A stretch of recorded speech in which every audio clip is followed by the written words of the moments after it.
This is my Minecraft 1.20 survival world, where I've spent more than 700 in-game days building a beautiful, thriving, and self-sufficient fantasy-esque world.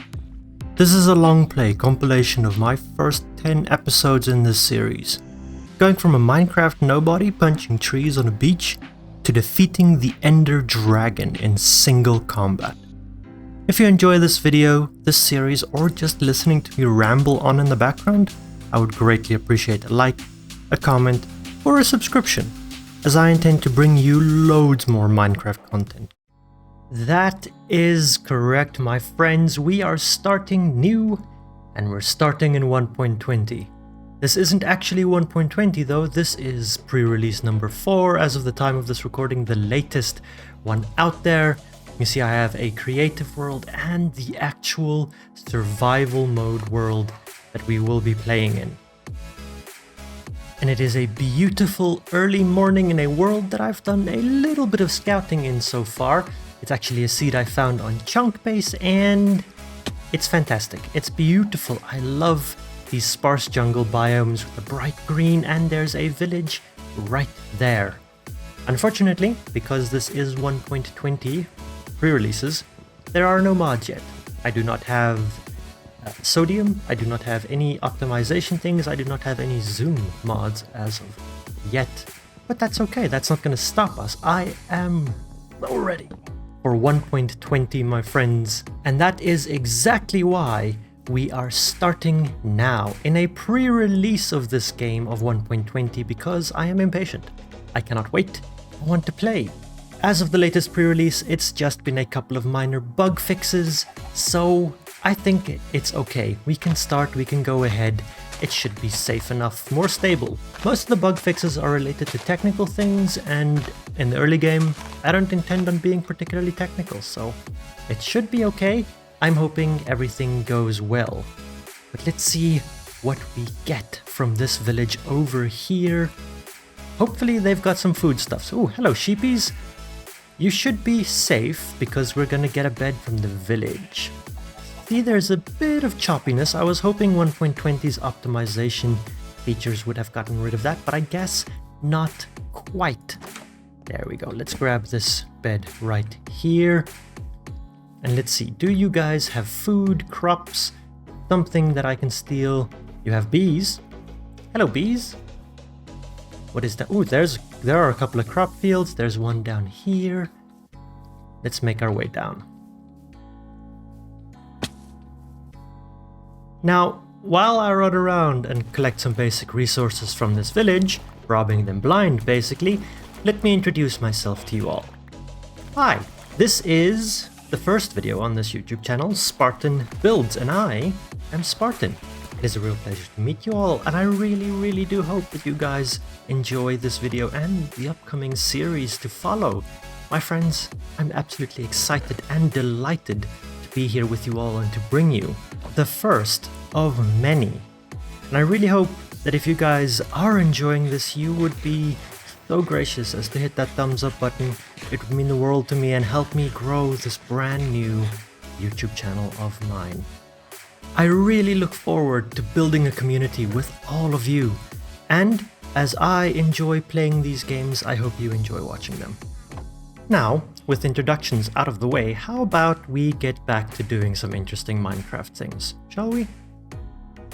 So as the sun begins to get a little low on the horizon, I think it's about time we leave the village behind. For its own safety, you do understand, yes?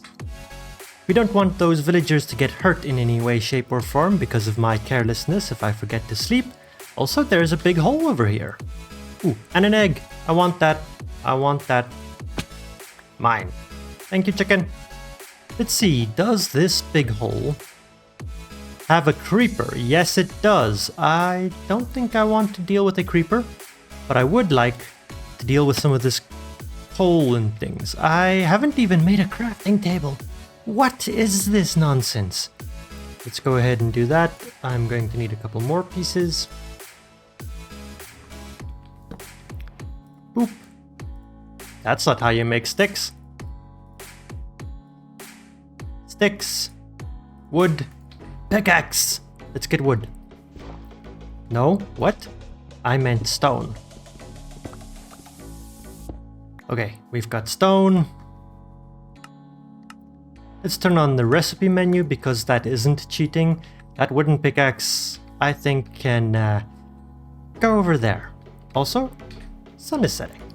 Bed, bed, bed. Yeah, no, I'm not too interested in any of the mobs down in that cave, but what I am interested in is this. This looks fantastic. I love these sheer cliff spaces. Ooh, and there's a jungle temple. I want to get over there. How do I do that?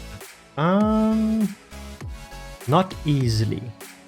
Okay, we'll get there. We will get there, but for now, let's stick to this side of the river, I think. Melons! Melons are fantastic. There's a Badlands over there. Ooh, early game terracotta. Let's see, let's grab these melons. I also made myself an axe for the time being. Bamboo is also going to be good eventually.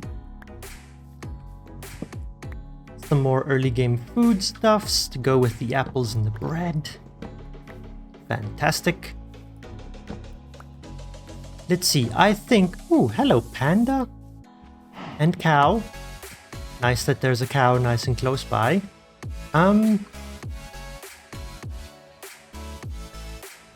This is a lot of bamboo. Whoa, that's a lot of bamboo.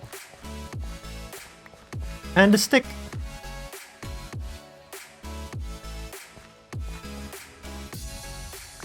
Ooh. Wait, what is this? What is this? This looks interesting. I like this. Let's get up here. Parrot! Iron? No? No, okay. No, it's always worth looking. Let's get up here. This looks very interesting. Some caves. Very basic little caves. I like this. Oh, right here on the river bend. I think we found our home for the time being, my friends. Oh no, oh no, oh no. Oh, this is bad. Why?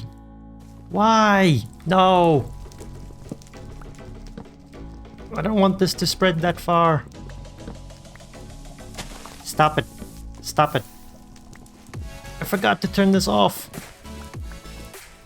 Stop it. Go away. Stop it. Oh, no. No, no, no, no, no. Please don't spread into the forest too far. Can I save these things? Go away. Go away. No! Oh, that's just gonna catch fire again.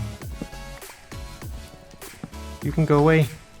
Please don't spread to the trees. Just burn the log. What?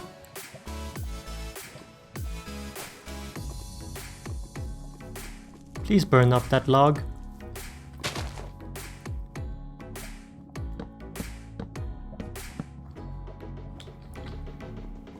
Go away.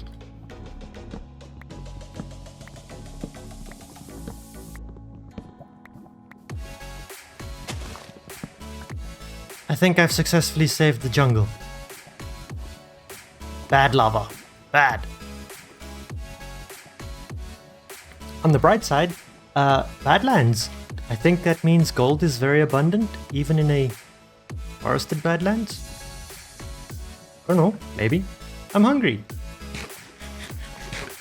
So I think this area over here, on top of the hill, the mesa is right over there. We've got the river here on this side and another hill over there. This is where we'll call home. We'll put down our bed right there. We'll put down our crafting table. And just so that it's a real home, we'll put a furnace down right next to it. Yep. Now it's a home, my friends. But this, I think, is where we are going to set up base camp. I really like this sheer cliff space. We can build a rope bridge spanning across or something along those lines and build on both sides of the river. I think that'll look great. That'll look absolutely fantastic. I hope. I think. I'm enthusiastic. But I think before we do anything. I can't build that much. I'd like to get some better resources. I'm not too interested in doing the resource grind with stone tools. We need iron tools, and for that I think we need to set up a bit of a mine. So I'm going to spend a fair bit of time, and I think we'll focus our mine... Hello, Ocelot! Over here in this Badlands space, so that, you know, if we're mining, we can get some gold. If that's how it works. I really hope that is how it works.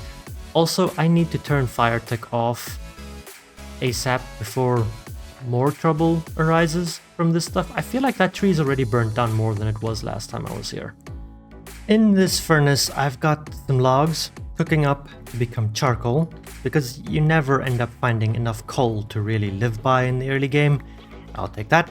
And I've cleared out a bit of a path just to bring us over here to where the Badlands area starts. And I'm thinking that about right here is where I want to start our mine. So I'll grab some of this. I'm hopeful that I'll get down to cobblestone before my pickaxe breaks, so that I can, you know, get some cobblestone with which to make another pickaxe. That'd be nice. But hey, in the meantime, we're getting all kinds of pretty blocks out of this. Grab those. I'm dead. I'm dead. I'm so dead. No, no, no. Why is there a baby? Oh, why is there always a baby? Well, okay, that's the first death. That is the first death. Good. We've gotten that over and done with. Now you all know I'm not playing hardcore, because that sucks. Little nasty bugger. I need my stuff back. Am I really gonna go in there without anything? Probably. Yeah, come on out into the sun. Come and burn. Burn! Before my stuff despawns, please. Okay, let's see. I do not have the resources to make a stone axe as a weapon, but I can make a wooden axe, and I think it does the same amount of damage. No, 7. I think a stone axe does 9. Did that zombie burn? I don't see a piece of rotten flesh anywhere. You cheating, thank you. Now for your son. Where are you, you little rascal?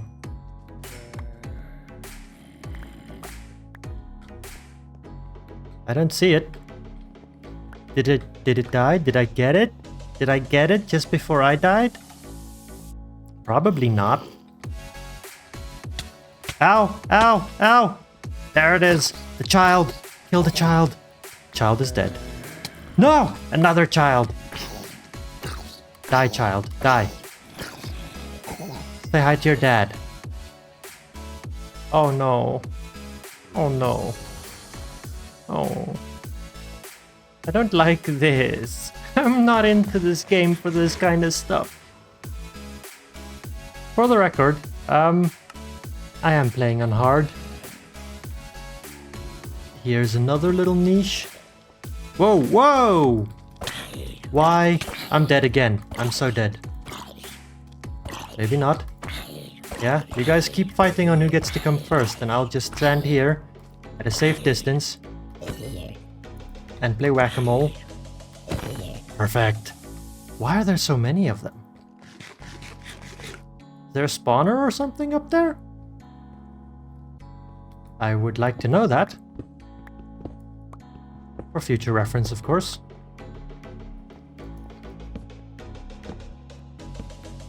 Nope, it's just a big cave. Ow! Please lose interest, please lose interest, please lose interest.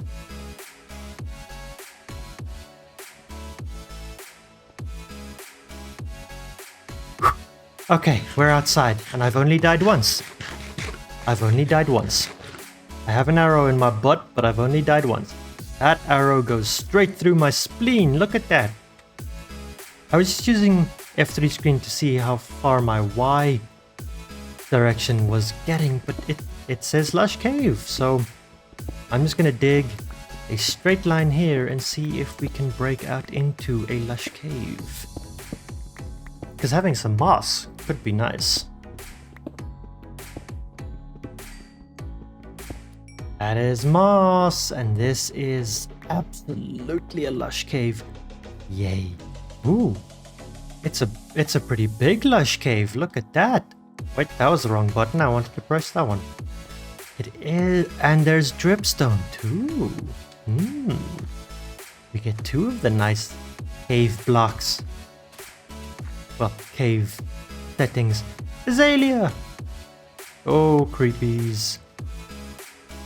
Monsters and things. Any iron? Do we see any iron? Ow! No, no, no, no, no, no, no, no, no. That is not okay. That, sir, is not okay. Let me out. Let me out. Now that I know it exists, that's all fine and dandy. I really didn't want to just keep bringing you guys back with every cave I find, but I'm back in a lush cave now, and it looks like iron! It looks like a different lush cave than the last one. Maybe just lower down in the last one, but I found iron. Yay! This is glorious. It happened again.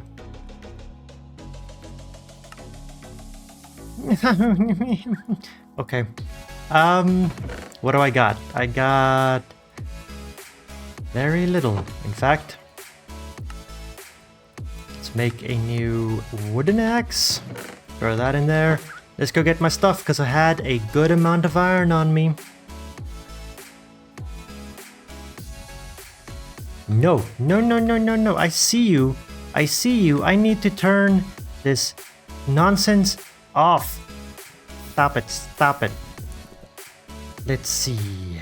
Mr. Skeleton, are you still around? So I was just running around lighting up this cave. Doesn't look like the skeleton's around anymore. No redemption arc for me today. But let's grab my stuff. I'm so glad that these spikes don't destroy your stuff. Is that all? No, there's something here. Hello? I'd like my shovel back, please. Seriously? I can't get my shovel? Oh, because my inventory is full. That would make sense. Also explains why I can't get this. No, no, not again, not again. Nope, nope, nope. I think I've died enough times for one video. There's more iron. They're not following me anymore. So, I'm gonna come over here. I'm gonna throw those torches in there. I'm gonna put one down. I'm gonna get this iron. Oh yeah. Hey, go away, carpet. Ah, yeah, the surface world is much nicer. Let's see, we've got 25 pieces of iron. That means I need 4 of those to cook. And I know I'm basically using one whole piece of coal to cook one piece of iron. That's okay.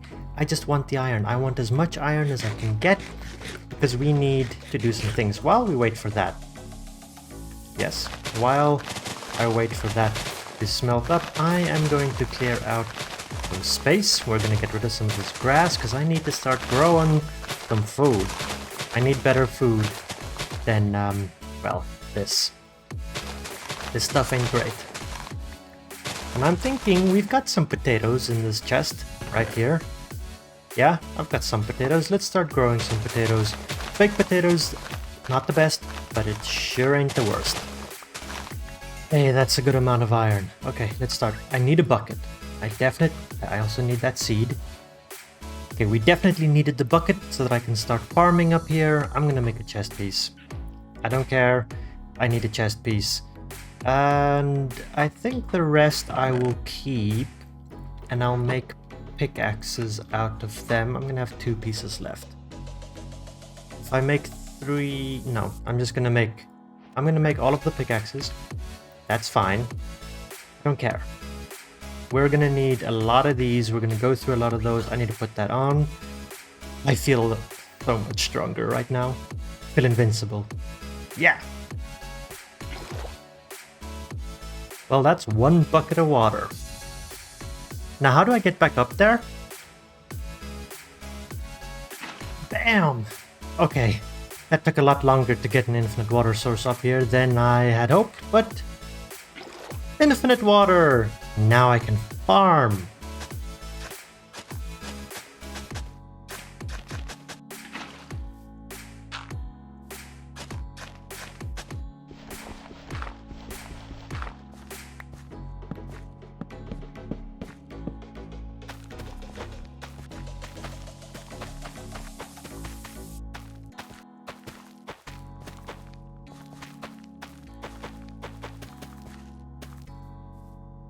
It's dark up there, let's sleep. This is why you carry a walk-around bed with you. Definitely the reason. But I have to admit, my friends, I was an idiot. Yep.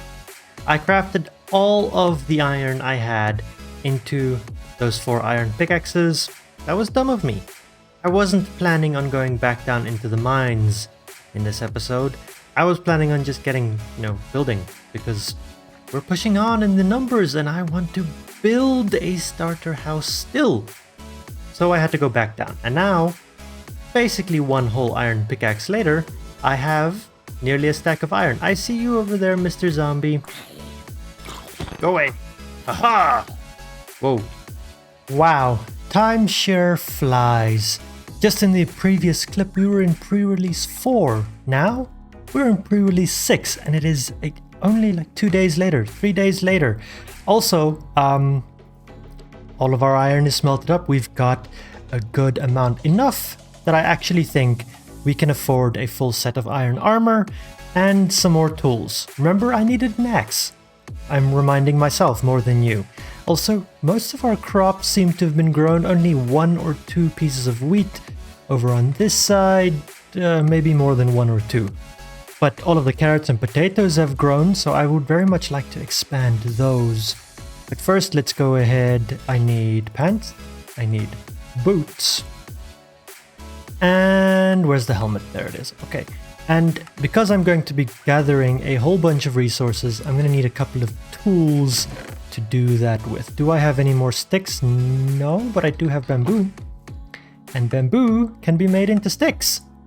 Magic. I'm going to grab 2 iron axes. I'm going to get another shovel just in case. I'm not going to make a sword. I won't need a sword. I'll make a hoe because that one's about to die. And I know myself, I am definitely going to be breaking some of these crop plots. Hi, rain. While I do this. But let's go ahead. I need to gather up all of this, replant, and then, my friends, I wish I could say we'll go for a time lapse, but because we're in a pre-release, there is no replay mod just yet. So, no time lapse. Montage?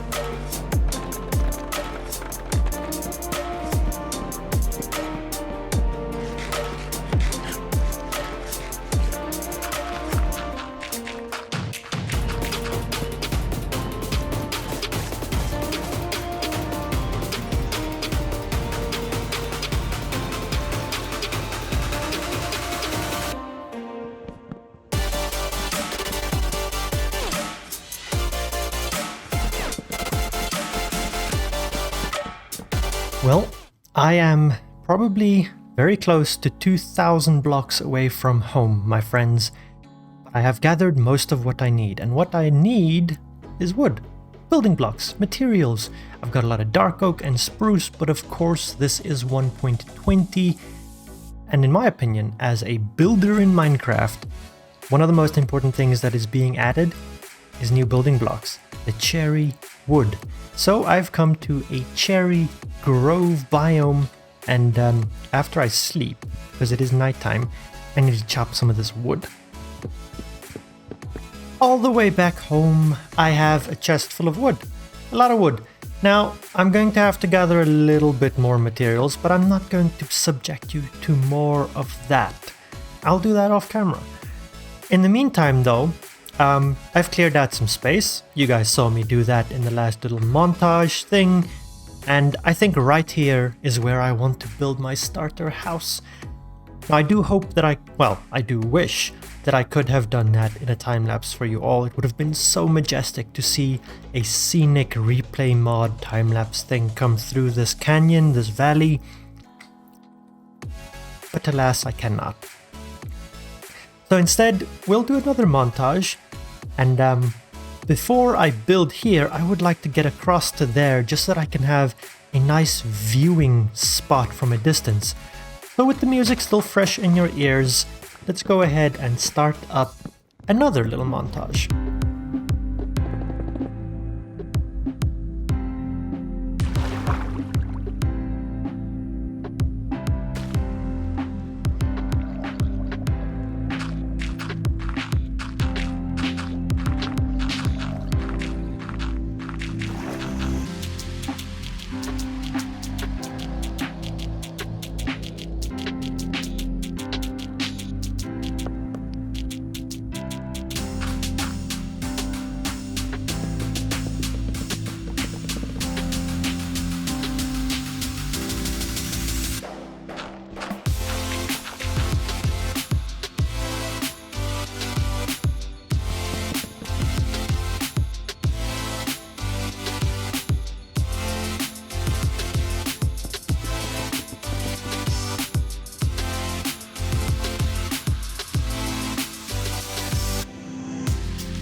My friends, I think we're getting very close to the end.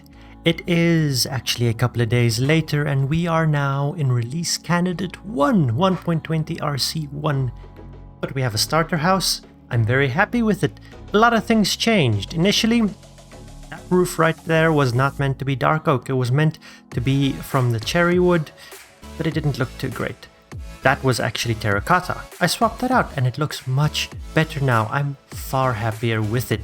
The windmill on the side I added because it looked very boring and plain from this angle, and I wanted things to be exciting. The same reason why this rope bridge has all of these fences and things as dangling wood.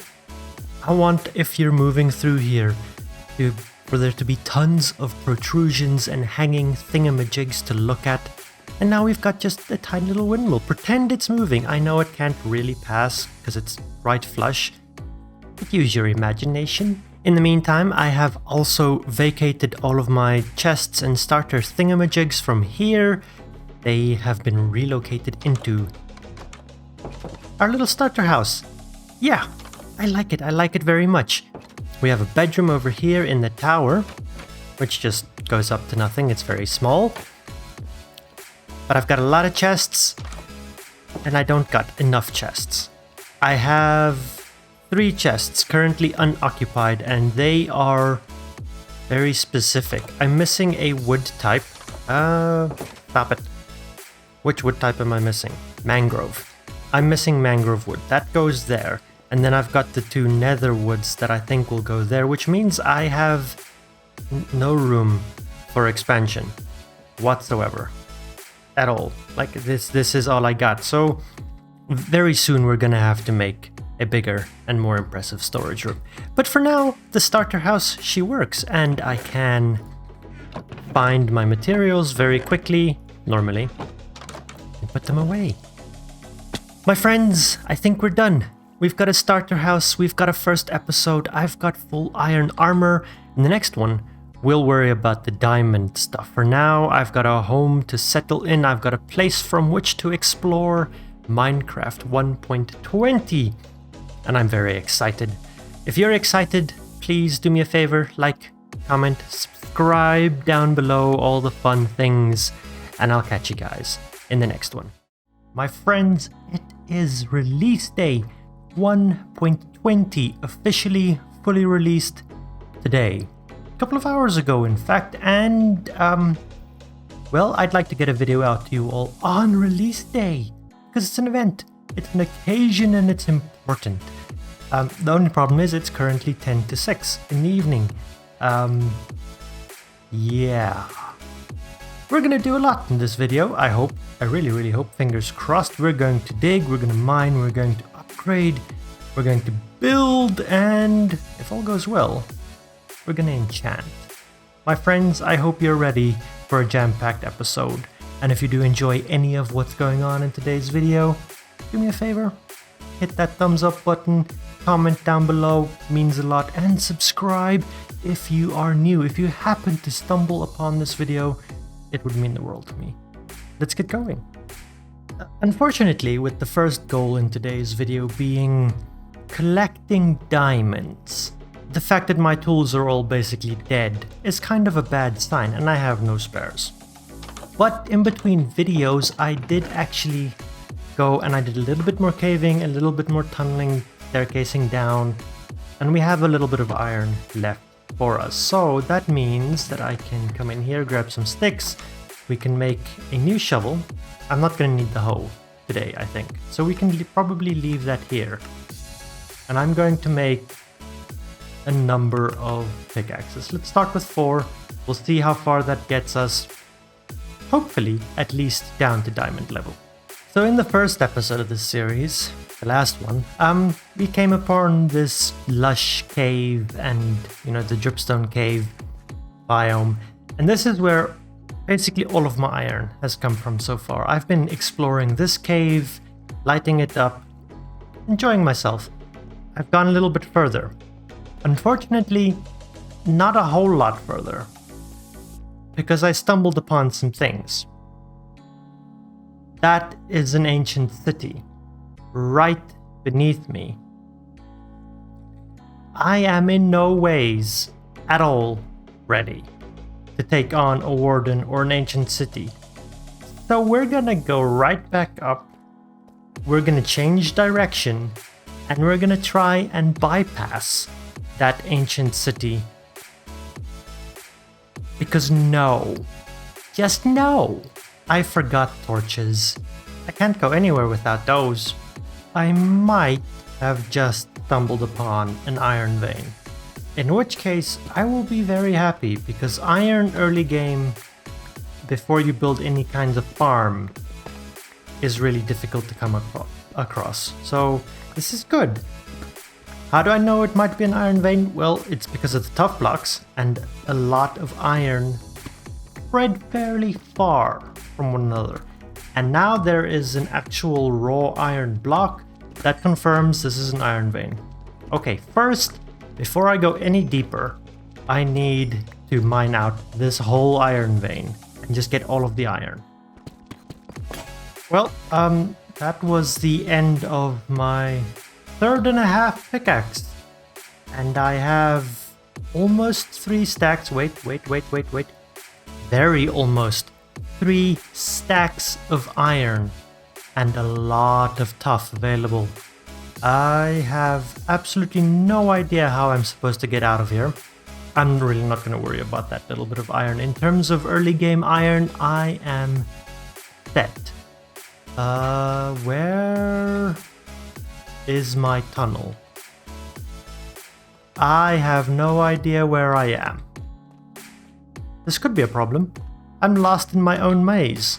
If nothing else, I am glad that I put some, I don't want that, some logs in here to smelt up while I was down there. Because I need a good amount of smelting material right now. That's actually a perfect amount. No, it's not a perfect amount. 56 would have been perfect. So close. That is not a good sign. I still have a very long way to go to get to negative 58. And I've already hit sculk. That is definitely deep dark. But I don't hear any of the things. There's a thing. And shriekers and the chest, so that's definitely still... Dang, this didn't get me far enough away from it. I wonder how far down this will take me. This is not going well in terms of digging a tunnel to get down to diamond level, my friends. And now, like 4 blocks further, Yeah, a skulk sensor can hear me from here. But it's not triggering a shrieker. Yet. I mean, we could find diamonds in caves. We did find diamonds in caves. What? Okay. Well, I don't want anything sneaking up on me while I'm collecting my riches, so... I don't like this. Whoa, whoa, no. I was never here. You guys never saw me. Let's put a torch there. That's gold. I want gold. I like gold. Ooh, more gold. Okay, but first, let's have a look. How many diamonds do we have? It's probably just gonna be one. Let's be honest, like diamonds that spawn in caves on surfaces like this tend to be really small veins. Yeah, no, it's just gonna be the one.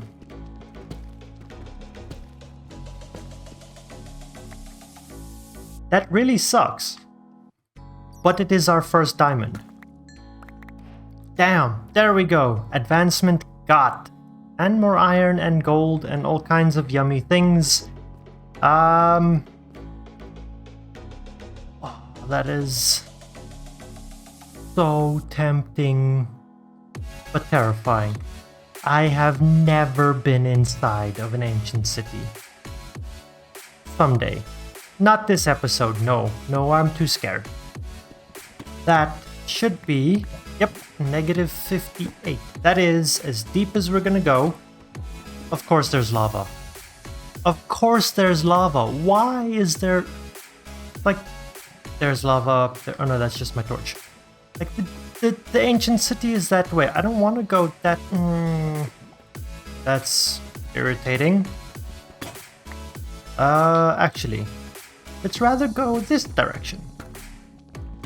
Nope, nope, nope. There's lava. Go away. This way. I knew this way was the right way, you know, from the very start. I knew it. It just had to be this direction. Is that gonna give me lava? No. Okay, because that... I knew it. I knew it! I brought us right here because I knew exactly what I was doing. It looks like, and I can turn that off, that this is just 2 diamonds.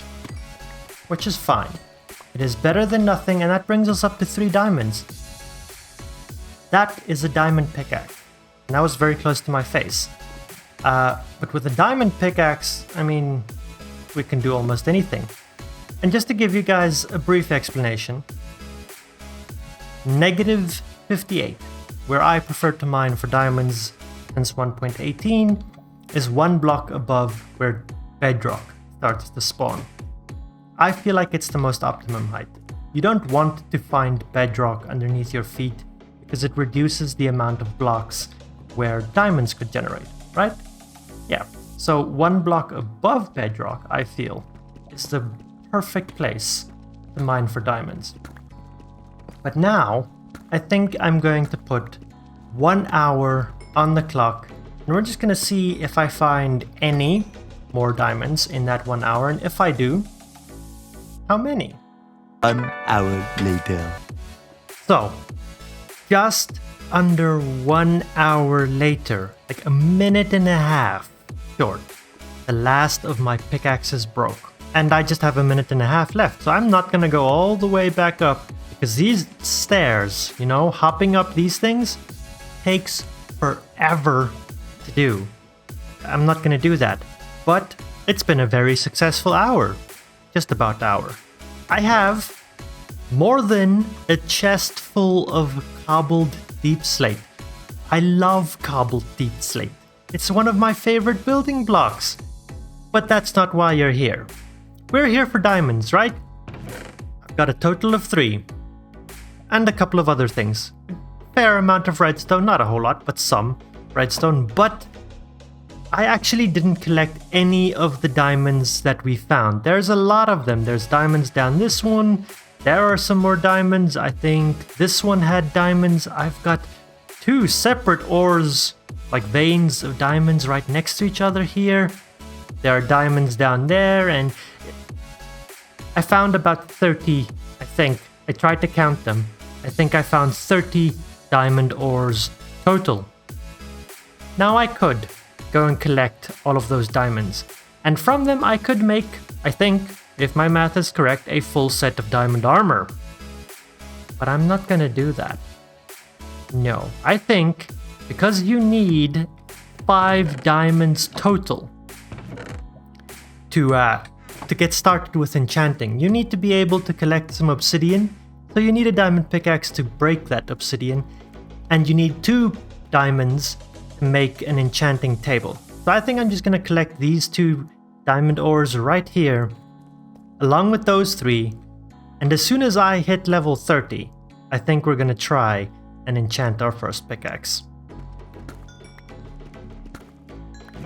So now, with 5 diamonds total, we have enough diamonds to make not only our very first diamond pickaxe, but an enchanting table as well. Unfortunately, I do not have nearly enough leather. No one look at the item frames. To make a full enchanting setup. I've got some books, but that's only about half of what I need. This I raided from a village in the last episode, I think.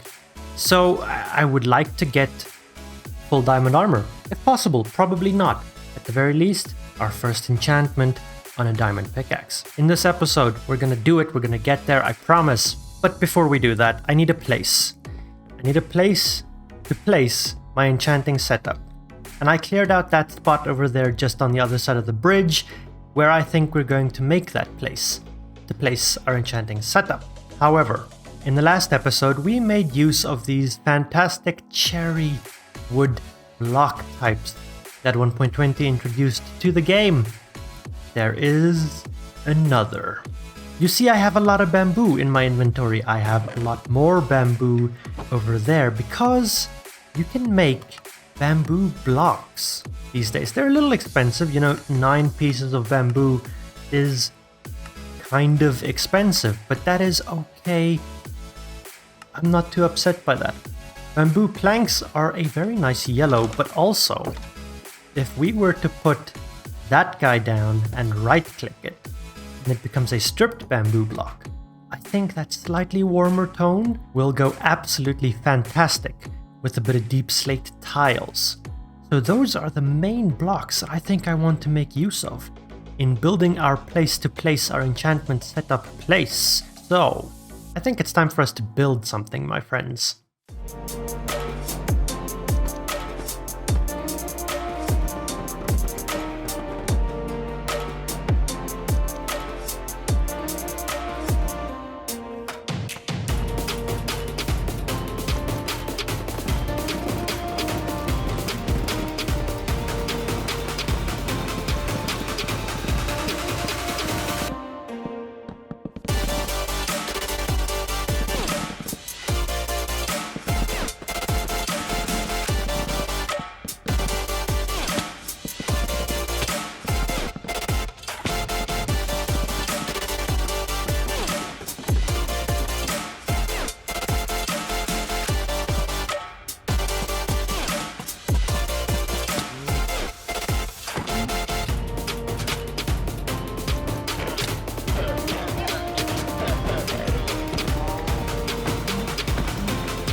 That was absolutely 100% worth cleaning up. Yep, that whole time lapse just to do this. I got rid of all of the vines and all of the things, and now it's so much neater and easier. And oh, I also increased the size. This whole top tier wasn't there. That's a lot of potatoes. Why did I need a lot of potatoes? Well, because I need to feed this thing right here in order to get me some fantastic XP. Oh, that's nice. Because we built that. This is what actually happened. My friends, I know this is what actually happened. We built this little tower. I was at the start envisioning something far larger and far grander than this, to poke out above all of the trees. But now that it's done, now that I've built it, I'm actually very happy that I didn't go that overboard and make it that big. One reason for that is that, well, if it had been much taller, these spiral staircases on the outside would have been a pain to climb every single time I wanted to enchant. But for now, they're not. They work quite well. And thanks to our impromptu little XP farm out here, that thing, I am finally above level 30, which means we can do some enchanting. Let's go ahead and make our first diamond pickaxe of the series. I am powerful. I am the best, the most amazing 1.20 player in my imagination. So, I should have everything else up here already that I need, like books and some lapis. Let's see, what do we get on this? Efficiency 4 is good. I really want fortune. Smite 4 also good. I'm gonna roll it over once, and then we're gonna see fortune 2. Silk touch. Ooh, that is tempting. That silk touch is so tempting. None of that is really worth grabbing. No, it needs to be fortune 3 though. Let's see, if I roll it over once more, unbreaking 3, still silk. No. No. Let's go back. I've got more XP in the other smelter, smoker, cooker thing. Let's see, let's flip these switches. Give me that. Okay, you were already fairly depleted, but you gave me a good amount. I'm so close. So very close to level 32. Can I get... I just need a little bit more, please. Not quite. Oh! Come on. Just... There we go. Okay, just needed to be pushed over the edge. Let's throw those potatoes in there. I'm not gonna need food for a very long time. I've got a lot of potatoes cooking. Anyway, let's have a look. Unbreaking 3. I've got 2 rollovers. Let's give them a try. Efficiency 4. No. Still... Oh, that's not good. No. Okay, you know what? I'm just whittling down levels. We're gonna try that Unbreaking 3 after I get some more levels back. Here's my grindstone. I'm going to grind down all of these books. It's not gonna give me enough experience, I know, but it's a start. Give me that, thank you. And now I need to go and figure out what I can smelt to get back up level 30. I should now, in theory, have enough charcoal to last me a little while, and I am definitely not gonna go hungry anytime soon. That's a lot of baked potatoes. And we did all of that to get me back up to level 32. It took a lot longer than I'd like to admit, but we're there. So let's see. Unbreaking 3. I've got a couple levels that I can roll over on. Unbreaking 3. Do one more. Okay, whatever this is, we're going to take it. Because it took me way too long to get to the levels where I'm at. Let's see, what is it gonna be? Efficiency 4. There's still a chance. There is a chance. That was not the chance. Dang it! Even more charcoal, an overflowing double chest of potatoes, and the grinding of that horrid, worthless pickaxe. Later, let's have a quick look-see. That has Unbreaking 3 on it, which is terrible, and that has nothing on it. Come on. No! Dang it. It's a work pick. I really wanted to end this video on an absolutely brilliant note like getting fortune. I guess we'll keep going, and in the next episode we'll try it again. My friends, until then I think we're done, we're out of time. I'm very much out of time. This video was due out days ago. Obviously I didn't make release day.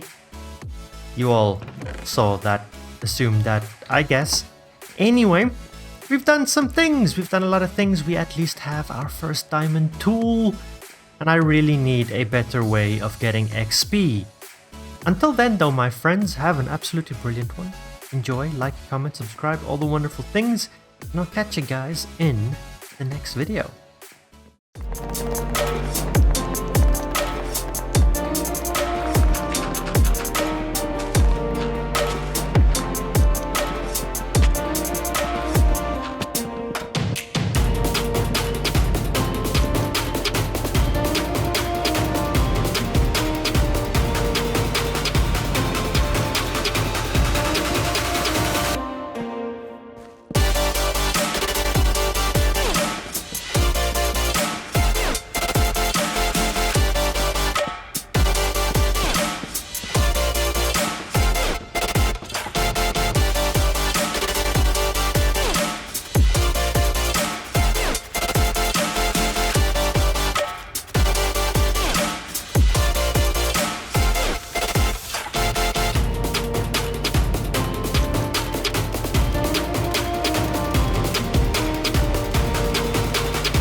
Now that wasn't too bad of a way to start an episode. We've got some fields, some crop, places specifically made for a reason. Now while they may not be the biggest fields I've ever built, we've basically got just under 3 full patties. This is a central water source out as far as it can go in all directions, and so is this one. So I'll probably not make use of the bottom ones very often, but I've got a full one for carrots and I've got a full one for potatoes. But why would I build these so out of the blue, without any warning, without any other further context? Well, my friends, I have baked a lot of potatoes in between episodes, so much so that it is literally overflowing. And why did I do this? Well, I need levels, I need experience. We didn't end the last episode on quite the note that I had wanted to. I wanted Fortune 3. I spent a lot of time in between episodes baking potatoes. I haven't done any more enchanting. I wanted to do that with you guys on camera. But these 2 smokers, they're pretty full of XP, and I'm hoping we can get a couple of enchantment attempts out of them now. I mean, we had just started to overflow 1 double chest in the last episode. We're overflowing more than the same amount over. I've more than doubled the amount of potatoes. And because we now have those planted, I think I'm gonna rip this one out because I don't want a potato field here. And I am never gonna need this many potatoes. So, all of these cooked potatoes I'm just gonna throw in there. All of the uncooked potatoes can go in there because that's more XP. And then we get a whole lot of bone meal out of it. Well, a little bit of bone meal. Maybe not that much, but some. Now, unfortunately, that's not going to look very great for a while, but eventually it'll look much better. I need to come and fill in the rest of this dirt. Anyway, my friends, hello. Welcome! We're on episode number 3! I'm so happy! I'm having a lot of fun. My friends, I'm having an absolute blast playing this game, playing 1.20, exploring some new 1.20 things in each episode, and this episode is going to be no different. We will explore more 1.20 thingamajigs, but first I think it's time that we come over here and just have a look at exactly how much XP we're going to be able to get from one of these. Whoa. That was a lot. That was a whole lot. What was that? That was 6 levels? Fantastic. Do I want to unenchant this pickaxe? I don't think I do, because it's not terrible. It just doesn't have fortune or silk touch on it yet. That does, however, mean that we need to make a quick trip down into the mines yet again and come and grab 3 fresh diamonds, with which we can come and craft our second diamond pickaxe. Now we're gonna need some lapis, we might need some books. Let's start there. Nothing useful from a book. Silk touch. Dang it. I don't want silk touch, I want fortune. I think, my friends, we have a couple of extra levels, and the other furnace smoker thingamajig down there that we have has the same amount of XP in it. So I think we've got enough levels to play around with that I'm willing to roll over some enchants and not just go for the first couple we see. I might be making the same mistakes that I did in the last episode, but that is okay. Let's see. Let's just do that. What's next? Unbreaking 3. Now we can try an unbreaking 3 and hopefully we might be able to get a fortune 3. Nope, that's just another work pick. That is terrible. No. No. Minecraft? No. Let's see. Another unbreaking 3, but on a book. Also just that. Do we try it? Do we dare? Yes. No.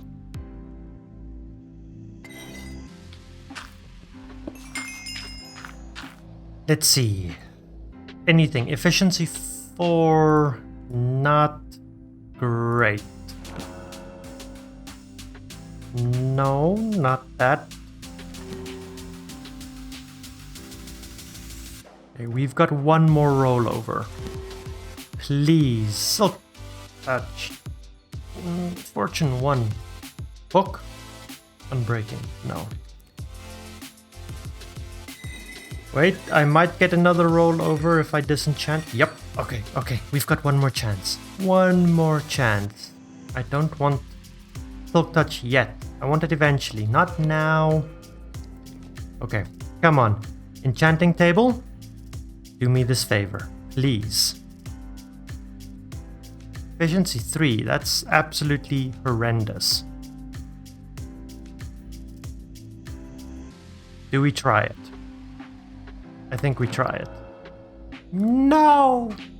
And even after rolling it over 15 more times, all of my books are enchanted right now, I still haven't gotten a definitive Fortune 3 enchantment. So, I guess not quite yet, my friends. Hopefully, throughout the course of this episode, we'll manage to get a bit more XP and get ourselves a little bit closer to that Fortune enchantment. That doesn't have it? No.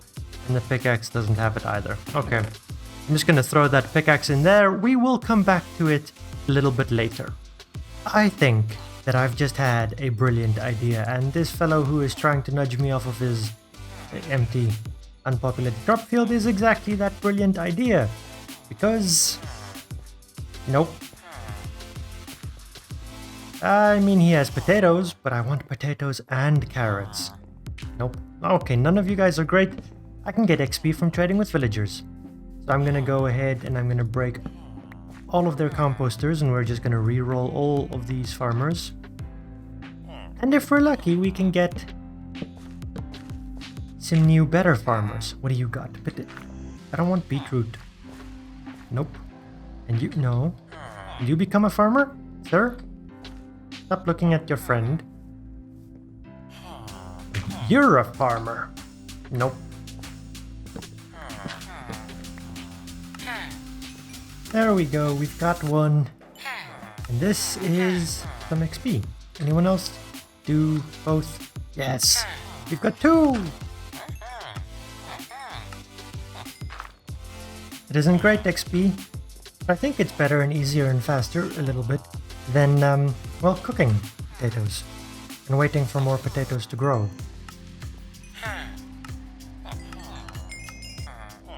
And, well, once I've got all of my potatoes and carrots sold to the fellas, I've got a bunch of emeralds, which I can then use to buy things from them for XP.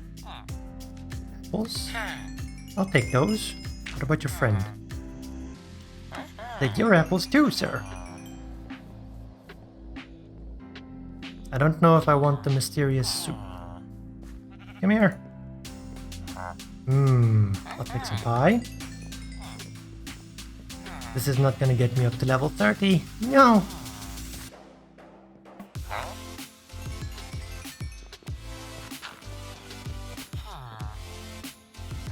Cake? I can buy 2 cake. Let's buy 2 cakes.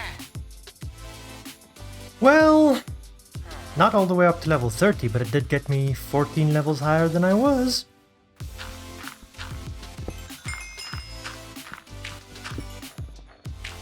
And not even with the little bit, tiny, wee bit of XP that I got from my smokers did I manage to get back up to level 30.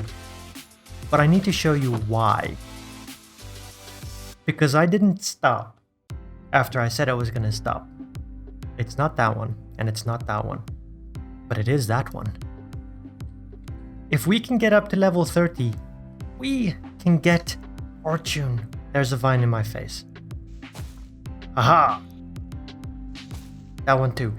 We can get fortune 3, and then we can get all of the diamonds we will ever need. So that is the current goal, but we'll get there. We're not very far off from that. While we wait for more potatoes and carrots to grow, I think we can get on to the meat and potatoes of today's episode. This time I promise. So what is it that we are going to be doing in this episode, this video? Well, I'd like to keep exploring 1.20 things. In the last one we built using bamboo blocks. Fantastic. I love those. That might actually be one of my favorite blocks added to Minecraft ever. I really like them. And in the episode before that, we went around and explored and found a cherry grove and used its wood in our starter house build. And this episode is unfortunately going to require the sacrifice of one brave bird. Of one brave bird. Your sacrifice for my enjoyment will always be remembered. I'll also need a little bit of copper, and I believe we'll need some sticks. That is. Alright, we can make some of those. Because with the prospect of Fortune 3 and, well, diamond armor being right around the corner, I think it's time to explore armor trim, which is another new thing introduced here in the Trails and Tales update. One of those we'll need these brushes for when it comes to the archaeology aspect, but I've also left this jungle temple untouched so far, and I think, hi Mr. Sheep, I believe that it can be possible to find armor trim inside of jungle temples these days, which actually gives new reason to explore these things. Just gotta be careful, don't want to be shot in my face. I don't know how this trap works. Where's the string? Just gotta keep our eyes open for the string. String is here. I'm gonna get rid of that. Alright. And we survived! There's more string. Huh? You weren't supposed to fire?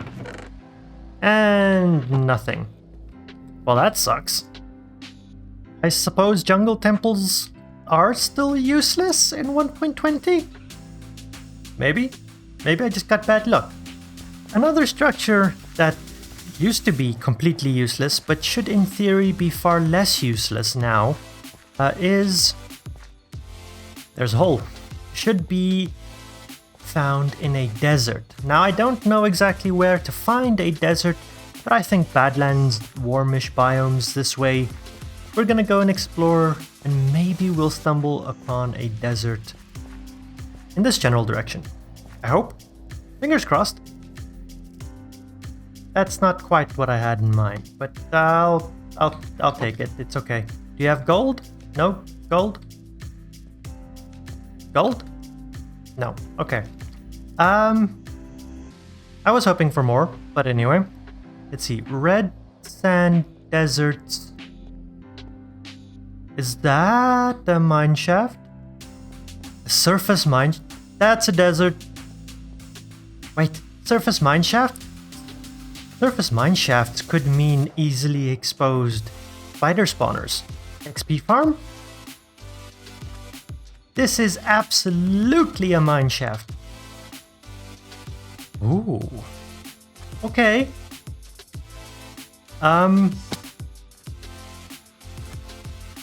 Remember these coordinates, my friends. Not today, because we're already a good portion into the video, but maybe the next one. We can come and explore this mine shaft. I'm sure we'll find some cave spider spawners and we can build an XP farm, but for now, I see my target. Now, desert wells have been in Minecraft longer than I've been playing, which is more than 10 years, and they have been the most useless structures for the majority of that time, but I think they've finally been given a second chance. Can I get rid of some of this water? Please. Bucket?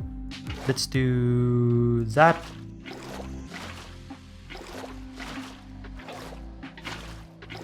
Yes, water gone. That is what I'm looking for. It is very subtle, but it looks a little bit different. And if we right click, yes, yes, our first suspicious sand gives us an emerald.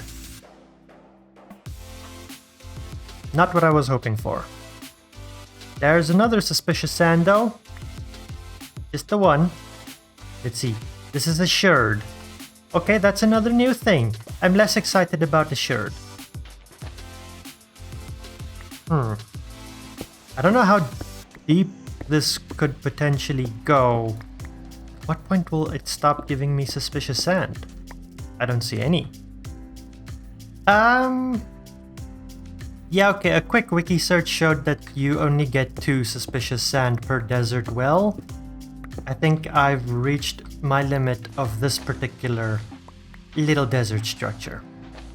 Not what I was looking for, but there is something else that 1.20 has introduced. Look at this majestic creature right here. It is a camel. I need to find a bed first. I heard a cat. Bed? Sorry, I'm gonna steal your bed real quick. Thank you. Mr. Camel! Mr. Camel, I think I need hay bales to tame a camel. I have some inventory space. That's perfect. Give me these. Gimme. Okay, Mr. Camel, how does this work? He makes really interesting noises. What? So not like that. Are you already tamed? Is it that easy? I love it. Look at that face, look at those ears! Can it sprint? It can sprint! This is fantastic. I'm gonna grab all of this while I'm here. Camel, where are you? I found something else that's interesting. Come on, let me show you. Get up. There we go. Come and have a look. I found an ocean and I found a coral reef, and in that coral reef there is, right there, a shipwreck. And I think shipwrecks also have a chance to have armor trim. I'm really thinking all of these things because I don't know anything about this update. Fancy! Okay, Mr. Camel, you're gonna stay right here. I'm gonna put down a chest, and I'm gonna fill said chest with a bunch of this stuff that we've procured. Not my bed. Or my shears. Where are you going, camel? I will find you, don't worry. Where is the shipwreck? Oh, it's right in front of me. Real quick, pop in here, and that would be a no. None of that is valuable. And I think because we don't have the rear end of a shipwreck, it's not gonna have anything else in it. Fun fact, it's not hay bales that camels like, it's cactus. So we're just gonna... I'm gonna use the cactus whenever I get to water to try and lure our friend across. Because I need to go that way. I need to... not that way. I need to go... some way. I'm not sure. Oh, finally, I made it back to a village that I recognize. And nearly an hour of traveling, I have finally managed to get this dang camel back to my house. You, sir, don't make life... oh, you... no. You don't make life easy. No, stop it. I don't have cactus. You're dreaming. You are mistaken. Okay, where did you go? Where did you go? Come here. Come on. Yep. Butt up. My friends, with the amount of effort that I went through to try and get this dang camel back home, it needs a name. Please give me some suggestions down in the comments. Any suggestions will do. I would appreciate that. Unfortunately though, getting the camel back home might have been a 1.20 thing, but it's not the 1.20 thing that I set out to do in this episode. I'm still looking for armor trims. And I think that I'm going to scour the oceans for them instead of trying to scour a desert.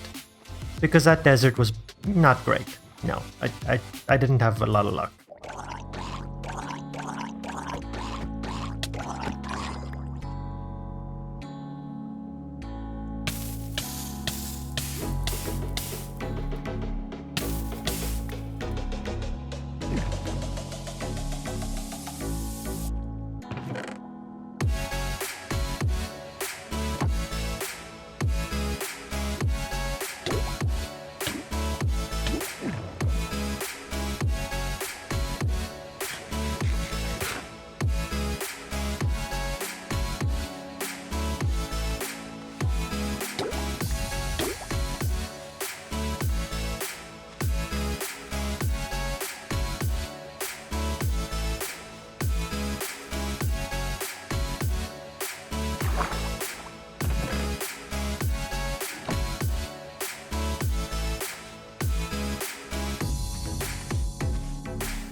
You know, the worst part about recording segments of content without voiceovers, without commentary in the moment, is that I forget to turn the microphone back on afterwards. So I've gotten back, discussed everything we found, the smithing templates, we've got 6 of them, and I ended up enchanting a pickaxe and combining 2 pickaxes. We've got a Fortune 3, Efficiency 5, Unbreaking 3 pickaxe now. And I named it Riches Galore. I hate it when I do that. And I do it so often. Anyway, it's raining. I've turned the rain particles off. Let's head down into... Nope. I do not want to take all of my iron with me. Because if I die, then I am without any iron, which will suck. I'm going to leave those here as well. Also, buried treasure maps are broken. I haven't addressed this yet, but they are... That's a thunderstorm. I can sleep through that. Yeah, I got like 7 or 8 buried treasure maps. Hi, Spooter. And they're all blank maps. But they were buried treasure maps. Like, I can't use them. I can't look at them. And if I use them, I just get a map of my area. Also, lava is super red. Wow. But with a Fortune 3 Unbreaking 3 pickaxe, we can come and collect all of the diamonds that I left underground for me. We're gonna be rich, my friends.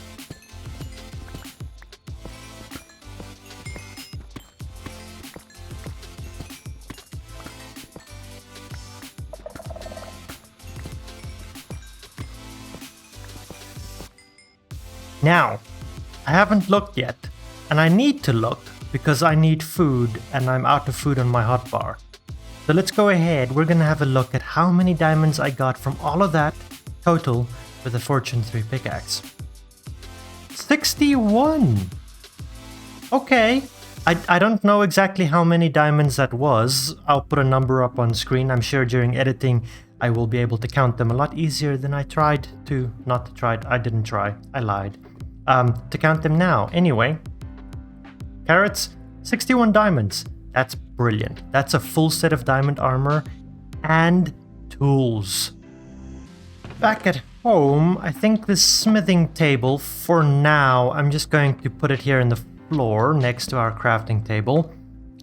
We will, not in this episode, maybe in the next one, build an actual place for said smithing table, but for now, we're gonna need this to put those things on our armor. First, let's go ahead and make said diamond armor a full set of the stuff. Strip off that stuff, pants too, yep. And then put on the diamond armor. Oh, that feels good. That feels a lot better, my friends. Anyway, I think, yeah, I need to take it off first. We're gonna need these, and then I need to use a material of sorts on it. Redstone? I think I can use redstone. I think red will look nice on the blue. If I put that in there and that. Ooh. Okay, wait. What else do I have that can give me colors? Do emeralds give colors? They do, but the green kind of disappears with the diamonds. Okay, not emeralds. What else gives colors? Copper? Does copper? Maybe gold? Iron? Let's see. Nope, not that one. There are so many options. Gold does. Copper. Ooh, that's kind of nice. Iron? Kind of disappears. I think I like the redstone the most. So let's go ahead and do that. Redstone material. Okay, yeah, cool. Let's do that. New advancement. Crafting a new look. Snazzy. Then if we throw these on, that one. Let's see. Oh, it's dark. Let's step outside onto the porch. 1, 2, 3. Oh, I look gorgeous. I look beautiful. I like armor trim. This is a very basic armor trim set though, which, you know, I think is a good thing. Doesn't have to be too complex. Nice. I really hope I can still enchant this though. But we're very much out of time. My friends, we're done! We've achieved the 1.20 thing, too, in fact. Please remember to name the camel down in the comments, and if you enjoyed this episode or was a little chaotic, do me a favor. Thumbs up, comments, subscriptions, all the wonderful things, and then I'll catch you guys in the next one, where we'll hopefully be enchanting all of this stuff. Now, I think in here, we're just gonna put that right there, and that, and that, and that. Ooh, and the pants. And we can forever remember our first armor. It is a new day, my friends, and welcome back to episode number 4 on Spartan Builds with me, Spartan. The last episode, we became fabulous armor trims for the win, my friends. Glorious, absolutely glorious. I've been very, very busy in between episodes, though. I wanted to build, but didn't quite feel up to recording, so I added 4 more of these little rice patty plantation things, and I like it a lot. I've got some beetroot there, I've got some wheat in place now. They're fantastic. That is not the only thing that I did though. I also built this staircase up to where I've been farming my trees. I've got some spruce trees and oak trees, and behind the oak trees there are some birch as well. But I need to come over here and grab our camel, hop on. Episode 3, not out yet as of the time of this recording, so again, if you guys have any name suggestions for our camel, leave them down in the comments below and I will be sure to get around to them. We've got the staircase up to our tree area here, but I took it a little bit further.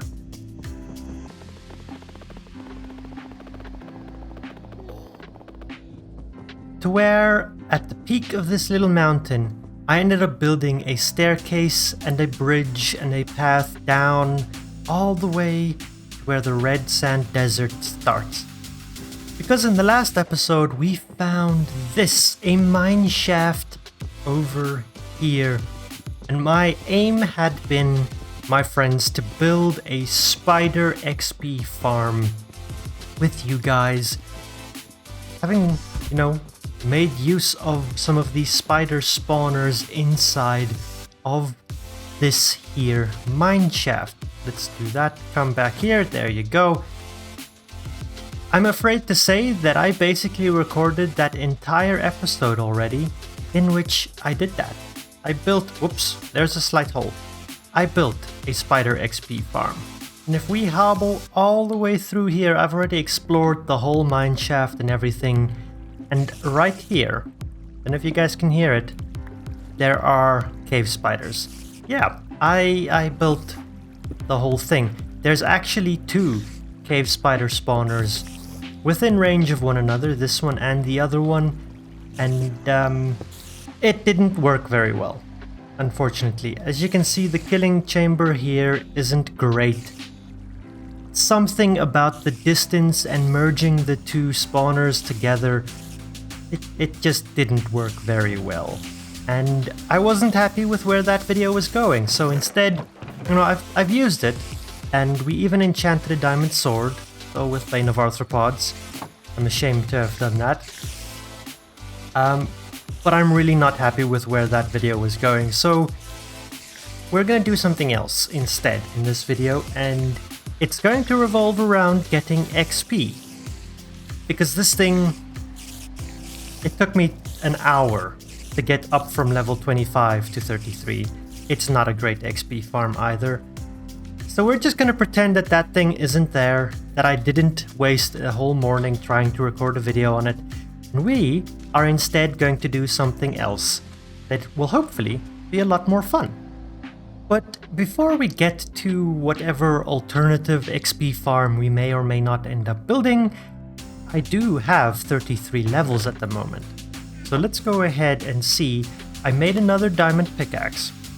because I'm going to need to do some digging. And I think I want to get rid of this Bane of Arthropods enchantment that the sword has. Let's see.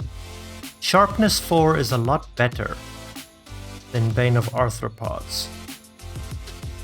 That's not bad. That's efficiency. What about a book? Sweeping edge. I think let's go with that one for 1. Fire aspect is kind of garbage, but that's okay. Sharpness, unbreaking. Unbreaking could be nice.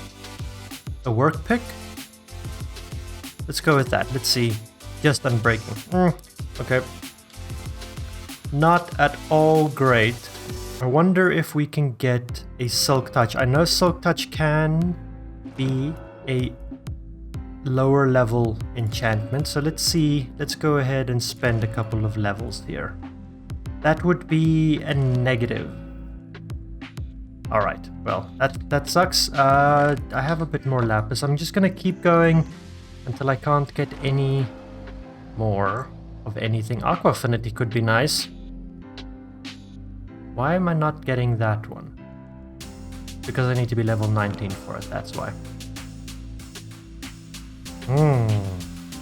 Dang, that is a Silk Touch. That's alright, that's not hypercritical. We're gonna go ahead, disenchant all of those books. I'm just gonna throw that stuff all in there. This will just be a work pick. I'm gonna want to do a lot of digging in the rest of this video, so good, we have it. And spending some diamonds is a-okay, because we do have the Fortune 3 pick as well that we can use to get more. Where did the skeleton go? I will never say no to some free bones. So what is it that we do to gain a decent amount of experience, if not build a mob grinder in the early game? Well, my friends, we're going to do exactly the same thing that we did in the last episode. We're going to use villagers and potatoes, maybe carrots. Before we get that going though, I've done a little bit of preparation here. I really like the way this has started to come together. So I saw this spot, and that is where I think we're gonna dig in and we're going to build a villager breeder after I've decorated all of this a bit more. It is a little bit later, okay, it's a lot later, and I've done a lot.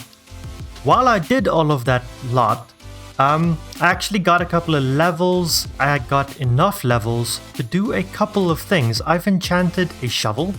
It's not great, but it now has Silk Touch on it, which is fantastic.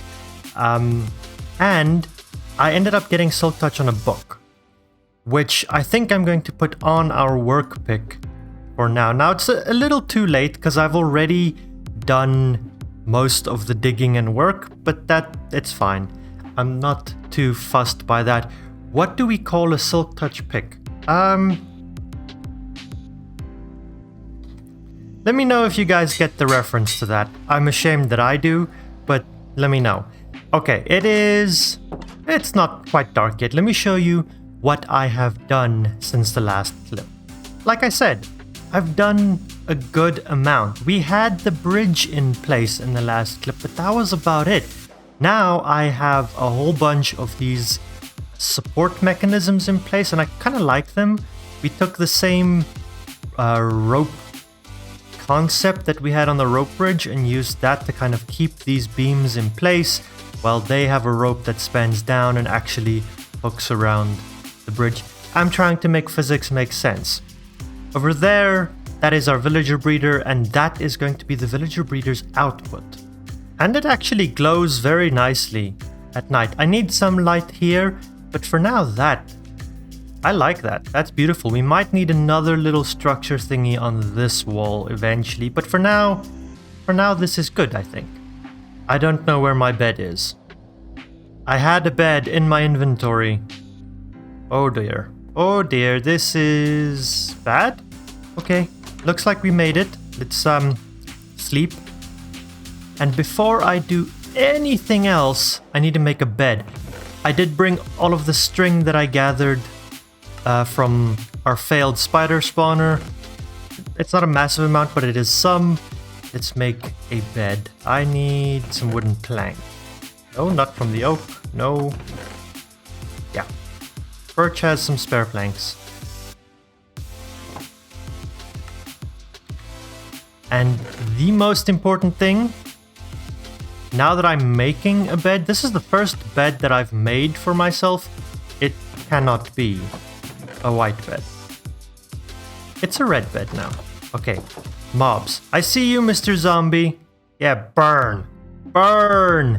Let me show you what I've done. Ignore the composters for now. I will explain that in a second. We're gonna walk past this building, and we're gonna come up to this one first. This is the villager breeder. It's a very basic, very simple little structure. I put the campfire in so that there's a bit of life to it. It's not just plain and boring. We can come in, there's a door. That door ain't gonna mean much. This door, I'm actually going to put a trap door in front of it so that our villagers can't escape through it and general zombies can't get into it. But this is our villager breeder. It's a very basic, simple, parrot-based villager breeder. I've found that if the breeders don't have access to beds, sometimes the farm breaks, so I've given them beds for now. And here I've got spare beds. This is probably where my bed wound up. It's one of these 5. And the little babies will think that they can run over here, but they can't, and they'll just fall down there, trying to get to the spare beds. Basic, simple, easy. From the spare beds, channel water thing, it comes to here. It's not a bubble elevator or anything. I haven't been to the Nether. I don't have soul sand. But my villagers will end up here, and I can pop down a minecart, pick them up, and bam, we've got a villager. Ready. Actually, I think this is my bed. It can stay right there. So yeah, we've got basically a setup ready for villager output. And this is now where we get into why I've got a whole bunch of composters set up. They're just the workstation I chose. You can use any workstation, but this is what I'm going to use to lure my villagers all the way from the village, which is way over there. And you can kind of see there's another composter right there, and there's another composter right there. I'm gonna lure my villagers into the farm using composters. And I have a bunch more in my inventory should I need them. I might at most need 1 or 2 more, but I think we should be fine. Also, I was aging some copper, and this is the very last piece that is refusing to age. So if we follow my trail of composters all the way back, we do eventually, hi sheep, get to that little village that we saw on episode 1. And are you already linked to a composter? That is perfect, fantastic, sir. Yeah, you're not one of my actual farmers yet. What happens if I break this first composter? Yeah, this is how we do it, my friends. I'm just gonna break the composters as we go, and he's just gonna lock on to the next composter. And hopefully I can get him there before the sun sets and before he wants a bed.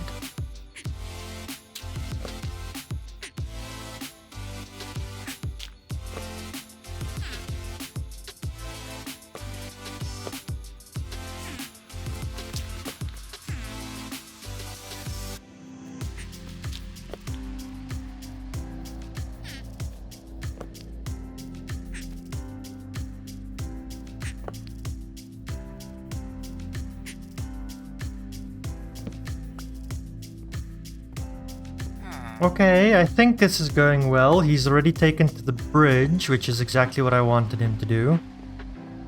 Let's keep going, not that one. Just keep it moving, pal.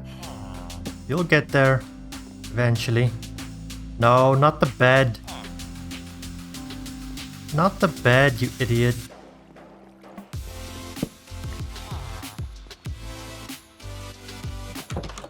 Oh dear, villagers and trapdoors. I forgot about that.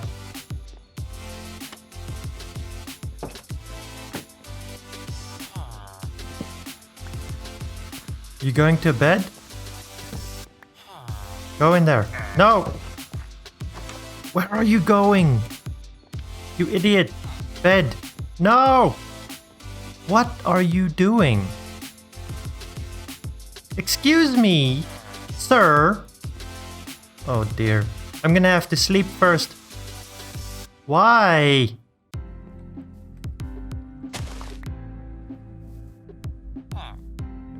I am so confused. Why did breaking that one block make a world of difference to you? No. Oh my word. You did so well until we got here.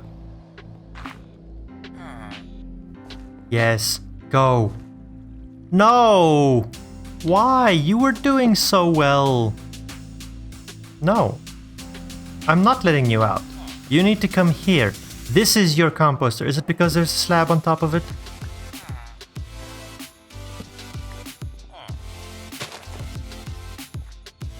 Thank you. Now you stay in there. That is your home. Okay. One villager down. That was easy. Fantastic.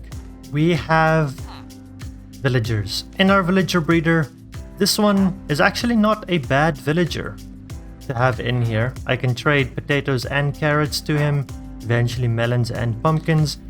And since I'm basically running out of the golden carrots I got from my last trading endeavors experience things in the last episode, I might just come and get him up to the highest tier so that I can trade with him more regularly and easily.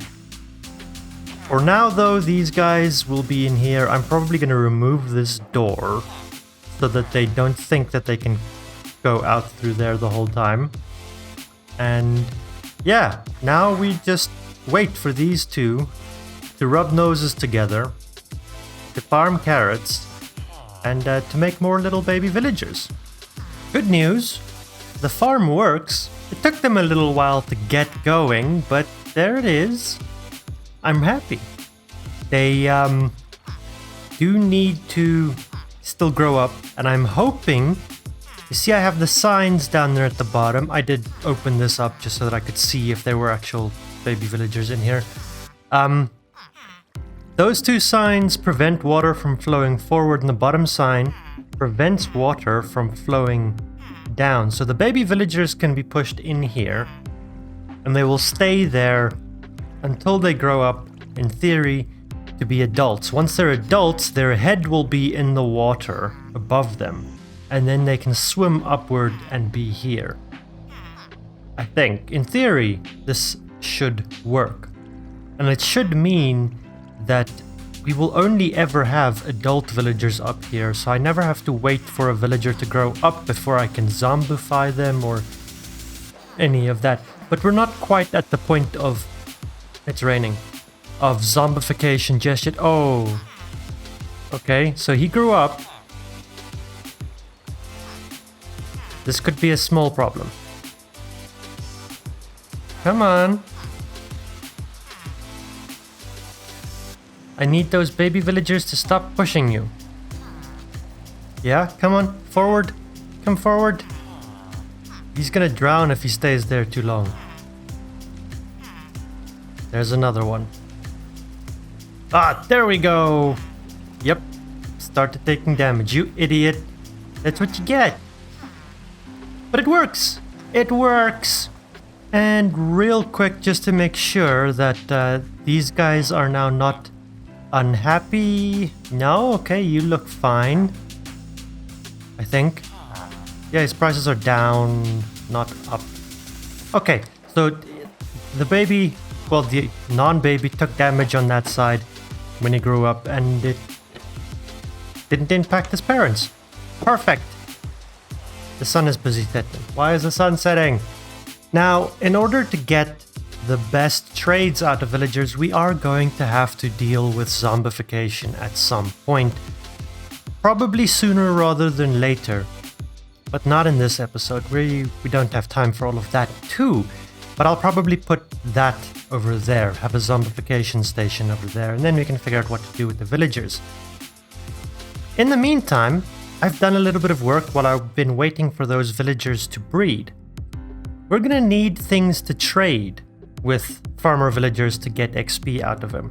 Now, while I do have my plant paddies up there, it's no fun to harvest these things yourself. You build automatic farms in Minecraft. So I've started a little bit of that and I've dug 2 holes.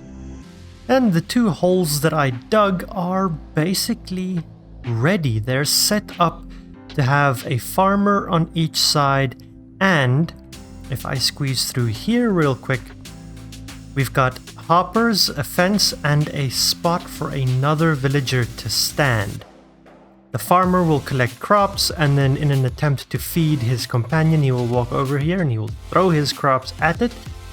But because the fence post is actually taller than 1 block, the crops just hit the fence post down into the hoppers, and voila, crop profit. So in order to get the villagers over here, I think I'm just gonna make use of rails. I didn't use rails to get the initial villagers into the breeder because that's a lot further than this, and I am pretty broke. I mean, I've got a good amount of rails, most of it from that the cave spider spawner mineshaft thing, although I had to craft most of the powered rails that I'm using. And yeah, I've just gone with a quick dirt bridge here because this pathway, although convenient to travel along, is half slab ups and downs which don't work great with the rails. So for the time being, we'll just use a quick dirt bridge, and I will figure out a better, neater method of transportation at some point in the future. Maybe. Maybe not. I mean, I want to do a lot with villagers. We're probably going to need to do this more than once. Anyway, I think it is time to test this out. Does this work? It works! We can grab villagers. Okay, then I think everything else is set. We've got plenty of daylight left. Let's just run through, do one quick last check. All of these rails are powered. Probably the most difficult part, but I think with those 3 over there and this whole ramp being powered, they should have enough momentum to make it. I'm going to bring them around here, down this little hole, and straight in. And once he's in here, I think I'll just let the farmers out, let them do their thing and start harvesting. And then I'll do this one, and then at the very end we'll do these 2. So let's send the first one off. I only have the 1 minecart at the moment, so we do have to follow him and just check up. And he's going a lot faster than I can run, but at least he made it up the ramp. Yay! Okay. He made it. Let's go ahead. While he's still stuck in there, I'm going to get rid of all of that.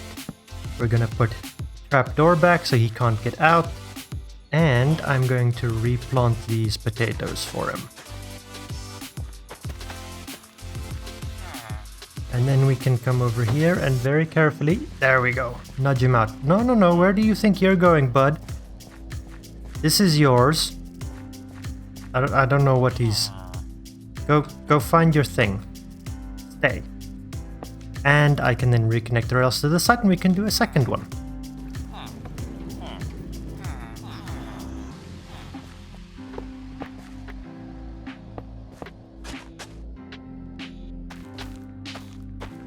And so we have all 4 villagers in place. I put these 2 in, and I think everything should be working, although the 2 farmers seem to want to rub noses with one another. I don't know if it's because these are trapdoors and villagers don't recognize trapdoors as full blocks. I might just come and put the glass in here. But we'll see. If I'm not getting any carrots or potatoes out of these 2 farms, then, you know, I know what to do. Oh, I'm getting potatoes. No carrots yet. Perfect. So this is where the output, the 2 villagers are just in here and here. No, no, you're not allowed to breed. No, no hearts. Why are there hearts? Excuse me. Stop it. You 2 better not... I mean, you don't have access to bed, so you can't, but...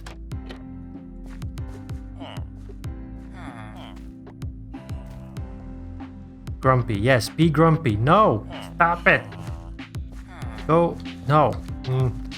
Okay, I really hope I'm not gonna have a swarm of villager babies running around in here. No.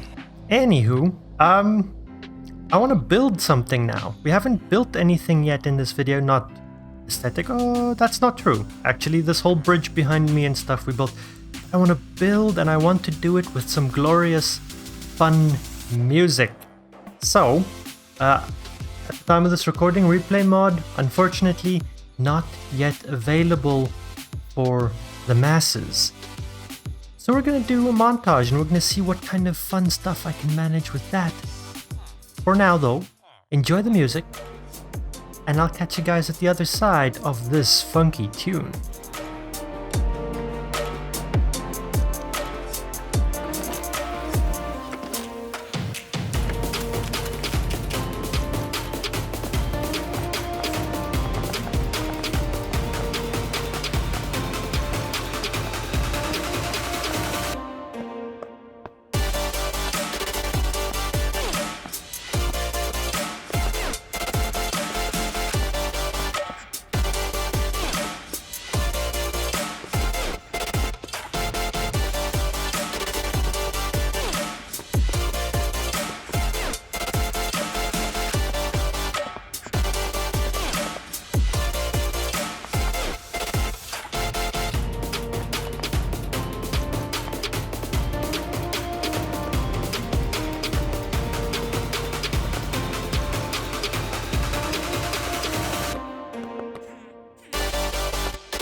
Now that is a mighty fine windmill.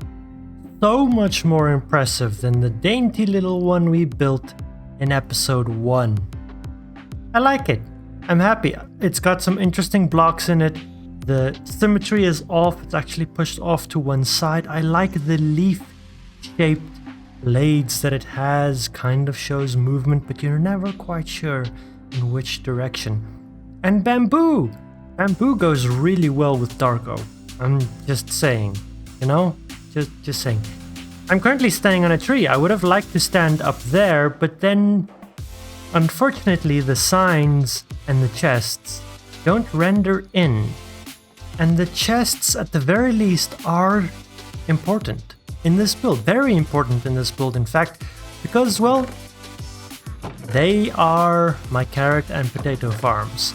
And it is working fantastically. This is what I got in the time that I've spent building this humongous windmill of ours, my friends. That's a good amount of potatoes and carrots. Now, I haven't covered up the hole here in the back just yet. But we can come and have a look, and both of the guys on the right in the potato field are still alive. And both of the fellows in the left in the carrot field are still alive. That is a win, my friends. It's always a win when your villagers survive your builds. Also, I think my villager breeder might have worked a bit too long. I've got a lot of villagers in there. I have no idea how many. Moving on. I think, my friends, we are... See? Look, the chests and the signs just kind of render out. I think we're done, my friends. We've built a lot, right? All of this is a lot. And not just does it look fantastic, but it actually produces a good amount of stuff for us. Let's turn around so we can have it in the background. Yeah, right there. My friends, we're done for the episode. I am very much out of time. And wouldn't you know it, just as I finish building this thing, the replay mod releases. That sucks. But it does mean next episode, we're gonna have it and we're gonna do some fantastic time lapses. You can count on that one.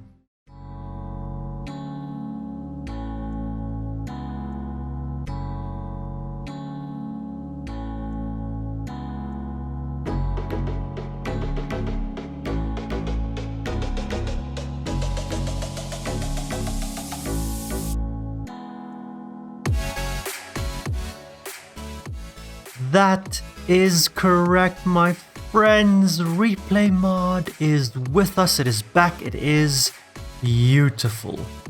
And welcome back to Spartan Builds. I am your host, Spartan.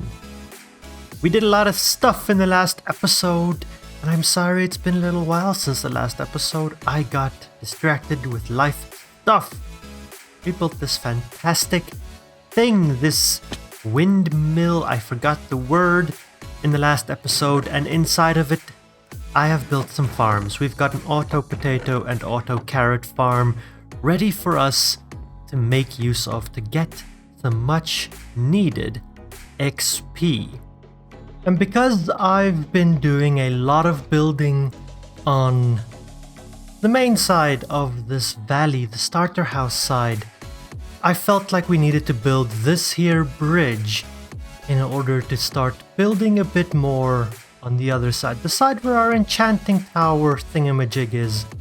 And I think right here where we exit off this bridge and turn right, this spot, right next to this enchanting tower, I think is where we're going to build the place to put our farmers, which is basically going to be our XP farm, right? However, before I build a place to put a bunch of farmer villagers, there are some things that I need to do. I've closed off this, I've taken their beds out so they can no longer breed right now, but I need some more experience, because I want to do a little bit of premature enchanting.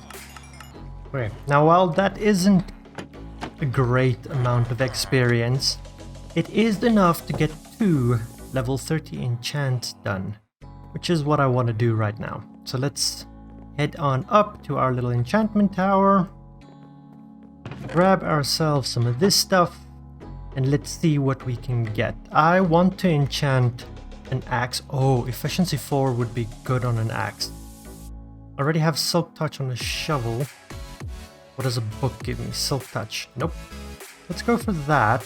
What else are you gonna give me? Oh, that's really bad, actually, you know? Unbreaking 3. I would have liked Unbreaking 3 on a diamond axe, I'm not gonna lie. But I'll take Unbreaking 3. Wow. That would have been amazing on an axe. But alas, do I have an anvil up here? I do not. I do have an anvil in here. So let's see if I combine those two. I don't want the fortune, I want the silk touch on the shovel. Ooh, that's the more expensive combination. That's okay. It is what it is. I now have a very, very good shovel. I have an okay axe. I don't think I've enchanted an axe before. No. No, I haven't. Okay. That's fine. Efficiency 4 is better than nothing because we need to make use of this axe. I need to go and gather some resources. And the resource that I'm looking for is one that I will have to travel a very long distance to find. And I'm very lucky that I did have a look at the map, the seed map of this world, because if I hadn't, I'm not so sure that I would have ever found this biome. And that, my friends, is what I'm looking for. Not the achacha trees right here in front of us, no. Those mangrove trees. Whoa, I can't do the zoomy and the driving. Mangrove trees is what I want. It is the last overworld tree type that I do not yet have.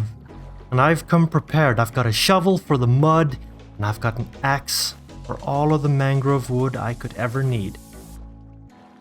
Oh, and this is 2,300 odd blocks away from home.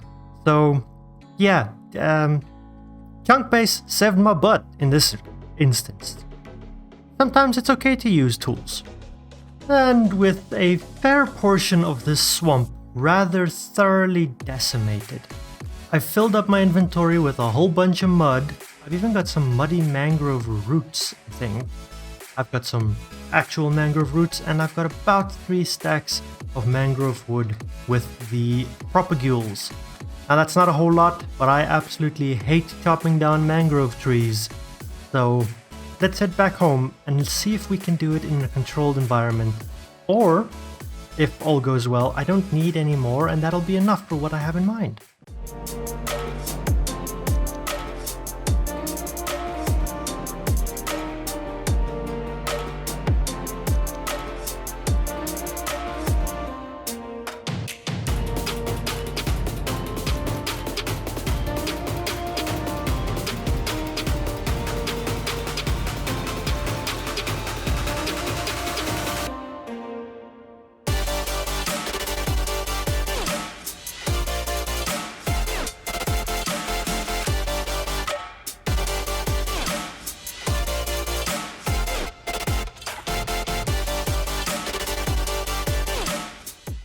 Now, I know, from this angle it doesn't look like a whole lot, but that's for a very good reason.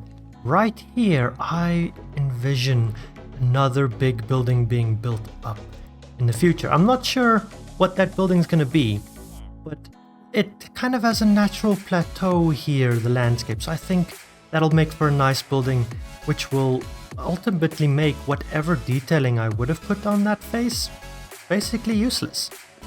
That being said though, I am very happy with the building close up. It's fairly simple, but these little arches and recesses with the lighting, I like it a lot. The mangrove wood goes so beautifully with most other things.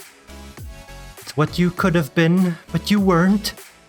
This is it, mangrove wood, and you know what? Okay, I will admit, the bamboo wood, it's pretty grand. It's pretty great. I like it. But this is our structure that we have. This is where I will be putting all of my farmer villagers that I'll be using for XP and, you know, golden carrots for food. So coming in through the front door, there's a space here, and I also took that big foundation plinth that we built out of the granite. What is this? Dripstone and brick. And I converted that into a space of its own. Kind of a dingy, darker basement space, but I can fit 1, 2, 3, 4 farmers into the basement. I've got a lot of storage to put emeralds and excess crops if I should choose to. And then up here, I've got another 4 slots. So that's a total of 8 farmer villagers that I can fit in here. I have also put the mangrove wood to good use over there. It doesn't look like a whole lot, but bear with it. I didn't have too much room. I didn't want to steal too much from the walkway. There's a lot more going on the inside than it may look. But before I can continue there, I need to go and salvage something from that jungle temple we explored. Was it in the last episode? No, the one before that. Now what I'm looking for, I actually have absolutely no proof that it is in here, but I think it is. Yes, yes, yes, yes, yes, perfect. This is... Ooh, more treasure. This is exactly what I want. I want... Yes. The sticky pistons that make this thing work. Also, let's just... I'm just gonna do that. Yeah, sure, let's take the chest. And I'll take the dispensers as well. Yeah, let's take them. Okay, I needed the sticky pistons. Those are the main things that I came all the way out here for, my friends. Because I need to do some redstone and I have not encountered a single slime to get some slime balls. So what we've got here is what I promised you all a couple of episodes ago, or actually the last episode when we built these two. And that is a third little structure. This is going to be our zombification station. It is connected directly to the breeder output. So I can pick up a villager, send them on their way, stop them here, assign them a job, make sure that if I want them, like if I want to do librarians, I need to make sure that I get the right librarians that I'm actually really looking for before I lock them in and zombify them, right? This is the zombification station though, and it needs a little bit of work. Chief amongst the work that it needs doing is a sticky piston with a slab on top. And what that will do is this needs to be a solid block. No, this needs to be a solid block. Is, my friends, that goes there. And do I have any levers? I do. Yes, okay. So, if we throw a zombie in there, then that zombie cannot reach the villagers that I put up here. But we can push him upward and then he can reach them. But because that is a slab and not a full block, he can't get out because the space is less than 2 blocks, right? So we need to catch a zombie in there. And then I have a station to put villagers in and purificate them and, you know, do all of the humane hero of the village thingies. No, wait, those are pillagers. So now all that remains to do is to get a zombie in here. But that's gonna be easier said than done. I've set up little trapdoors so that I can run here and then lure a zombie in and they'll fall, right? Then they're trapped. I can break the trapdoor, no issues. I can just come over here, break out a block, and make my escape, right? That was not meant to happen. Do that, thank you. Of course, the trapdoor's in the wrong place now. Anyway, so that's set up, that's ready to go. Hopefully I don't get stuck in it again. Fingers crossed. In the meantime though, there is a cave connection right here that I think I can make use of for this endeavor. Let's just block that off so that the zombies, hopefully, that'll come and follow me won't go in there. And they'll just follow me out here. Now in the meantime, I need to block out some of the light in here to try and get a zombie to spawn. Fingers crossed, right? I feel like this needs to be blocked up a bit better. There we go. So let's get ourselves a bit of distance. I don't know if this is enough distance, like 16 blocks, right? I think. Or is that just, does that only apply to mob spawners? Nothing. Nothing. Okay. It might be that I have to go a good distance because the mob cap might already be taken up. So let me go ahead and run over to the village. Then I'll come back. And then maybe, fingers crossed, we'll have some mobs. It would have been better if I could fly, but I don't have any elytra yet. Alright, let's see. Fingers crossed. I think I'm going to throw him a trapdoor. And hopefully a zombie will be willing to just pick it up. I'm probably pushing my luck. Wishful thinking. That is alright though. We've passed midday. I think I'm just going to wait for nighttime and we'll see if any zombies end up spawning up here by the starter house. And I'll lure them down. I might temporarily, for the time being, get rid of some of my ambient torches to make it a bit easier for those zombies to spawn. And as the sun begins to set and we go into nighttime, let's see. My animal tombstones are glowing as well. That might be problematic, but we've got that whole mountain over there that mobs can spawn on, and I see a lot of creepers and skeletons in this space of jungle here, so fingers crossed we can get a zombie who would be willing to take a trapdoor from me. Yep, there comes the moon. Alright, zombies. Let's see what you got. Any zombie. Anywhere. Please. I've got 10 minutes before the sun rises again. Okay, there is our first zombie guy. Will you pick up a trapdoor? No. Please pick up a trapdoor. You are useless to me because I do not have name tags. Okay, there is another zombie that we can try. Take that. Please pick it up. Yes! He is our zombie guy. Hallelujah. Second try. That's not bad, actually. Come on, Mr. Zombie. Just follow me all the way. We'll get you into a safe spot where you can't catch fire. Please don't fall off of the bridge. That would be bad. Yeah, come on. Follow me.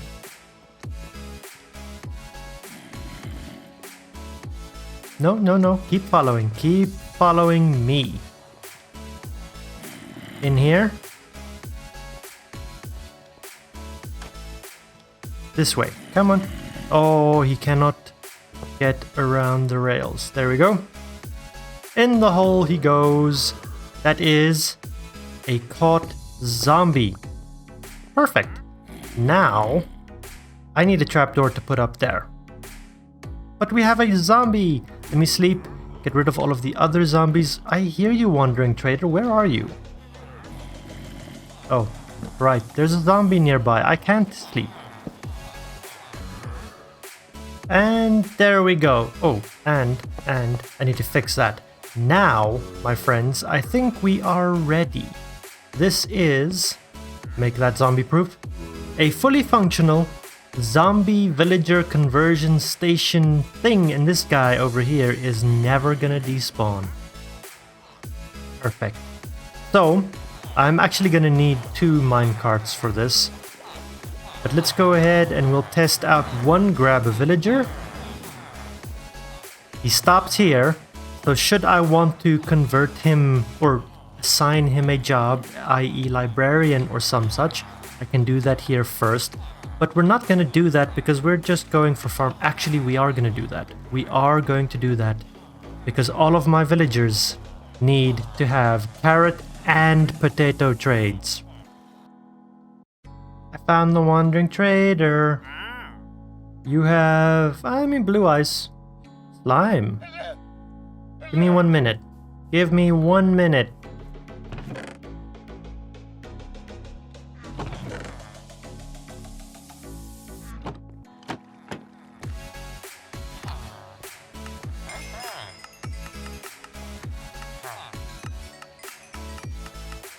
Come back here, come back! No, come here. There we go. I want all of your slime. Thank you, sir. Llamas? Look away. Gimme. I'm gone. No, don't spit at me. Don't. Okay.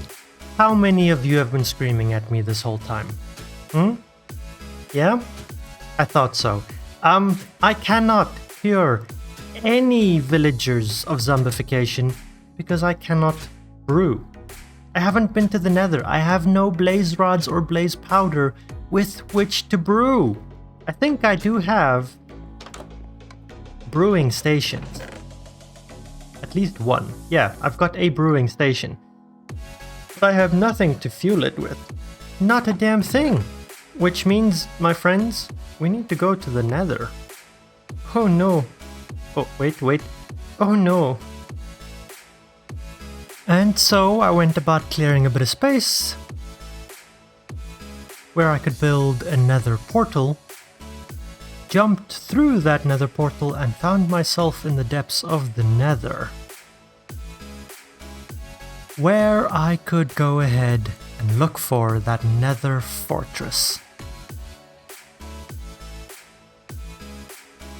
That was very stressful. Very, very stressful. But I survived. My armor took a bit of a beating, my sword took a bit of a beating, but I think it was very, very fruitful. We've now got nether wart. Not that I think we need any of that for today. We got a good amount of gold ingots to add to that. We even got a wither skeleton skull. And I know, we only got 5 blaze rods out of that. I killed more than double that, but I don't have looting. But it's not that big of a problem because you get 2 blaze powder for every 1 blaze rod, and you only need 1 blaze powder to power a brewing stand, and each time you power a brewing stand it lasts quite a while. So I think we're good. I need to sort out my inventory now though, because that's a mess. While I was in the nether I also got a couple of brown mushrooms because we're gonna need those guys. I'm gonna need some sugar cane to convert into sugar, and then with spider eyes, brown mushrooms, and sugar we can make the fermented spider eyes, which I'm pretty sure we're gonna need to make the potions of weakness. We don't want potions of poisoning, so spider eyes are wrong. Potions of weakness from the fermented spider eyes. With a little bit of glass I can make bottles. There we go. We can come out and fill them. Oh, and the llamas have calmed down. They are living very happily with our camel. I've named the camel Steven. Llamas, maybe they'll get names. If you have suggestions, leave them in the comments. But for now, the llamas are living with Steven. I'll build them a house eventually. Let's go ahead and fill those with water. I'm gonna need a good amount of these potions because I want to do a lot of converting today. 3 of those can go into there. We need 1 bit of spark powder to power it. And I believe now if I add that, it is working. It's doing its thing. And we get a potion of weakness as soon as it's done. We also need to add a bit of gunpowder because, yeah, you unfortunately cannot force feed a zombie villager a potion of weakness. So you need to throw it at them. And that is our first batch of potions. I'm gonna go ahead and make 3 more because I got a lot of villagers to convert today. The last bit that I'm going to need to be able to convert villagers back and forth are some golden apples.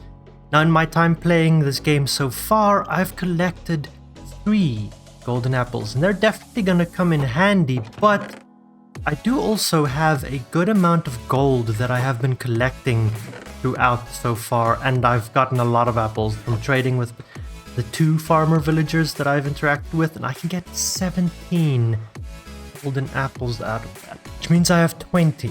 With 8 villagers, that means I can convert all of them at least twice. That's not bad.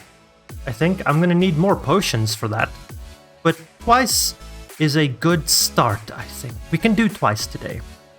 I always get caught out by this nether thing, needing the blaze powder to brew so that I can cure villagers every single time.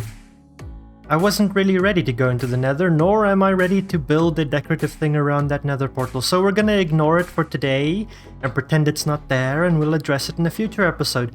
Hi llamas, hi Steven. We are going to run all the way down here, and I think we're about ready to test this thing. Yes, zombie, we're ready for you. It's your time to shine. Let's see, I've got a villager here that I am going to need composters for. We're not ready. Ignore me. I'm sorry. Alright, let's try this again. You want to be a farmer? Wrong type of farmer, sir. Try that again. Nope. This is gonna be my life. Probably for the rest of the afternoon. Because it is a lot harder than you might think to get a villager that does potatoes and carrots. Of course, I don't have potatoes or carrots on me. I am so ill prepared, my friends. Let's go grab some potatoes and carrots. Alright, I don't need to necessarily trade him up. I just need him to be locked in, and one single trade does that for us. At that point, let's get rid of that. Let's turn that. And you can go and sit and wait your turn. Flip the lever. Let's get the next guy in. I don't have any minecarts left. I feel like there's a pattern, to this episode. I am not prepared at all. Alright, which one of you two did that? I know it wasn't Steven. Steven makes different funny noises. And you two are being rude. Huh? They turned their butts on me, how? Once we've got 2 farmer villagers in place with both of them trading potatoes and carrots, beautiful, we can unleash the zombie. Now he's gonna want to hit me, so you just kind of come and hide, and you wait for the sound of villager hurting. There it is. And we've got 2 zombie villagers. Yay! Alright, drop you out of the way. We need 1 of these. And I'm gonna need those. And I think just so that I don't accidentally place a composter, I'm gonna get rid of the composters. Throw that right in the middle. Bam, and bam. And once they stop dancing, they'll be ready. There is something we can do to speed this up just a little bit, I think. It's gonna be expensive though, it's gonna hurt.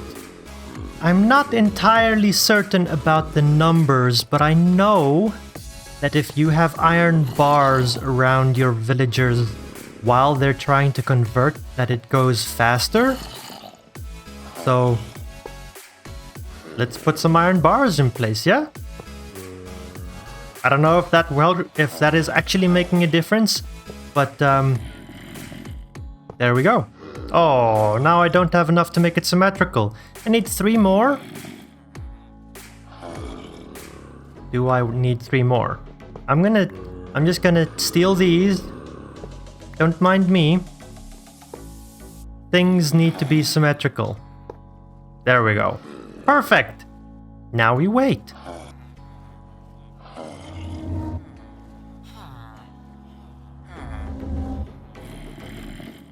Hey, okay, now both of them have been converted once, and look at those prices. They've come down. Not enough though. I'm real sorry, friends, but we're gonna have to do this again. Perfect. Hey, you're dressed in all gold armor this time. Something that I do feel like I need to just mention. If you're doing this on any difficulty other than hard. I'm playing on hard. Now, I'm not locked to hard, but I am playing on hard. On hard, your villagers will always be converted by a zombie. If you're playing on normal, there's a 50-50 chance. They can either be converted or they can be killed. If you're playing on easy, they always get killed. So if you do intend to do it this way, unfortunately, you are probably gonna have to be playing on hard mode. It's kind of a catch-22, right? Putting the game on a harder difficulty makes it easier to do certain things like converting villagers. That's just wild. Anyway, I now gotta wait for these guys. It took about 3 to 4 minutes last time. We're just gonna sit and we're gonna wait, we're gonna be patient, and then I gotta do 6 more of them.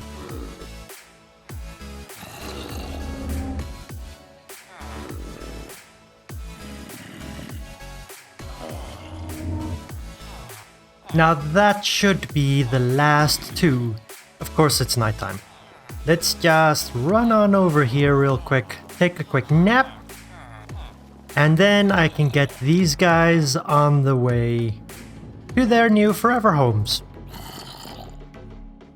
And the last one, yep, should be in place. Let's get rid of some of these, and I should now just be able to do that. Give me that minecart. Did I? Thank you. Can't get out because of the trapdoor. There we go.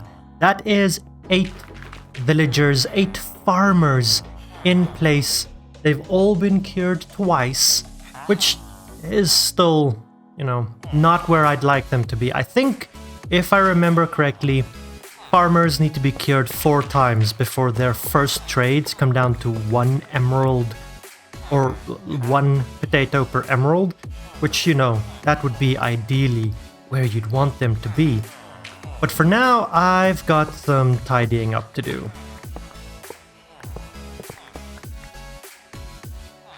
And boy, do I got some tidying up to do. Yeah, the dirt paths, railway thingies, they're kind of a mess. Now I know this episode is getting a little long, but we really can't end it without testing this new XP setup that we've got going here. I'm just gonna dump everything into this chest right here. I'm gonna make sure that my respawn point is set to there. And then we're gonna do something potentially questionable. I'm just gonna go ahead and jump off of that cliff. There we go. And now we are back onto 0 XP. I'm gonna throw my armor on just because that's a good to have. But now I've got an empty inventory. I have 0 XP to my name. And thanks to a little bit of AFKing, I should have more than enough carrots and potatoes to fill up my entire inventory. Oh wow, I just have enough potatoes to do that. Okay, the potatoes might be going a little slow, because I spent a lot of time AFK. But anyway, we now have an inventory full of stuff. This bridge is a little dicey. And we can run on over to this side of the valley to our farmers, and I'm just gonna max them all out, get as many carrots and potatoes traded with them as we can, and see how much XP we can get out of them.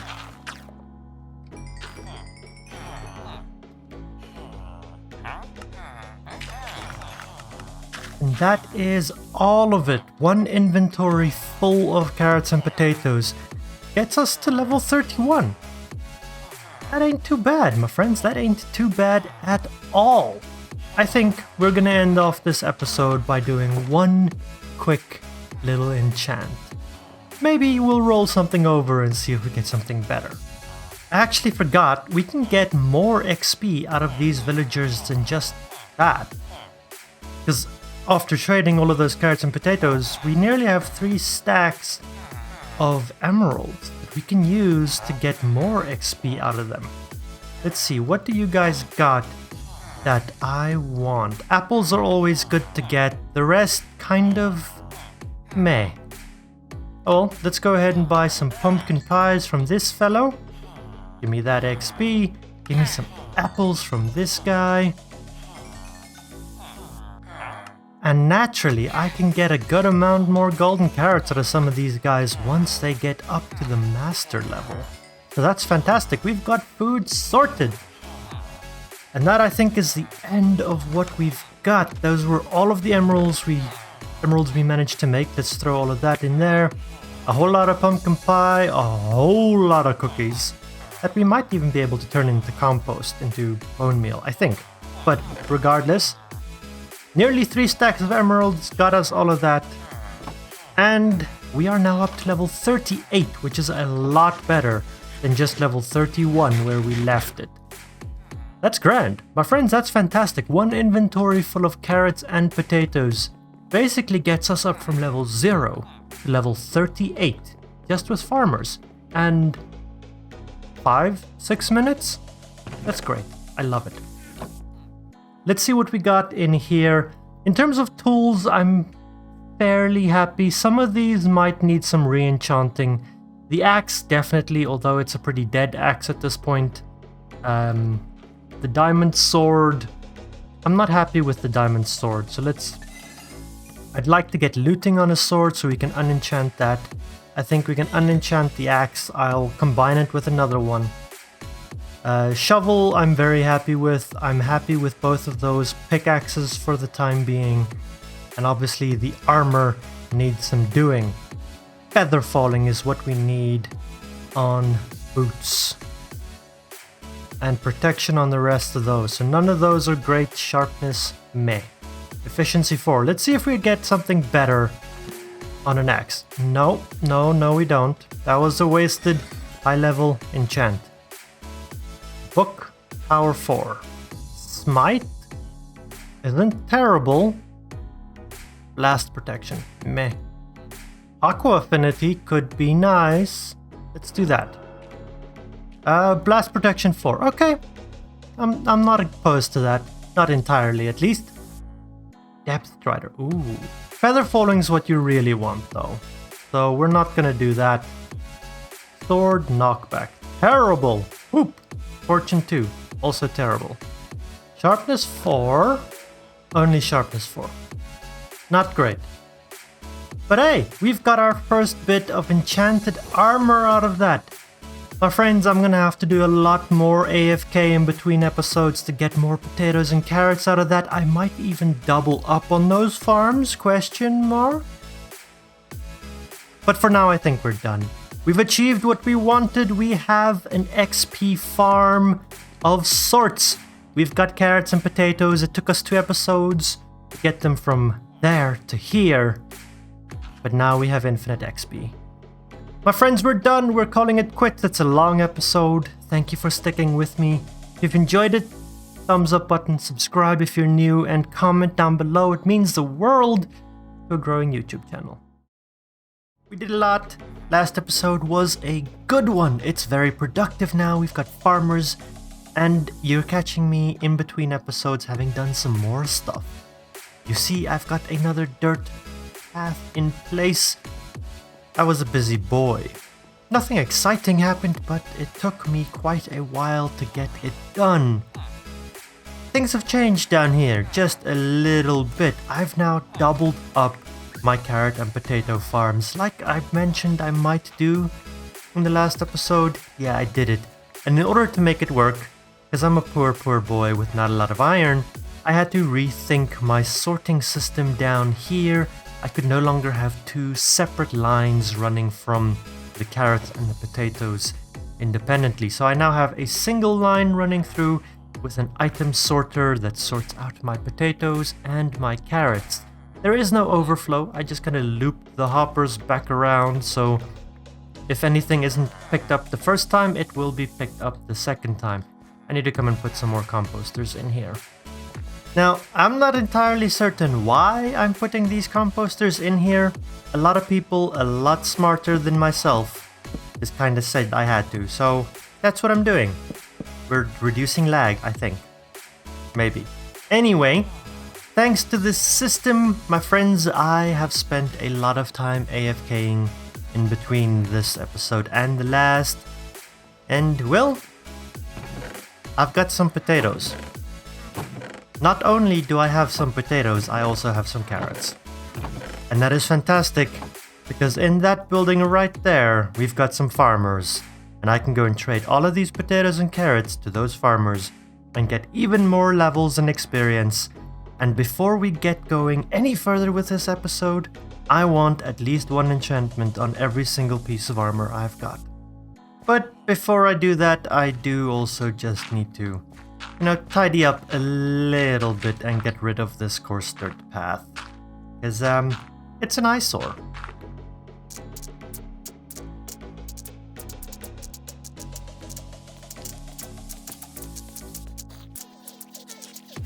So much better. Another thing that had to happen before I could do any enchanting was that I had to get all the way down to the riverbed where I could start to dig a brand new mineshaft entrance. The other one, let's face it, wasn't in the greatest spot. It was way too close to an ancient city and deep dark, and I'm not too keen on that warden coming for me. And after doing a little bit of mining, I've got a good number of tunnels dug down here, and I've got a whole lot of deep slate.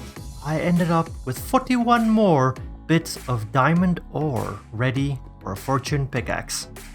It is a real long way up these stairs though, and once we get to the top, of course it's nighttime, it's even further up. before we get to anything respectable.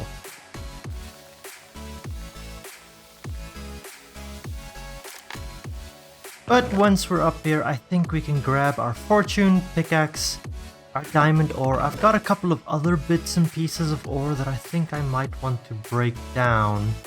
Probably this iron, although... no, I'll leave that for now. I don't need it anytime soon.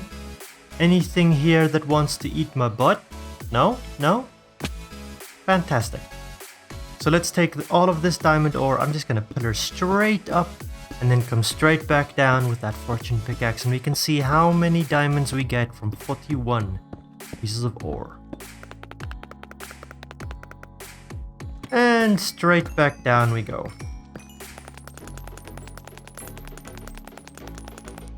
Oh yeah! A stack and 25 from 41?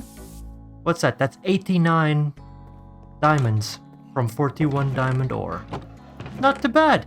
Now I've got a whole lot, and I think I can make some fresh tools, some fresh things to enchant, and we can go and spend some time at our enchanting table. Also, I need to go trade carrots and potatoes. So many carrots and potatoes. Well, that kept me... hey, that was rude. That was rude. Which one of you did that? Steven, get your friends under control, man. Come on. Anyway, we got a lot of enchanting done, and it took a very long time. So much, in fact, that I'm basically out of carrots and potatoes. And if I show you in here, I have an absolutely obscene amount of cookies, pies, glistening melons, and golden carrots at my disposal. And I've kind of used most of my emeralds again. This chest was overflowing with emeralds at one point. But at the very least, I've got a bunch of things that are enchanted, and I need to combine some of them together now. I have protection 4 on a chest piece, and I think I have 2 unbreaking books, and I'm going to put one of those unbreakings on it. My leggings are fine for now. I've got Aqua Affinity there, and on the other one I have Unbreaking. Blast Protection or Fire Protection, I'll probably use the Blast Protection one, and I'll just take this Unbreaking and combine it with that. Boots, I have Depth Strider, Protection 3 and Unbreaking, and here I've got Protection 4, so those will combine and we'll get some nice boots out of that. I want to combine these axes. This is a new axe, which is why it has full durability. Really good enchants. I'm very happy with that. This axe, the only thing I'm interested in there... actually, I might go for the Fortune instead of the Silk Touch, so we'll see. Those pickaxes don't need to be combined, and I actually didn't need to use nearly as many diamonds as I thought I would need. So now let's see, I'm probably gonna end up breaking my anvil today. I want the Fortune, not the Silk Touch, which means it has to be, the more expensive route. Dang.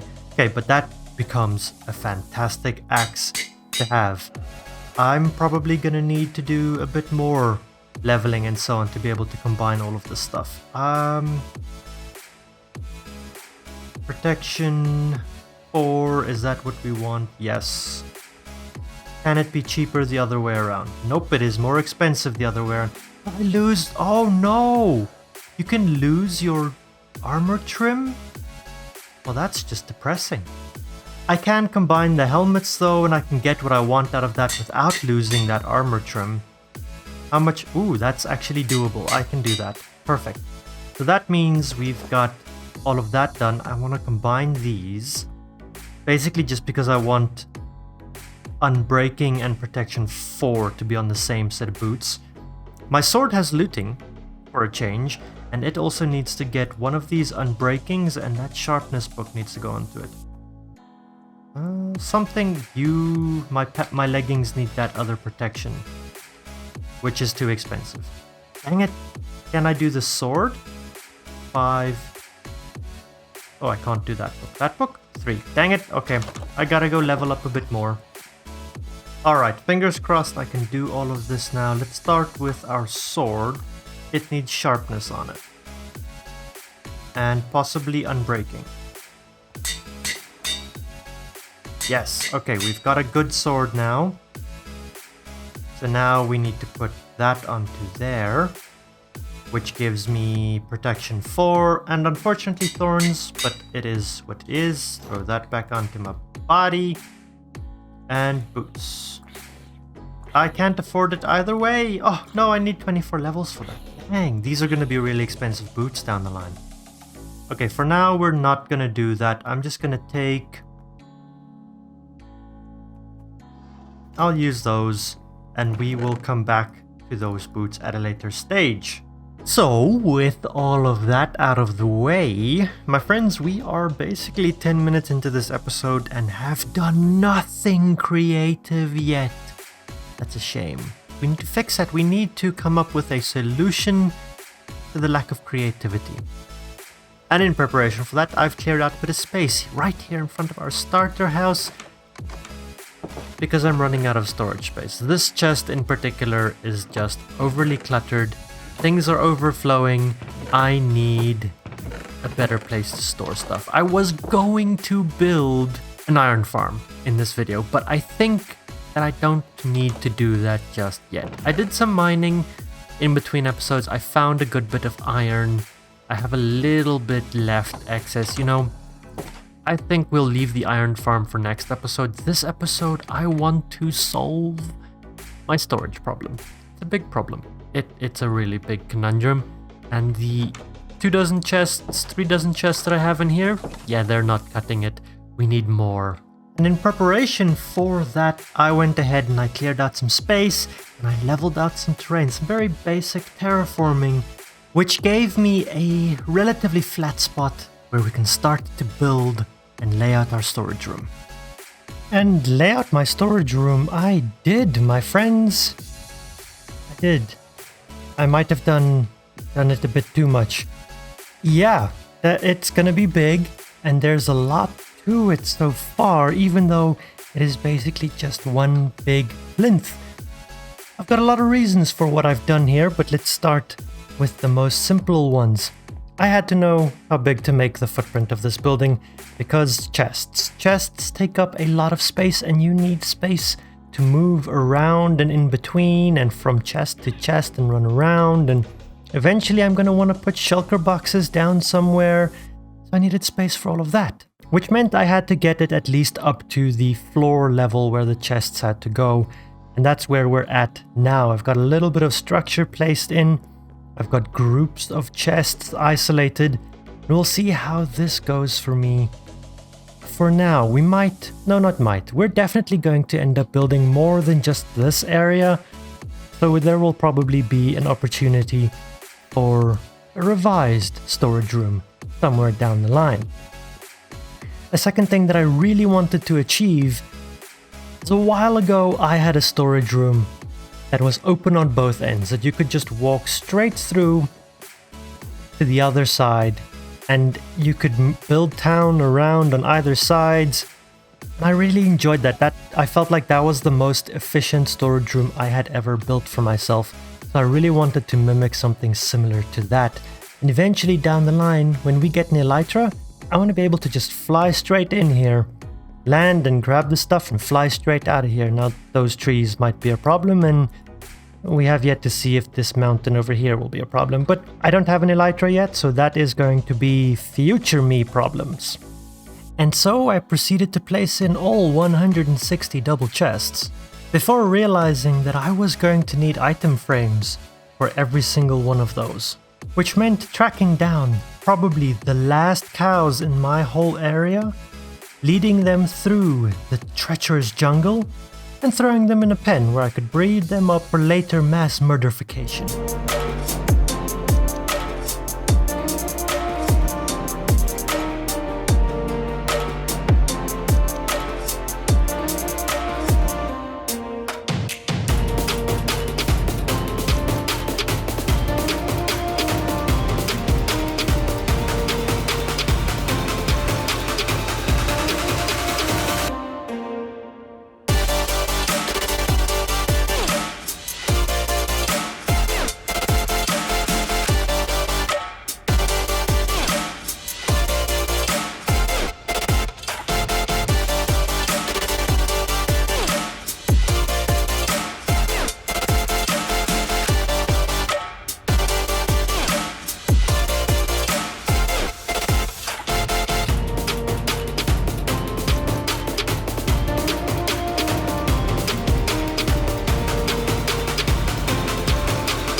So before I show you guys this magnificent building behind me, yes, I am aging copper. It's what I do in between clips, deal with it. My cows are escaping. I think it's time to cull the herd, my friends.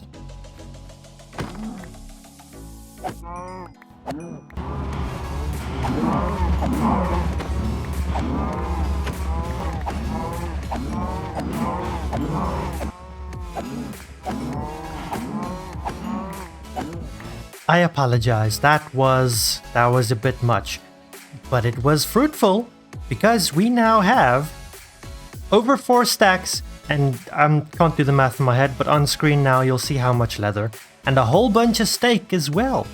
That's perfect, that's more than enough, I think. Like I said, I can't do the math in my head.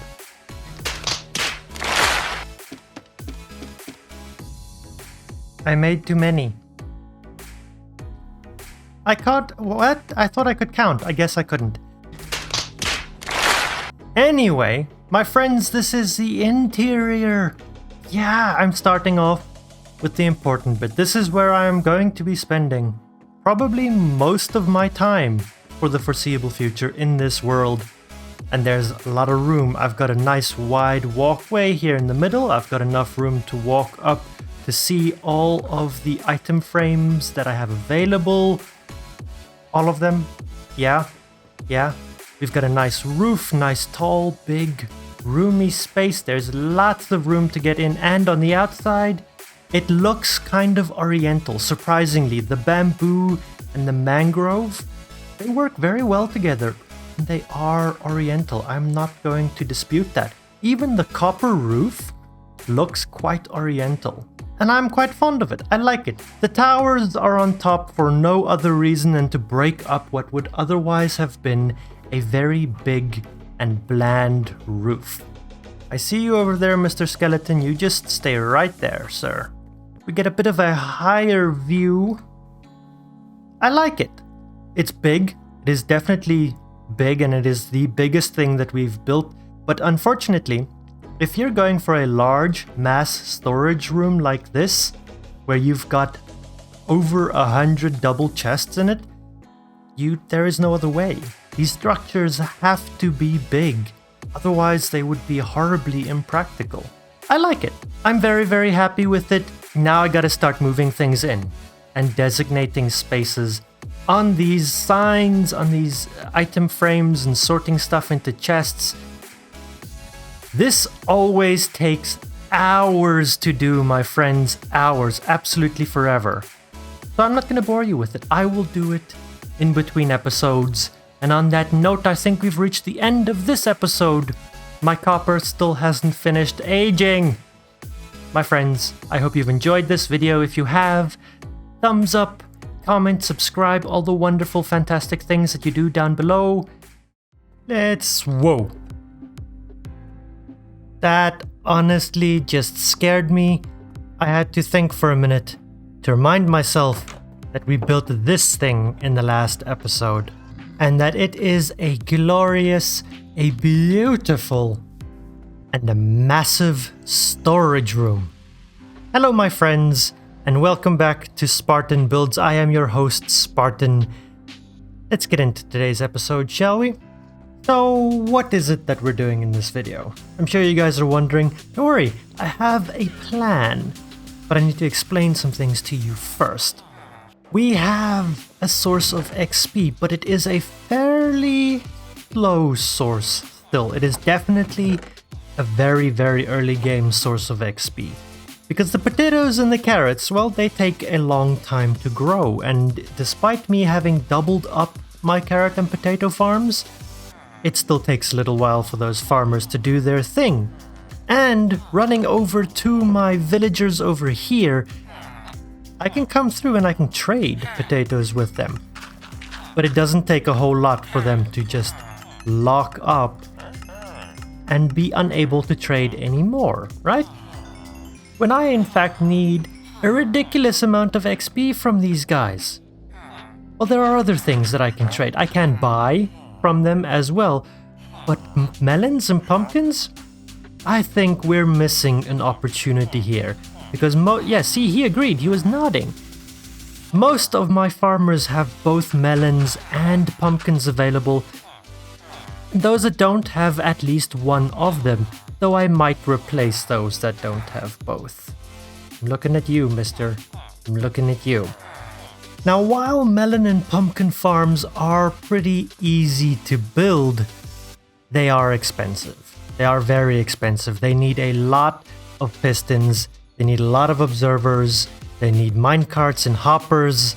And I am not the richest when it comes to iron. I've got some. I could probably squeeze out a melon and pumpkin farm with what I've got. But I think today we're gonna go twofold. We're gonna build 2 farms. Yeah, and the first one we're gonna build is gonna be an iron farm. So let's get to that one. Yeah, I know I promised I'd build you guys a house. And I will, I swear. Don't look at me in that tone of voice, Steven. Llamas, it will happen. I promise, but not today. Today, I am building an iron farm. And I've decided that I want to build it up there. Away from anything else, away from possible spawning locations for it. I want it to be isolated. Now I could screw this up because I plan on decorating it as well. And well, that could go, you know, either way. But for now, we've got the initial little bits set up here. And I think we're gonna be smart about this. You need a zombie or a pillager, one of the two. Pillagers tend to work better because their range is more, but zombies are just a whole lot easier to get in here. So I think that's what I'm going to do. I'm going to work with a zombie, and instead of trying to capture a wild zombie and try and convince him to hold something like we did with our zombification zombie, I think I'm just going to use the zombification zombie, and we're going to zombify a villager and use that villager as a zombie. I feel like I'm saying zombie an awful lot. Make sure this is ready and set up and all is working, as I got to capture 1 villager. There we go, sir. And in order to prevent even a zombie villager from despawning, you do either need to give them something to hold, use a name tag on them, or you need to lock in their trades. So I'm going to turn this fella into a farmer if they'll comply. There we go. And carrots, perfect. Let me just go and grab some. Here you go. Some fresh carrots just for you. I can get rid of that. We can turn that on. Is this gonna send you? Yep, it is. There you go. We pop that. We make him a zombie. That was quick. That was real quick. Thanks, Mr. Zombie.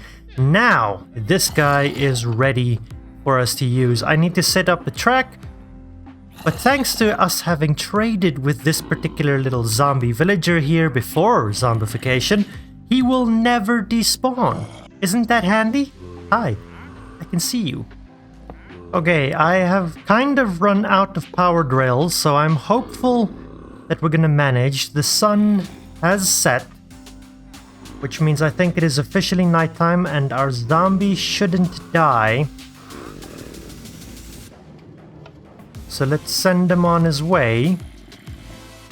Oh no, you're not gonna make it? Really? See, that's what I was afraid of. I have thorns on some of my armor. I don't want him to... Ow! I'm trying to help you, sir. There we go. There we go. And alley-oop. Now I'm really hopeful. Oh, that didn't work. I already saw it go wrong. Sir. No, sir, no. This is not how this is supposed to be going. Okay, do not knock me off. Do not jump off. Come here. So the cactus did work to break the thing. It just, No! No! Just get in the hole, please. Ah! Well, At least there's water. Ow! Leave me alone! Don't bully me. Ooh, Depth Strider is so nice to swim with though.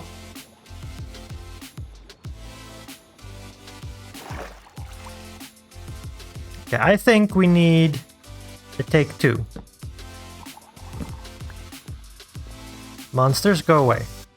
So this, I think, is my solution. I've blocked everything up around that I can, aside from right next to the cactus, because that'll break the cactus, right? I've also put blocks here so that they cannot... I don't think I need these blocks, but anyway, they shouldn't be able to just pop off onto the rails. So hopefully when the cart comes through, he's gonna take a little bit of damage as he suffocates briefly. Cactus will break it and he should just fall down there. I'm very hopeful that that's how it's gonna work. Also, no wonder he was hitting so hard. I'm not wearing my pants. I forgot that I took my pants off. Now, ideally, this needs to just work, because I no longer have anywhere to stand once I'm up there. I have also here, where he kind of slowed down and lost his momentum, added some more powered rails. So hopefully, fingers crossed, it goes better this time. We're gonna need this guy. That's off. I need to swap that around. Okay. We're ready to try this again. Also, I lost my cart. I don't know where it went. It probably fell into the water or something, but we didn't get our minecart back. Sir? Potatoes this time. Okay. Let me go grab some potatoes. There you go, sir. Potatoes. Actually, I don't want to keep potatoes in there. We no longer need that. You, sir, can go say hi to the zombie. Zombie, say hi to the villager. There we go. Now, unfortunately, it's the middle of the day. So I gotta wait until nighttime, because I cannot transport this zombie during the day. He will burn! And as the sun sets and we get some stars, I believe we're good to go. I don't want to take any chances. I'd rather give it an extra couple of seconds just to let that sun fully disappear before we send our zombie on his way.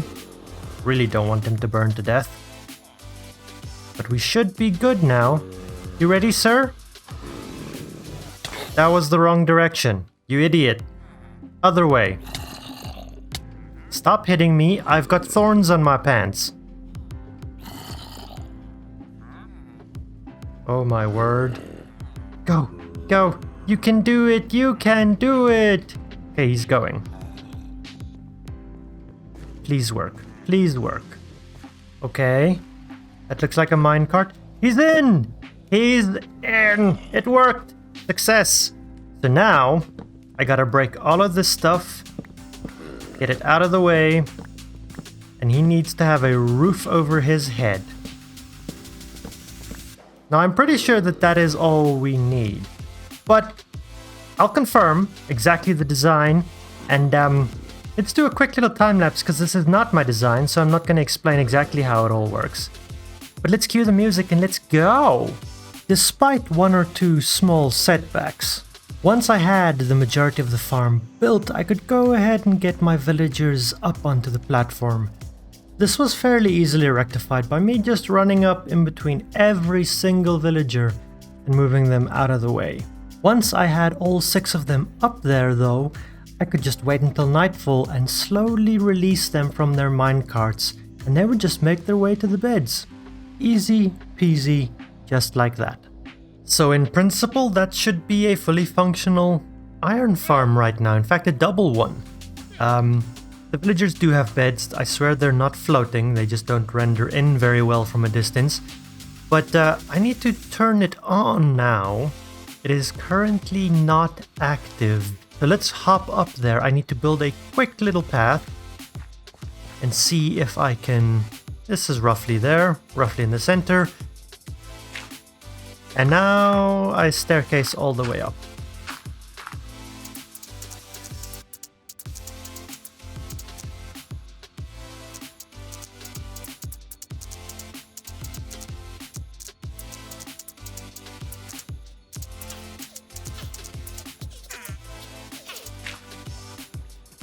Now, in theory, I should just need to knock these blocks out. And there's an iron golem stuck in the glass. Damn. Why are you stuck in the glass, sir? That kind of ruins things. Well, I don't want to leave any spawnable blocks within range, so let's get rid of those. That should be fine. Why? Why are you there? Well, I suspect now's as good a time as any to just come and enchant a bow, and power 4, actually perfect. Fantastic. Let's see if we can get rid of that iron golem. I might need to come up with an alternative plan just to kill them if they do end up spawning inside of the glass like that. Which we might be able to do with a little bit of lava and fence or signs, maybe. Let's see if I can get up there. Maybe I can shoot it. Worst case scenario, I need to kill it. Ideally, if I can just get it to move out of the glass and fall into the water, even better. I'm pretty sure the drowned will eventually take care of it.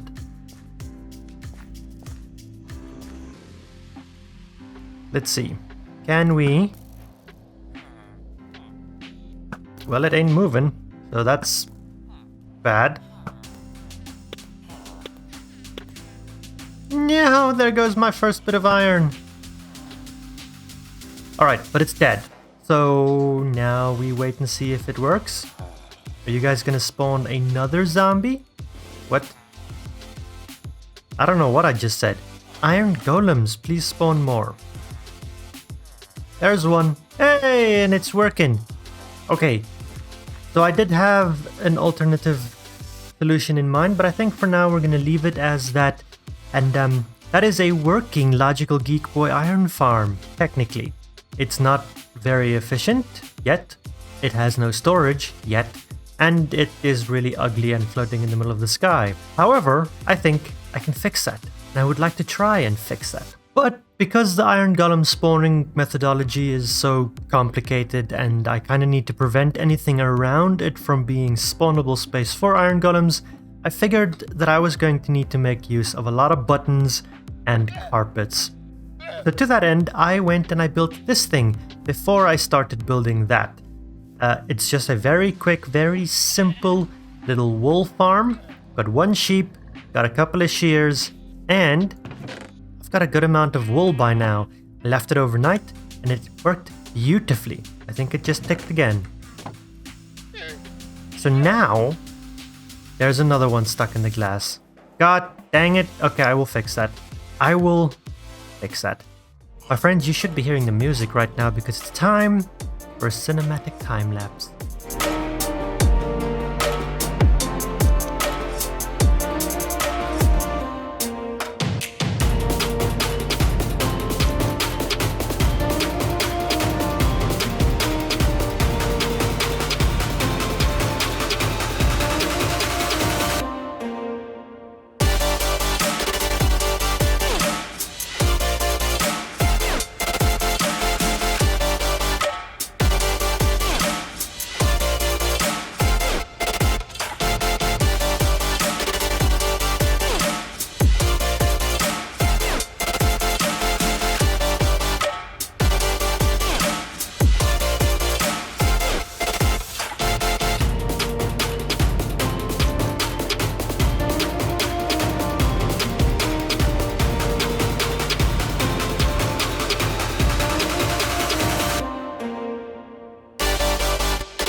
And it's done, my friends. It looks a lot better than I was expecting, and you know, the shape is a little odd. While we're down here, let's talk about that real quick. It's an airship, my friends. It's not a boat. It is not something that sails the water, so I think it's okay that the hole is a little oddly shaped. It looks really good, if I'm gonna be honest to you guys. I like it. Organic shapes like this, holes, really difficult to do. Doing it up there in the air with just dirt pillars was a lot harder than I was expecting. So much more tedious. But I had a lot of fun and I'm very happy with the result. Well, that didn't go as planned. Now, unfortunately at the moment, the only way for me to get up and down with this iron farm is this really long rope ladder that I just threw down for myself from up above in the ship. But as we get near, you can see there on the left, there is a golem busy dying. The farm works, it is fantastic. You might have seen in the time-lapse that I added lava in the opposite corner as well and let it flow around. That way any golems that do spawn in the glass, they should be fine and be killed. So we don't have that problem. I did have some spawning issues with them spawning in the balloon as well, but a combination of carpets and buttons sorted out that problem, and now the farm just works, and it works really well. I've got a good amount of iron here already, all of which I think I'm just gonna grab all of that. And all of that I got not while AFKing, my friends, but while working down here at the bottom by our warehouse. Which means me just being in the storage room, this thing will be rendered and producing iron for us, which is exactly what I wanted. As for what I've been doing up here by the storage room, I've been playing with some packed mud.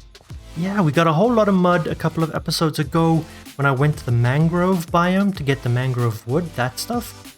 And I figured, you know what? I think that'll make a really good little dirty, trodden, stony path. And I like it. I really like what I've done. We've got a little fountain, cute. It's reminiscent of the big warehouse in terms of the materials it uses, kind of, aside from the bamboo and the diamonds. But I really like it. It is centered perfectly on the warehouse, centered on this little courtyard circle thing where I'm going to have a road going west, a road going, I think that's north, east, through our warehouse, and south goes to across the little pond, across our creek, our valley, our river.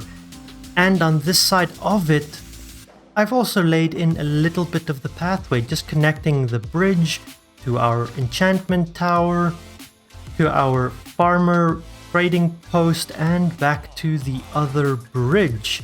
Just wanted to do a little bit of building but wasn't feeling up to recording, so I'm really glad that I did this. Now though, my friends, we've got a little bit of time left in this video, if I can math. I haven't edited anything, which means we do still have time for that melon and pumpkin farm that I'd like to build.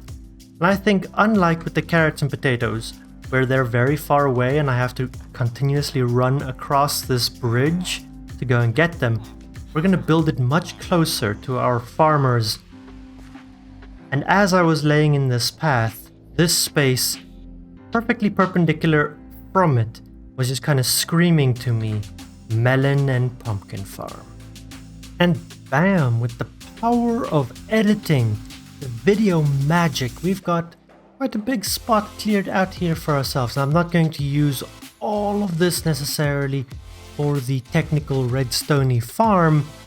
I do want to decorate around it as well. I don't know why, but during the course of the latter half of this video, since finishing that, I've been in the mood to decorate terrain and area around, which is why I just kind of did all of that over there in between, you know, slowly dying from man flu. But now we're over here and I've got most of the resources I think that I'm going to need to build this farm and decorate this farm here. And I've got some interesting materials, got some terracotta of varying colors that I think will work nicely. And for the most part, stones and wood, nothing super exceptional with those. I do think I've got most of the technical things. And I'm thinking I want to build 20-20, right? So 20 pumpkins, 20 melons. Not gonna go super massive. Of course, the sun is setting. But I think it'll be plenty enough. It'll be good enough for us that I'm in this area permanently. Having it loaded in all the time, we'll have more than enough pumpkins and melons in no time. So far, I've built basically the collection system for both farms, right? I've got pumpkins and melons, or melons and I don't know. I don't know which is which yet. Anyway, I've got some chests, got a good amount of chests, nothing fancy. There's nothing that's gonna stop the minecart and force it to stop and drop its load. It's just gonna go over these hoppers every now and then, and I don't think these farms are going to producing the kind of volumes that will prevent that minecart from ever getting empty again. And I've just marked out these spots. Everywhere that I've placed a log at this point is where I'm going to plant a seed. Because on top of all of these, I now need to place observers, and the little tail end, the little red dot needs to point up, and their faces need to be pointing down and looking at the soil. And after that, I can come back in here and I can remove all of the logs. That's why I used logs, because I can use an axe that shouldn't be effective at breaking anything else that I've laid down so far. I do think, though, that in order to ensure that I don't lose any of these things, I am going to place down my minecarts. This is going to be a little tricky, because I need to be able to get them going, right? So let's place a temporary block there and do that. That will get it going. Break that guy. I need that rail. Quickly. Oh, dang it, I wasn't fast enough. Okay, I'll use a trapdoor. Fine. It's fine, we'll do this the hard way. Trapdoor. Boop. And go. Now that should have, yep, collected all of the logs that I missed. With all of the logs removed, that's not gonna work. I need to be able to get myself back into the swimming animation, the crawling motion, like so. And then up underneath all of these, I need to come in and place pistons pointing down parallel to these. Now before I wire any of this redstone up, I'm going to come back down here, and underneath each of the observers, I need to till the soil. That's why I've got the water all along the edges, to ensure that all of this space is hydrated at all times, because this is basically going to be a farm. And once it's all tilled, I can plant seeds. It looks like I'm going with pumpkins on this side. Just grab the first seed that was on my hotbar. Doesn't really matter which one's which, really. Right, they're all planted. Now I gotta do the melons on the other side.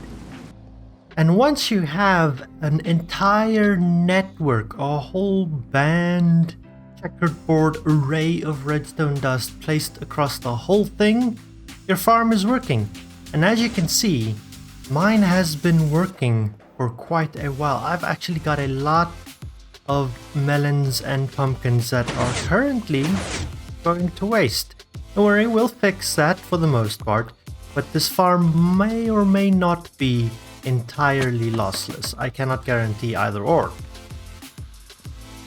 Just come around and pick up all of these as well. And I've left it running for a little while now. Okay, maybe a long while now.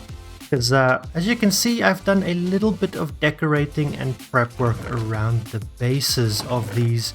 And I've got a good amount of melons and pumpkins already available. Not only did I build the platforms, the bases, to hide the minecarts, but I also built these two little reminiscent patties to our others from way over there that you can just barely see. Built them over on this side. Now they're both made out of birch because I wanted to use oak in our main build over here, but I've got a bit of a melon farm and I've got a bit of a pumpkin farm over here. I included the bamboo, what? No, the sugarcane, just because it's a nice pop of contrasting color to the orange and to the grays and things that go on the main building. And I don't know if you guys noticed, but I've been using it as decoration a little bit while putting in the paths as well over on that side. You can see some more. Also, quick side note, you can't hear the minecarts, but they are running. I downloaded a quick resource pack. If I remember to, I'll put it in the description below. Literally all it does is it makes minecarts run silently, because man were they loud if I walked in between these two buildings. Now from this angle you can't really see all that much, but I've done most of the building of the decorative parts on the outside. Obviously I'm going to put a bit of glowberries. See, I've been adding them to my buildings as well. I'm going to add some glowberries to these as well, and maybe some more lanterns hanging off the top. But first, I've got a bunch of different terracotta colors here that I think I want to try and build these roofs out of. They're going to be kind of funky colors, but then again, we've got roofs made out of mangrove wood and if we can see it, copper, right? Which are also very funky colors. So I think it'll be good. And we can use the orange for the melon farm, which I believe is that one over there, and the green, no, orange for the pumpkin farm, sorry, and the green for the melon farm, which is this one right here. I do have two different colors of those. I've got regular green and I've got lime, and I think I want to use the regular green kind of in the base of the roof more frequently, and then as we work our way to the top, we'll include a bit more of the lime, and this bit in the middle I think is where we're going to do a bit of the transition and have an equal amount of both. And the best place to actually view this from, on top of the enchanting tower. You can kind of see the fade, but it's not so striking that it immediately pops out at your face, and you know, all of the buttons kind of distract from that aspect as well, but they are needed. My friends, I don't want creepers falling on my face and destroying my beautiful roads. Look at that road, look at that path. So the buttons are needed. I would have liked, in hindsight, to have had one of these one block taller than the other, just to offset them a little bit, but for now, until someday that I am so bored or have so much motivation to do it, the farms stay as they are. It's a lot of work to just disassemble this whole thing in one block. Anyway, they are working beautifully. Our iron farm is working beautifully, and so we have solved two more problems. We have supplemented our experience farms with melons and pumpkins, which is fantastic, and we can now become industrial. All of the hoppers, all of the pistons we will ever need. And because of all of that, my tools are looking quite bad. So I think mending might be needed sometime soon.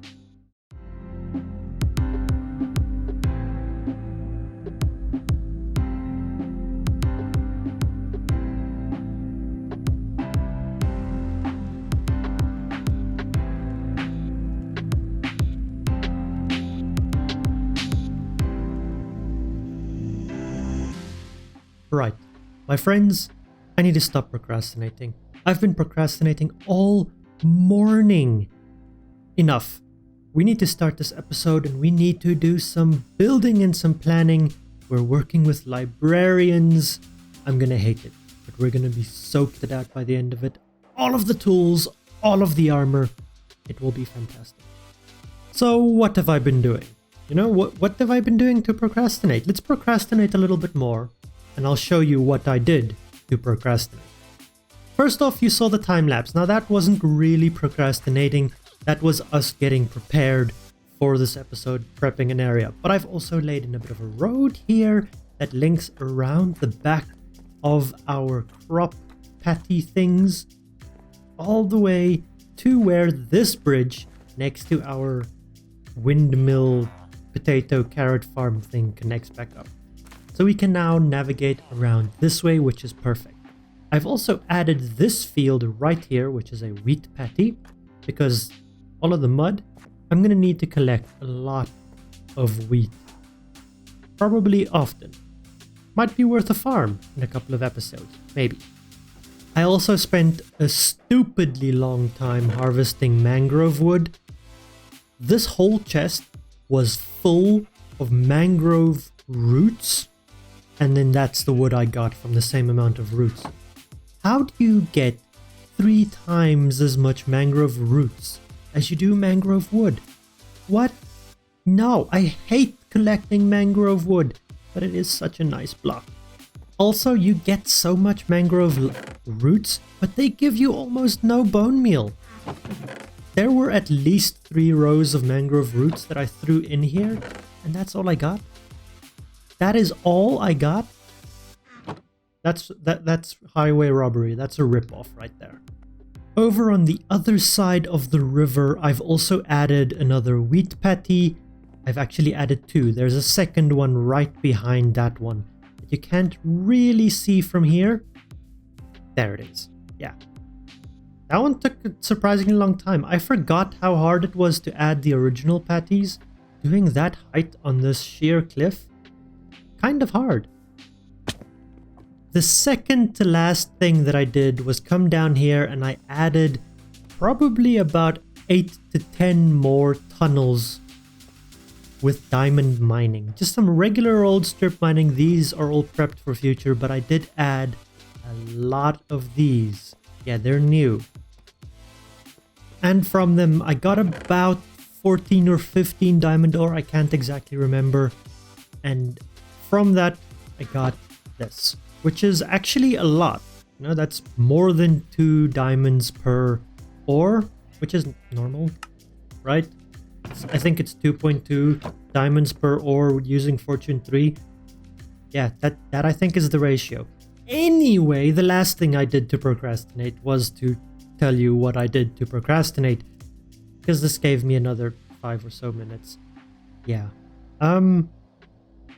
Let's just get going, my friends. I need villagers, I need librarians and enchantments, because I am tired of having mediocre gear that doesn't have all of the enchantments I want on them, and that doesn't have mending. None of this has mending, and if I show you guys this chest, these are my main tools. I have made 3 fully enchanted shovels, 3 fully enchanted axes. I have a hoe. And I've got 3 fully enchanted pickaxes. The pickaxes are all basically dead at this point. Enough is enough. I need mending. That is the very first thing that we have to do in this episode. But of course, before I can get started, I have some actual work to do. This is not procrastinating, I swear. I don't have any gold for golden apples. So I really have to do this. I have to break all of this down. We're pillaring up, and then we're going to fortune it all down.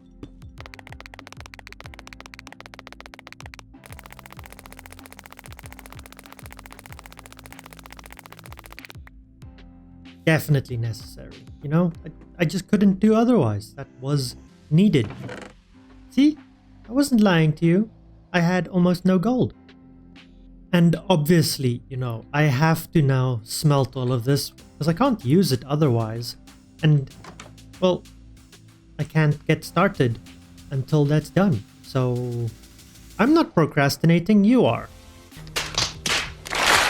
Jokes aside, momentarily, I did do a fair bit of work here. This is where I think we're going to build a giant ornate library where I want to have 20, 30 librarians, something obscene, that just have all of the enchantments that I could ever need. Why are you setting again? No, I just slept. Anyway, I did a lot of prep. It took me quite a while, and I liked this idea. Instead of trying to make the landscape look organic, I think if we build the building right up against here, it'll give us a nice opportunity to have multiple level entrances, which could be kind of cool. Now, with all of my gold smelted, I am fully aware that that is not going to get me 30 odd librarians that have been zombified a couple of times each. So I'm definitely gonna have to go back and mine some more, though instead of just going down into the deep slate mines over there, I'm thinking of going into the mesa, maybe a bit further to where the spider farm was, and seeing how I can best get some gold out of a mesa. Because technically, I believe, unless it's changed in 1.19 or 1.20, mesas have more gold ore than any other biome, I think. Correct me in the comments if I'm wrong. Before I can do that though, even my fortune pickaxe is looking very much worse for wear. So I think we're gonna... Oh, I had to. And I have some potions. I'm gonna need a librarian. A mending librarian, to be specific. So with a handful of lecterns ready to go and a whole bunch of fresh villagers just bred up, I think we can start this process. Let's go ahead and grab one villager. Stop him right here. What are we looking like in terms of daylight hours? We've got a little bit. Now I need to spend a whole lot of time just converting this guy back and forth until I get mending. Because I have to get mending from him first. Don't shake your head at me, sir. Just become a librarian who gives me mending. Please. You're not listening to me. That's a good one though. But no, I need mending. Before anything else, it has to be mending. Finally, mending, and it's not even that expensive. Wow. Okay, well, I'm gonna buy that.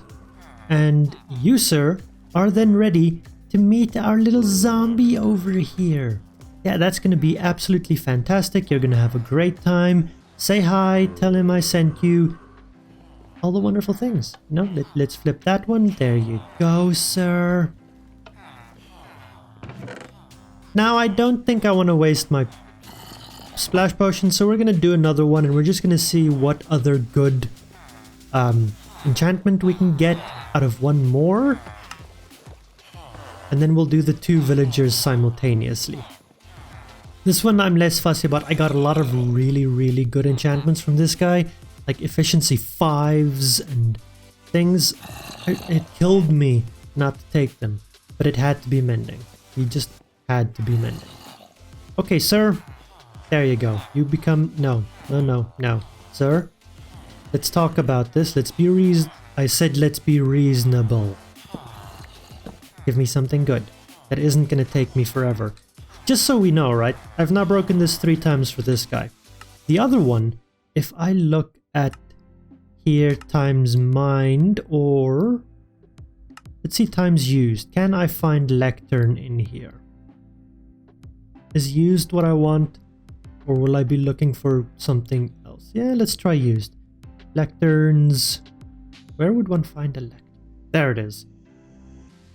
It took me 125. Let's say 3 times now, 122. Maybe I had broken it 5 other times. It took me 115 at least times of placing a lectern before I got that mending. You, sir, need to be better than that, and that you're not being better than that. I think I literally placed 2 more lecterns after I cut the clip. And looting 3, I'll take that. Looting 3 is not a bad enchantment. Let's lock you into place. Get rid of that. And I made a mistake. Mistakes were made. Really? Really? Come on. Yeah, okay, you shoot to there. Let's try that again. Is everything set up correctly? There we go. Yeah, that's how it's supposed to happen. Of course it's raining. I apologize for the noise. Zombies, say hello to my first 2 librarians. Absolutely fantastic. Okay, my friends, that's basically the gist of it. I've got a mending librarian, which is exactly what I wanted. I can put that on a whole bunch of tools now. I'm gonna go ahead and I'm gonna zombify him down until I can get that stuff for really cheap. Probably 3 or 4 zombifications. And I'll bring you guys back once I've got it on some tools and we can actually mend stuff. Now with an absolute ton of mending books, these are all mending books, I definitely have enough to at the very least put it on all of my tools for the time being, and then we can stop worrying about our tools breaking. Which will be absolutely fantastic. I can't wait for that time. For the time being, I do not think that I'm going to be putting mending on any of this armor. I think I'm going to make a fresh clean set of armor, and we're just gonna make it perfect from the get-go, brand spanking new, right? Yeah, and then somewhere down the line, once we have an elytra and I can do good exploring, a lot of exploring, we'll collect all of the armor trims, and on that set, I will put the perfect, my favorite armor trims and stylings and colors and things, and that'll just be the final great armor. Yeah? Yeah, I think that's a brilliant idea. For the time being though, I've got a whole bunch of tools here that need, amongst other things, mending, right? Not all of these tools are perfect. This one doesn't have efficiency 5 on it yet, but I think for now I'm gonna put mending on them all, and we will then, once we've got all of our villagers, all of our librarians in place, I'll come back and I'll see which of these tools still need a bit of an upgrade. Okay, that should now be mending on all of them. Yes, that is gorgeous. That's beautiful. Now, I'm going to put the rest of these mending books in a chest over here, meant for enchantments, enchanted books, you know? I made it before I had any, but there it is. And let's see. I'm going to sift through my inventory a little bit and see which of these tools are vital right now, and I'm only going to worry about repairing them for the time being, because I really want to keep this episode moving. We need to get some stuff done.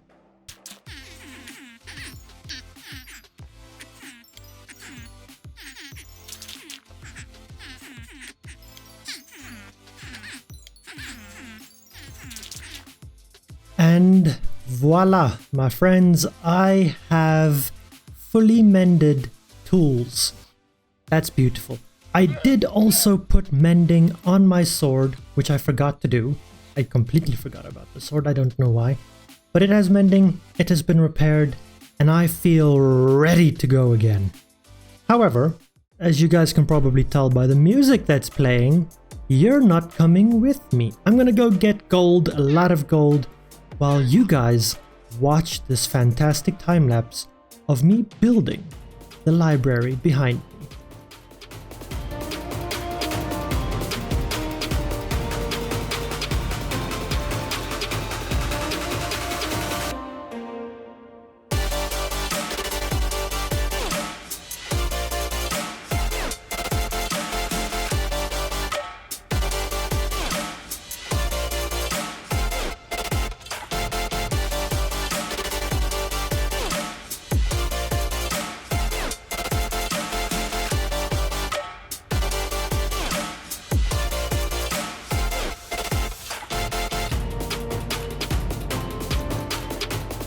Oh man, that took a while.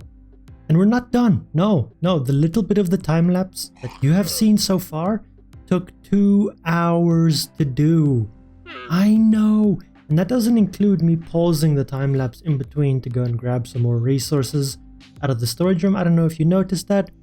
Yeah, 2 hours of active building. And it doesn't really look like a whole lot just yet. I will admit, I know, I agree with you all, but I like where it's going, right? We've got the red and the white, which I think contrasts nicely without being as stark as the red and the black, which makes this whole building look very, very dark and heavy and almost ominous. Until we get to the top, which you'll see in the next time-lapse portion, which will come in a bit, but I need to take a break. My brain's a little fried, 2 hours non-stop. Hoo-wee. So, why did I stop? Aside from me needing to just catch my breath and get going again, you saw me put in full windows here in the front. I didn't put in the glass, but I did have upside down diorite stairs in the top. And then I realized that I really wanted to add buttresses, these things, right? These flying buttresses that are like little side towers away from the building, and that lean up against the building. And in architecture, in real Gothic architecture, they help really tall walls stay upright without having to make those walls incredibly thick. So I knew I wanted these flying buttresses to be on this side on the land, and you could walk underneath them. And I'm probably going to hang lanterns or something from them. And then here we'll have an entrance into the upper level of this building. But wanting to be able to do that meant that I had to do that first, because they had to be a certain height. I couldn't have this sitting here, for example. That would just make this road completely impassable. So I had to build these 3 flying buttresses first and lean them over, and that immediately showed me that, okay, my white walls are not tall enough, which I'm not against. I think it'll make the whole building look less ground heavy by making it taller, making it slimmer, sleeker, more lightweight. I think that'll work wonderfully. So if we increase the height of these walls by 4 blocks, I'm thinking, maybe 3, but probably 4, I think that'll make a very big difference. And then my windows can change as well. And then I had to put them on this side.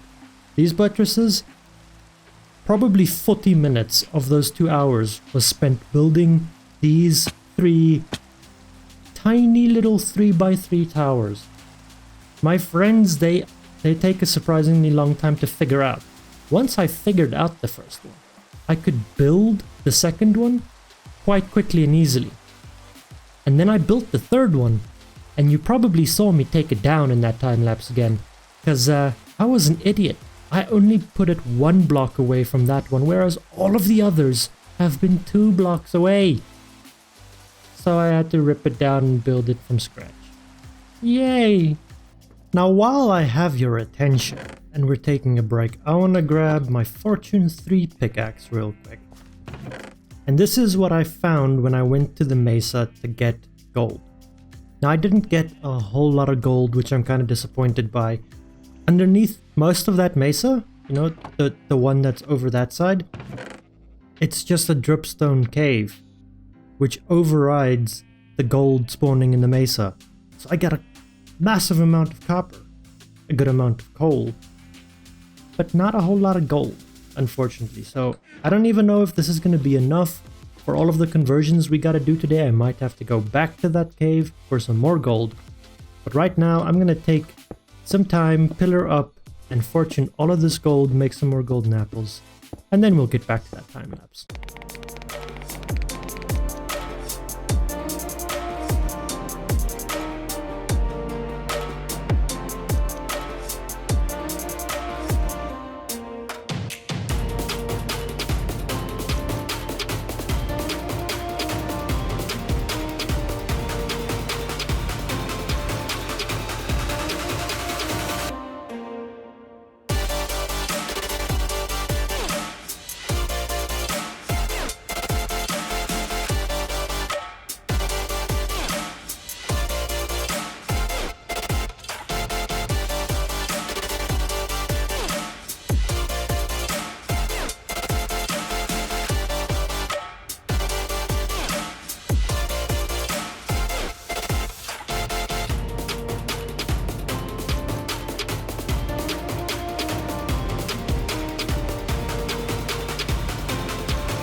Nope, that is not acceptable right there. But that is much better. That is fantastic. I am so blown away at how well this turned out. Aside from, you know, the path and the steps and things, I still need to fix that, and I will fix that while I go about moving in villagers. But first, wow. Wow. I am over the moon. So incredibly happy. I very rarely get an opportunity to just sit and spend 6 hours straight working on a build in Minecraft. No interruptions, nothing, just me and Minecraft. My friends, I haven't had this much fun playing this game in a very long time, and I am so glad that we managed to do this. This is fantastic. I love it. It looks really, really good. Let me show you around on the inside real quick. I've got a whole lot of stations to put librarians in. How many is this? 10 right here in the front foyer, And if we come up this way here in the back, which has its own entrance by the way, I've got 13 more. So that's 23 places for librarians. It's not quite the 30 that I had intended initially. But I mean, there is also this whole space that I was thinking of just turning into a library space, a reading nook, lots of bookshelves and benches and things, and I might still do that. But if by the end of this episode, that's not happening today by the way, I'm spent. 6 hours straight, I'm spent. I'm not doing anything more creative today. But if by the end of this episode I've moved in all of these villagers, all 23, and there are still some pivotal enchantments that we're missing, I might consider expanding into these top spaces in the next episode or so. I need to go and sleep. But I am so incredibly happy with this build, my friends. It looks fantastic. Llamas! Steven! What do you guys think? Yeah, look at Steven. He's just sitting here admiring it through the trees. I know, isn't it fantastic? Yeah, he loves it. Alright, I think I've got the whole minecart railway system in place to move our first guy. So let's put you there, let's do that. And this one over here, our mending villager, they haven't reset because they don't have access to workstations, even though it has been 50 days. Exactly, 50 Minecraft days since I put you guys up here. I am so sorry. Anyway, I think we're ready. Mending villager first, so let's send him off and let's go have a look, see if I've got him going to the right place and if I've got enough powered rails for the momentum to last. So far so good. Yeah. Okay, looks like he's in the right place. Chiseled bookshelves, I don't think I've explained it yet, but I can put a couple of his books in there or whatever. And now the question is, if I break his minecart, where are you going to end up, sir? I want you to end up right there. Do we understand each other? I don't want you to end up here. I don't want you to end up on this rail. I want you, sir, look at me. Madam, I apologize. I want you to end up right there. I'm glad we could understand each other. That was beautifully done. Thank you. No, you stay right where you are, madam. There we go. So mending villager here, I'm thinking I'm going to put an unbreaking and an efficiency 5 villager in these two. And they're going to be my 3 first go-to villagers if I ever need to enchant anything, right? Yeah. And then all of the other slots, I'm not going to be very particular about what goes where. I'm just going to put good librarians in all of these slots. 2,000 years later. And yup. 1, 2. The last of my golden apples gone. And I really wasn't kidding. This is all of the gold I have left to my name. No ores, no nothing. That is all. I have 4 plus this one on the item frame, 5. I can't make any more. And with both of these villagers converted back from being zombies for the 3rd time, moved into place, and traded up all the way to master level, that is going to be where I draw the line for this particular episode. Whew.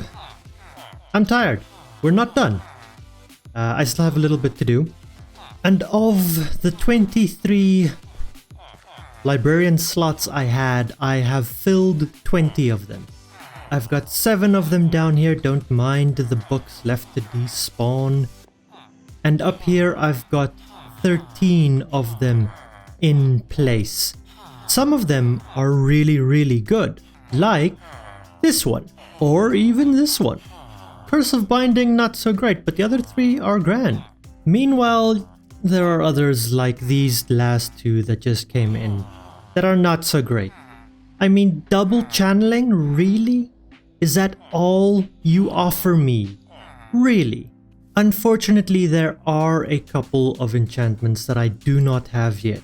Only 7 of the 30 odd, so that's not too bad. It is unfortunate though that of the 7 that I don't have, Smite and Protection. Not to be seen at all. Not even a Smite or Protection 1. Nothing of the sorts. And while I do have these two ready to go, they've been locked in, they are a projectile protection 4 and a blast protection 4. Neither of which I have yet, so I decided to lock them in. The others I am still missing is loyalty, piercing, and quick charge. Neither of which I'm particularly desperate to get. But again, I'm completely out of gold. No more whatsoever, and I think we are well over time for this video, not just in how long it's running, as I don't quite know how long that is yet, I haven't edited any of it together, but also in how long it's taken me to record all of this. I need to start editing, because I've only got a couple of evenings left before it needs to go live. Which means, my friends, that for the time being I am going to clear out, at the very least, the outside of this to a point, because I need to prep this building for a thumbnail. Beautiful shot where I'm going to turn on shaders and all of that wonderful jazzy things. And while I go about cleaning this up, my friends, I really hope you've enjoyed this video. It's some of the most fun I've had making a video in a long time. Some of the most fun I've had playing Minecraft in a long time. And this is probably one of my favorite aesthetic builds that I have ever built. At least in a long time. So I really hope you've enjoyed it. If you have, give me that thumbs up button, comment, subscribe. The llamas are commenting, they've got a lot to say, you should be too. We were busy. In the last episode, I did a whole lot. I built this massive cathedral-esque library, and since then, I have done a lot more. Now, I did do a lot of stuff in the library, but before I show you that, I need to tell you something. It's been about 2 weeks since I last recorded anything. Hopefully it doesn't feel that way to you guys. Hopefully I'm still, getting a video out to you roughly once a week. Anyway, in that time I had a lot of technical computer issues. I hate technology. I don't understand it. I could play though. I just couldn't record.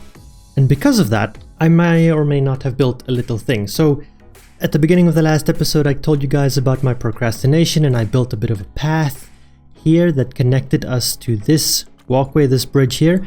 Well, I've now built something at that path, and it is this beautiful little house. I think the pink roof works better with the calcite and the diorite combination compared to that over there, which is a birch and oak combination. I think this is slightly nicer.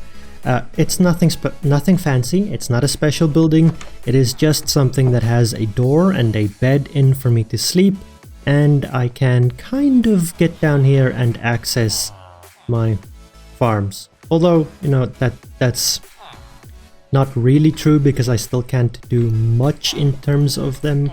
It looks like that guy is standing on top of something he shouldn't be. Looks like he's taller than this one. Anyway, yeah, I did that in between episodes. Now, aside from building that little house, last episode we ended off, I believe, here, or maybe here, and I still had a couple of librarians to put in. Well, I didn't just do that, no. Every single, I repeat, every single librarian in this building is new. I replaced them all. Yes, I am crazy. It took me the better part of a week to do that. But now, my friends, I have every single enchantment. I think. I made a spreadsheet with a tick list and everything, and I think I double checked it. But, this took so long. My friends, I went crazy. I hate librarians. I hate villagers so much.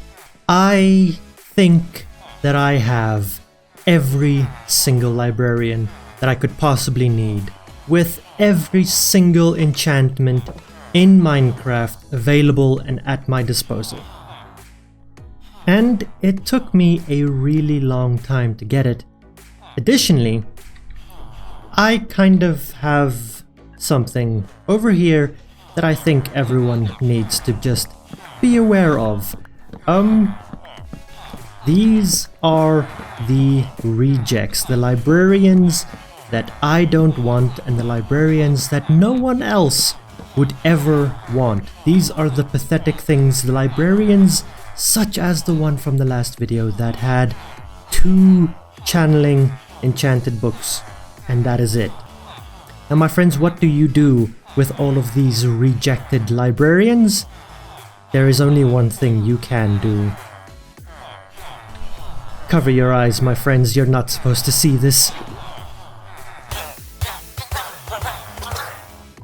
Well, now that we've gotten mass murder off the table for the day, thank you for attending that.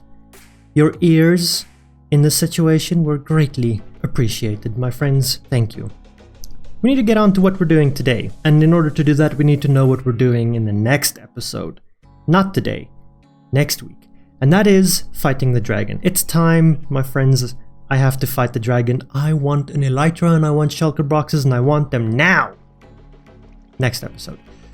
So this episode we're going to spend some time getting ready. We're going to do some re-enchanting of armor because the armor I now have that I'm currently wearing, not that great. And we're even going to find the stronghold and the end gateway portal thingamajig and prepare ourselves, get some gear and resources and things.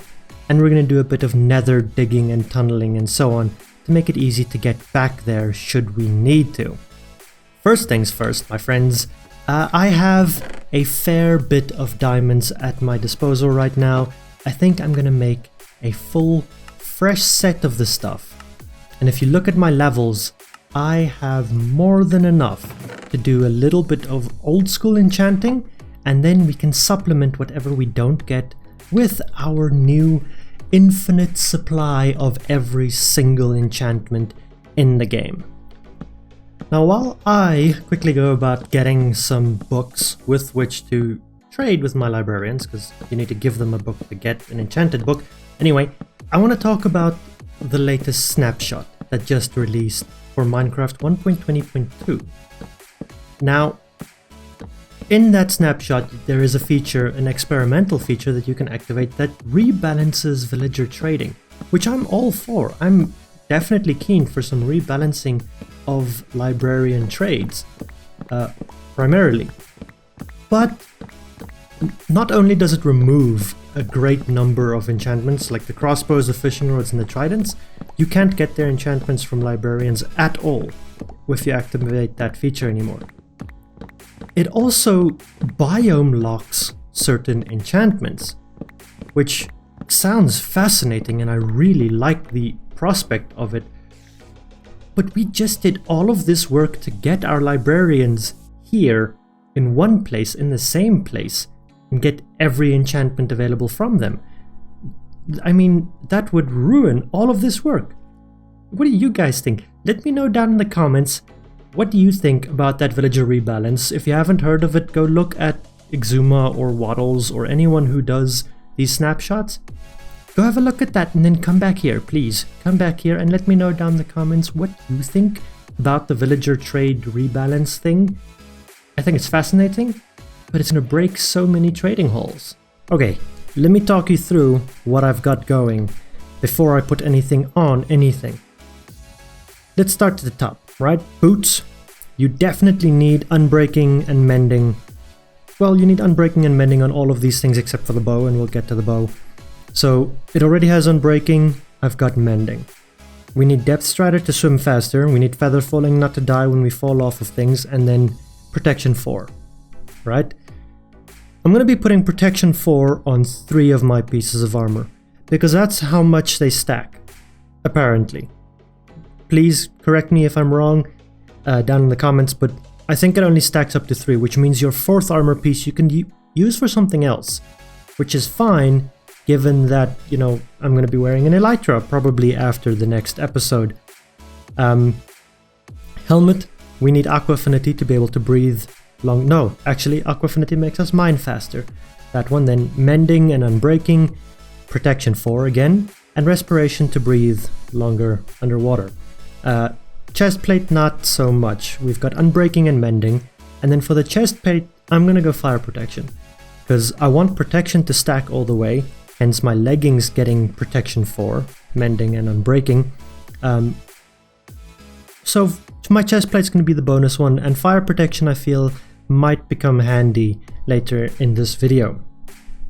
As for my weapons and tools, my axe still needs smite. I always put smite on an axe so that I can put sharpness on a sword. My sword still needs sweeping edge, so I've got that too. I've also made a bow ready to go for us. Flame is handy to have on their infinity. That's why you don't put mending on a bow. My friends, if you've got unbreaking 3, which I have here, on a bow, you have thousands of arrow shots before it breaks. Don't put mending on a bow, put infinity on it. Then I've got punch to make sure that those creepy boys stay far away from me, and power 5 to make sure it does maximum damage. Now I need to ruin some of my anvils, and hopefully I have enough levels for all of this, because I need to combine every single one of these things and just make ourselves the most awesome set of diamond armor. I have 3 more books that I need to put on, and I ran out of levels. Can you guys believe it? So I'm just gonna grab some of this stuff. By the way, this melon farm is working a whole lot slower than the pumpkin one. Just saying, you know? I am 1 level short from finishing the bow. 2, actually, because the bow needs a name. All of my weapons... Okay, 3 levels short. My sword doesn't have a name. And with that, I think we have ourselves fully kitted for this fight, my friends. That is a sword named Fluffy Bunny, because everyone has a magical weapon named Doomslayer or Orc Killer, but imagine being killed by something named Fluffy Bunny. I like that a lot more. And we have a bow named Wishful Thinking, because I suck at bows and it is wishful thinking that I'm going to be at all useful using this thing, but those are 2 excellent weapons. I've got a fully kitted out, for the most part, set of armor. All we need to make these things fully enchanted is soul speed on the boots and swift sneak on the leggings, and those will happen somewhere down the line in the future. They are not critical for that dragon fight. As for the rest of my main gear, now these are all primary things, they're not the backup gear I have in the chest. Soft Paws, my Silk Touch pickaxe, Gold Digger, my Fortune pickaxe, like and subscribe, my shovel that actually needs another efficiency enchantment. I've got Chop Chop, my wood collector, with Smite to kill all the zombos, and I've got Santa because, well, ho ho ho.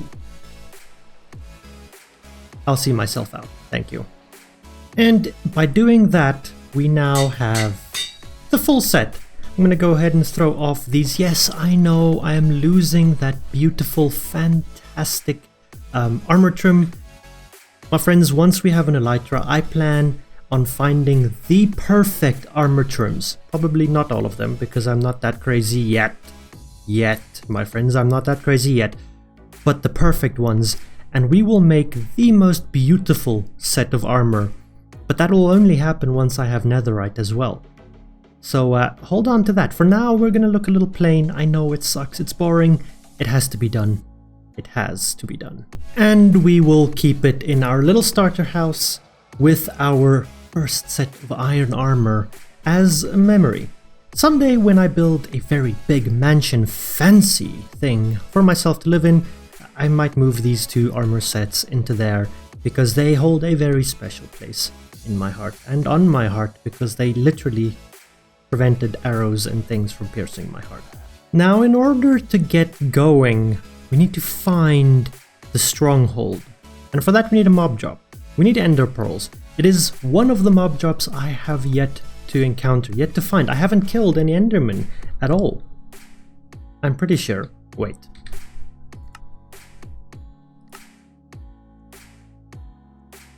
Where's E? E... Is it not alphabetical? Could have sworn it was alphabetical. I guess it's not here because I haven't killed it yet? Yeah, that's gotta be it.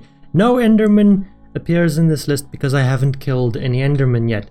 That's a problem, because I need the things that they drop.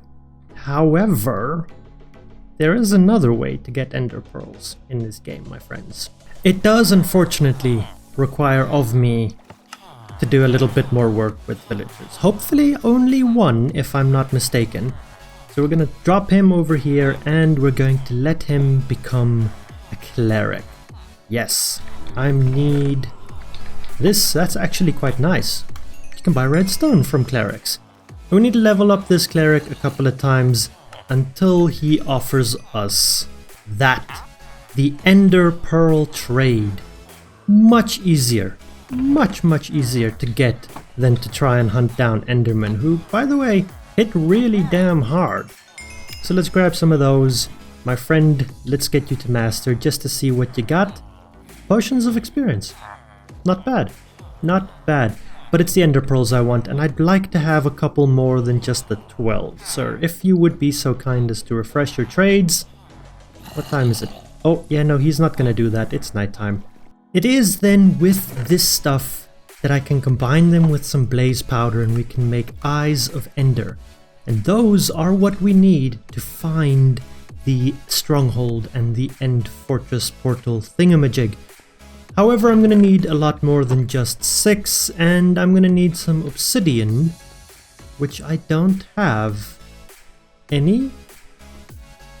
Okay, well, we gotta fix that real quick. The perfect excuse to come over here and get rid of this little lava lake that has honestly been bothering me since day 1 of this Let's Play. And now you can't even tell that there ever was a lava lake here. Fantastic. And it's left me with 48 bits of obsidian, which should be plenty for today's endeavors, as well as a lot of lava buckets. I've got lava buckets out the wazoo at the moment, so that's fantastic. So what I can do with all of this obsidian now, and some Eyes of Ender, is I can craft a couple of Ender chests, and this is going to essentially double my inventory. I can plop one down somewhere. I don't really know where I want to put an Ender chest, now that I think about it. Yeah, the storage room ain't designed the greatest with Ender chests in mind. Let's go ahead and plop one over there. I'll eventually make another one for the other side, but for now this will do, and that lets me store stuff in there. So let's go ahead, just as an example, I'll throw the Ender Pearls in there. Now I can run over here, I can plop down this Ender chest, and I can still get the Ender Pearls out of it. So it's fantastic. I just have to throw stuff in it and then remember to pick this up with a Silk Touch pickaxe, and I can put it down anywhere I want and have access to whatever I put inside of it. Glorious, fantastic. It did just consume 2 of my Eyes of Ender though, and I'd like to have about all of these Ender Pearls converted into those. Unfortunately, that does mean that I need to combine those Ender Pearls with more blaze powder, and well, I don't got any of that. So the only thing that's left is to head back into the Nether and get some more. But my friends, I don't want to be seen going through this pathetic Nether portal anymore. I think we're gonna spend a little bit of time. Not a whole lot, because this episode might become a little long, given that I still haven't left for the stronghold. We're gonna spend a little bit of time. We're gonna roll a time lapse, and my friends, I'm gonna decorate this area out here a little bit and get ourselves a fantastic little early game Nether portal built right here.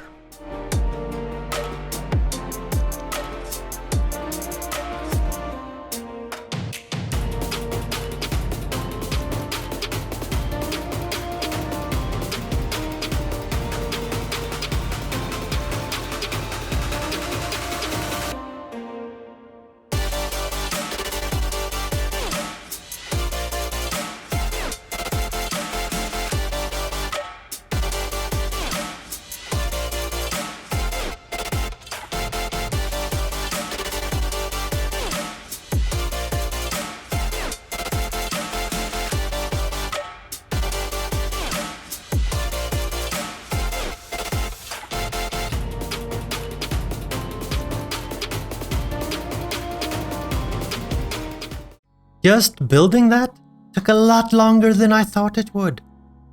And I have to admit something to you all. It's been probably about a week since I last recorded that, since I built up this space. But I'm very happy with it. I like it. It is grand. I've spent some time walking through it, several instances of actually just walking through this space. And I like it. It doesn't necessarily shout cemetery though, which I don't know if that's a good thing.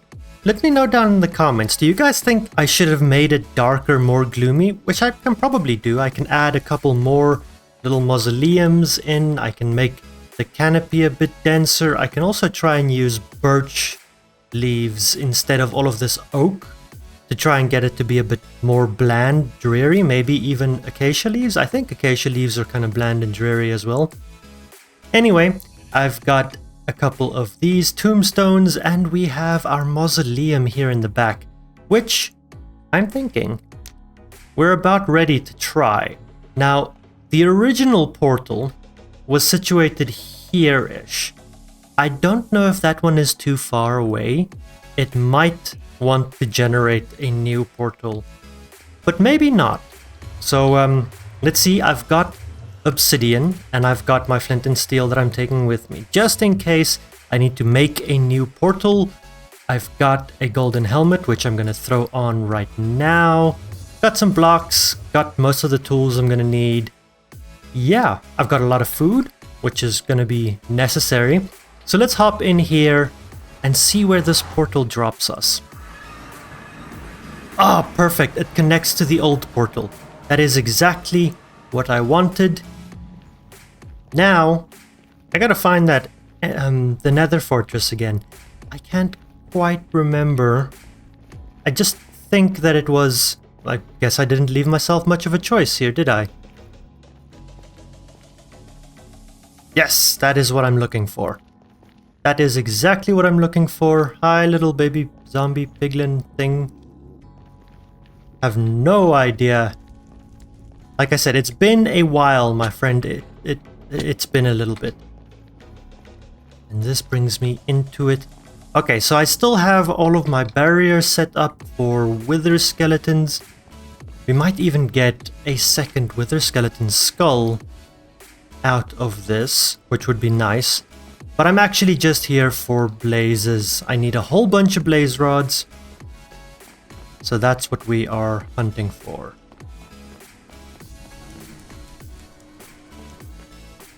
There we go, we've got a handful of them. Really?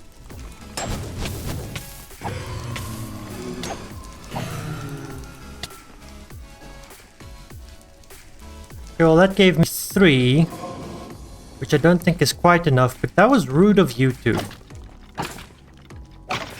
Also, I got a question on one of the previous videos, or it might have been on one of the shorts, I can't quite remember. Someone asked me about the mod that I use to get my mobs to move the way they do. All of my mobs have kind of different animations to them.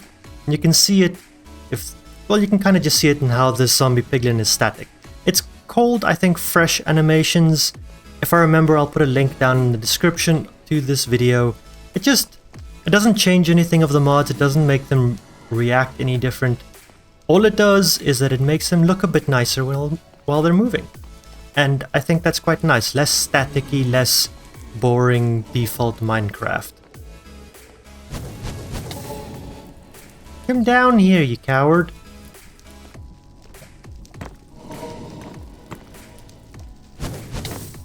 Ow.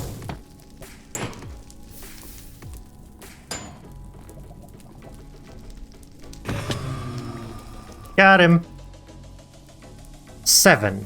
7 should be enough. That'll give me 21 bits. That'll make it 21 Eyes of Ender. I need at most 12 for the portal. Hi there, Mr. Wither Skeleton.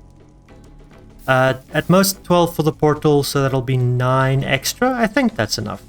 That should be enough. If I find any more, I'll stick around a little bit, but I think I've got most of what I need. That's a skull. That's our second wither skeleton skull. Perfect. We are 2/3 of the way to a wither boss fight, which we will not be doing in this video. No, I think we're doing enough. I heard that.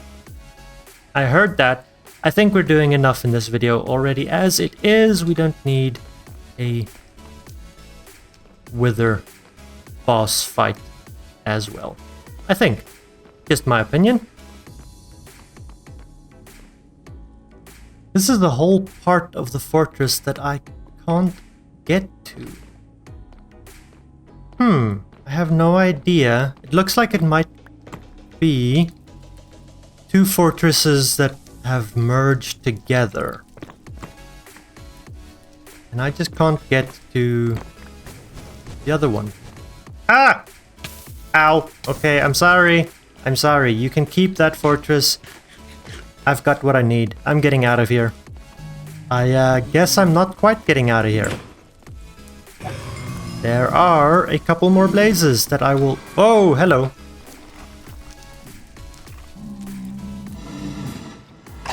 This isn't fair. I just want to fight the blaze. Really? Ghast? Really? There you go. Oh, it's nice having a strong bow. Alright, I think my exit is over here. Don't see too much trouble on my way out. No? Great. Let's get out of here, my friends. Yeah, I hear you, Blaze. Unfortunately, I am going to have to go back to the Nether in this video, but we'll get to that. First, my friends, we have what we need to make some more of these. So I've got 3 currently. I need at least 12 to make the thing work. I'm going to be able to make... I actually ended up with 11 blaze rods, so let's go ahead and pop that. Hi! Okay, you are interrupting me, but that is okay. Actually, you know what? I will take some sea pickles. I have a lot of emeralds, so let's take some sea pickles. Yeah, I'll take the dye, because that dye I don't need to make. Give me the flowers. I don't need the moss or the puzzle. I'll take the lily pads, just because why not? Yeah, now I need to figure out how and where to put this stuff. Now I have absolutely no idea what happened to the actual wandering trader, but his llamas are very upset. And ow, leave me alone. They are taking their frustrations out on me. I didn't want to pick that up. Llamas, look at what you're... Stop it! This is... No. Give me those leads. Where's the other lead? Stop! There's the other one. Stop it. Well, ow! Stop. You're being rude. There. Leave me alone. Okay. Now that they've calmed down, let's go ahead and fix some things here. Slime goes there. That goes there. Alright. What was I saying? They even shot these off? That was so rude. So rude. Anyway. Let's see. I need to make some Eyes of Ender. Let's start with 16. That gives me 19. I feel like I'm going to turn 3 more of these. 22. Right? Yeah, that gives me 10 to find the thing. I'll bring the rest. You know what? Let's just... It won't hurt. And if I have extras left over, I can make more ender chests. That's fine. I need at least one of these because I want to be able to brew a little bit. So I'm going to have to charge a brewing stand with that. Yes, I want to do a little bit of prep. I want to make it easy for myself to get to and from the stronghold, right? Yeah, that thing. And that means setting up a nether pathway. In order to do that, I actually need to come back into the nether, and I'm just gonna go all the way to the top until I start hitting bedrock, and then I'll come down a little bit more. And I'm going to set up some nether portals fairly close to the nether ceiling. And that should be good. Now, I know you're not supposed to be digging straight up in the nether, right? Straight up, straight down, those are bad no-goes. But I've got the scaffolding, and should there be any lava come down on me, I can just go down into the scaffolding, and hopefully I should be alright. You know, don't take my word for it. You really should not be following my advice. That was quick. That was really quick. That is bedrock right there, which is perfect. I think, yeah, 118, probably not a terrible place to put a portal. Why is there light? I have no idea. But this is fine. We'll put our new nether portal up here. I'm gonna clear out some space, and then we'll break the one down at the bottom so that this one becomes our new primary nether portal connecting to our starter village base area thing. And from here then we will be able to, once we know where the stronghold is, make an easy tunnel to and from. Now that will be safe to travel through, just a straight line, maybe it'll have one turn probably. But yeah, let's do that. Let's finish prep, and then we can go and find that stronghold, my friends. And it does link back to exactly where it needs to. I'm not gonna try and just run around and find a bed. I'm just gonna sleep right here. Okay, so now I can get rid of all of this netherrack, and we can get the last little bits of items and things ready before we set off on our adventure. Find a stronghold. There we go. That is everything that I have the ingredients for right now. So I've got some instant health 2 potions, and I've got some swiftness extended duration potions, which aren't technically necessary, but I think they'll help a lot in just overall maneuverability and regeneration during a dragon fight. So we're not going to use them in this episode. Again, we're fighting the dragon in the next video, but those are good to have with us for now.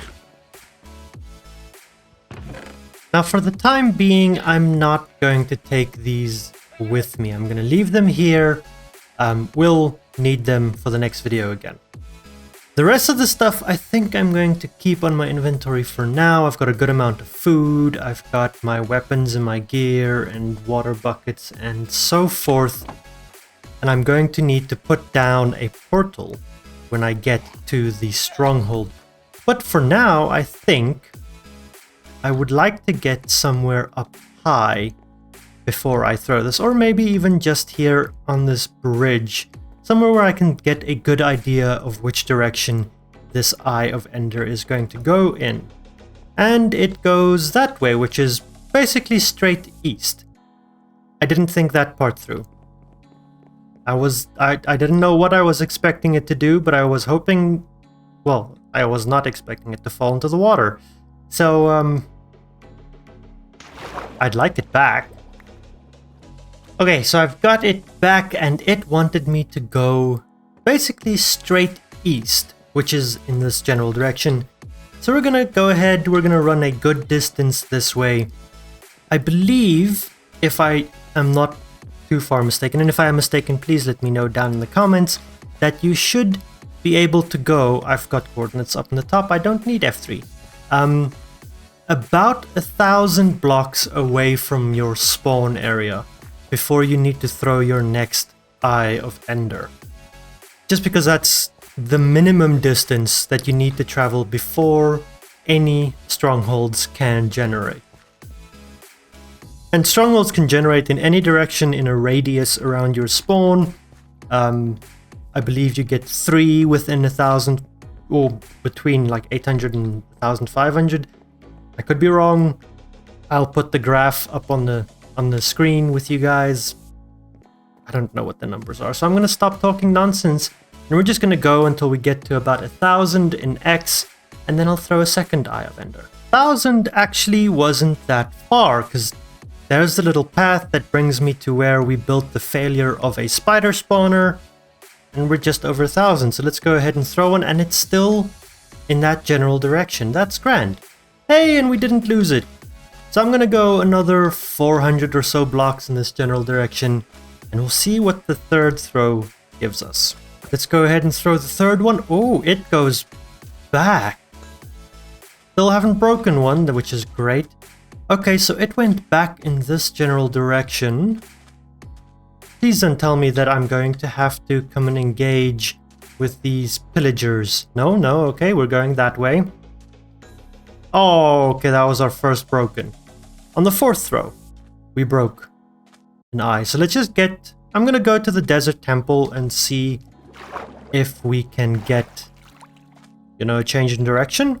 It might be right underneath the desert temple. That could be interesting. Coincidental. Nothing other than that would be interesting. Oh, no. Okay, we're going back this way. So you want to keep trying until it moves down. Then you know, once it aims downward, you know that you're right above it. Oh, come on! That one only lasted like 2 throws. That one went down. And I think it broke. Dang it! Okay. Is this the one that I just threw, or is this the one that... Just stand back and see if another one pops up? I don't think so. Okay, but it was laying on the ground right here, so I'm just gonna go ahead and start digging my way down here, and I'm just gonna spiral all the way down. And hopefully, we're gonna... Oh, that was a little too ambitious. And let's see how long it's going to take me to get to this stronghold. I mean, we're really not that far from spawn. 1,300-ish blocks. Not bad at all. There it is. There it is. Okay, we found stone brick. And there is the advancement. I spy...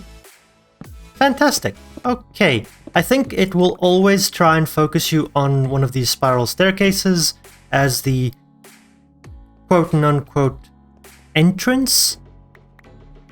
So, interesting stuff. Now, we just get to explore and see. I always break... Hello. Break the iron... Well, I break all of the doors just to kind of get them out of the way.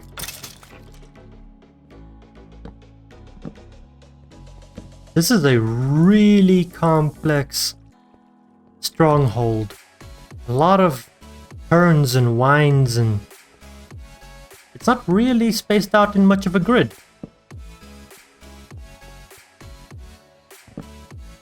That's a useless loop.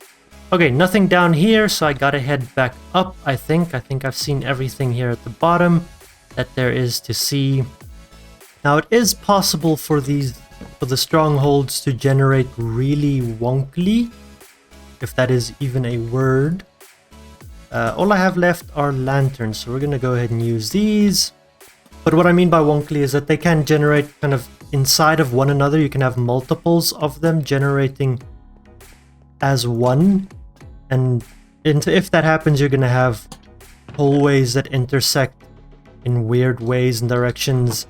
I'm gonna break that so that I don't get caught out by it again. And this is an example of wonkiness, right? That's a mine shaft that has just generated... I think it's a mine shaft.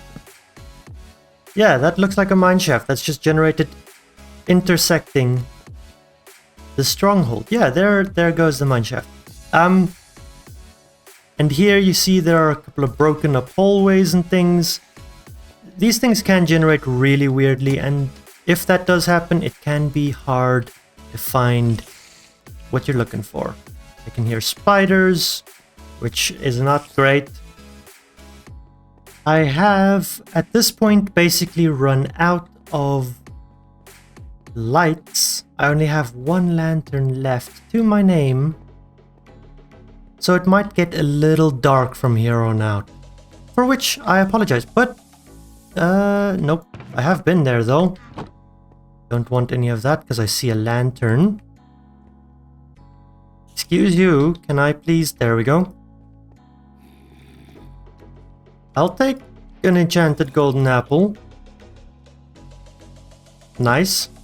I'll definitely take these torches because they'll be handy to have. Okay, interesting stuff. Yep, that's all mineshaft, which is not what I'm interested in at all.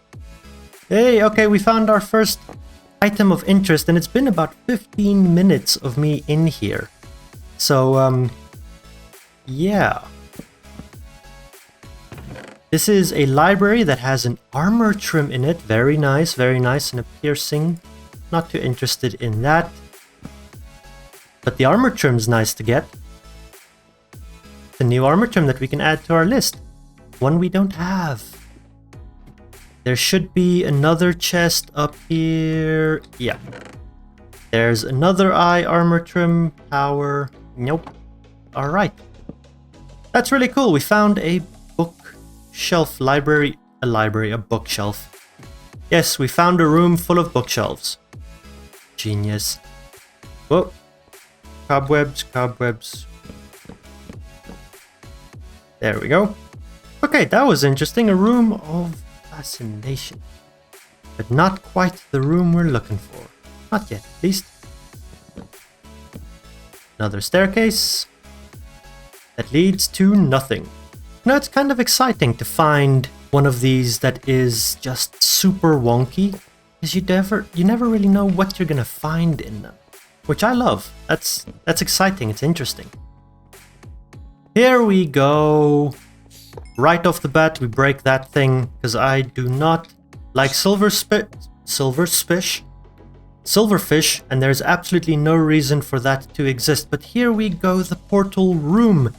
There should, in theory, only be one of these per stronghold, but given how wonky this stronghold is, I wouldn't put it past it that there might be another one.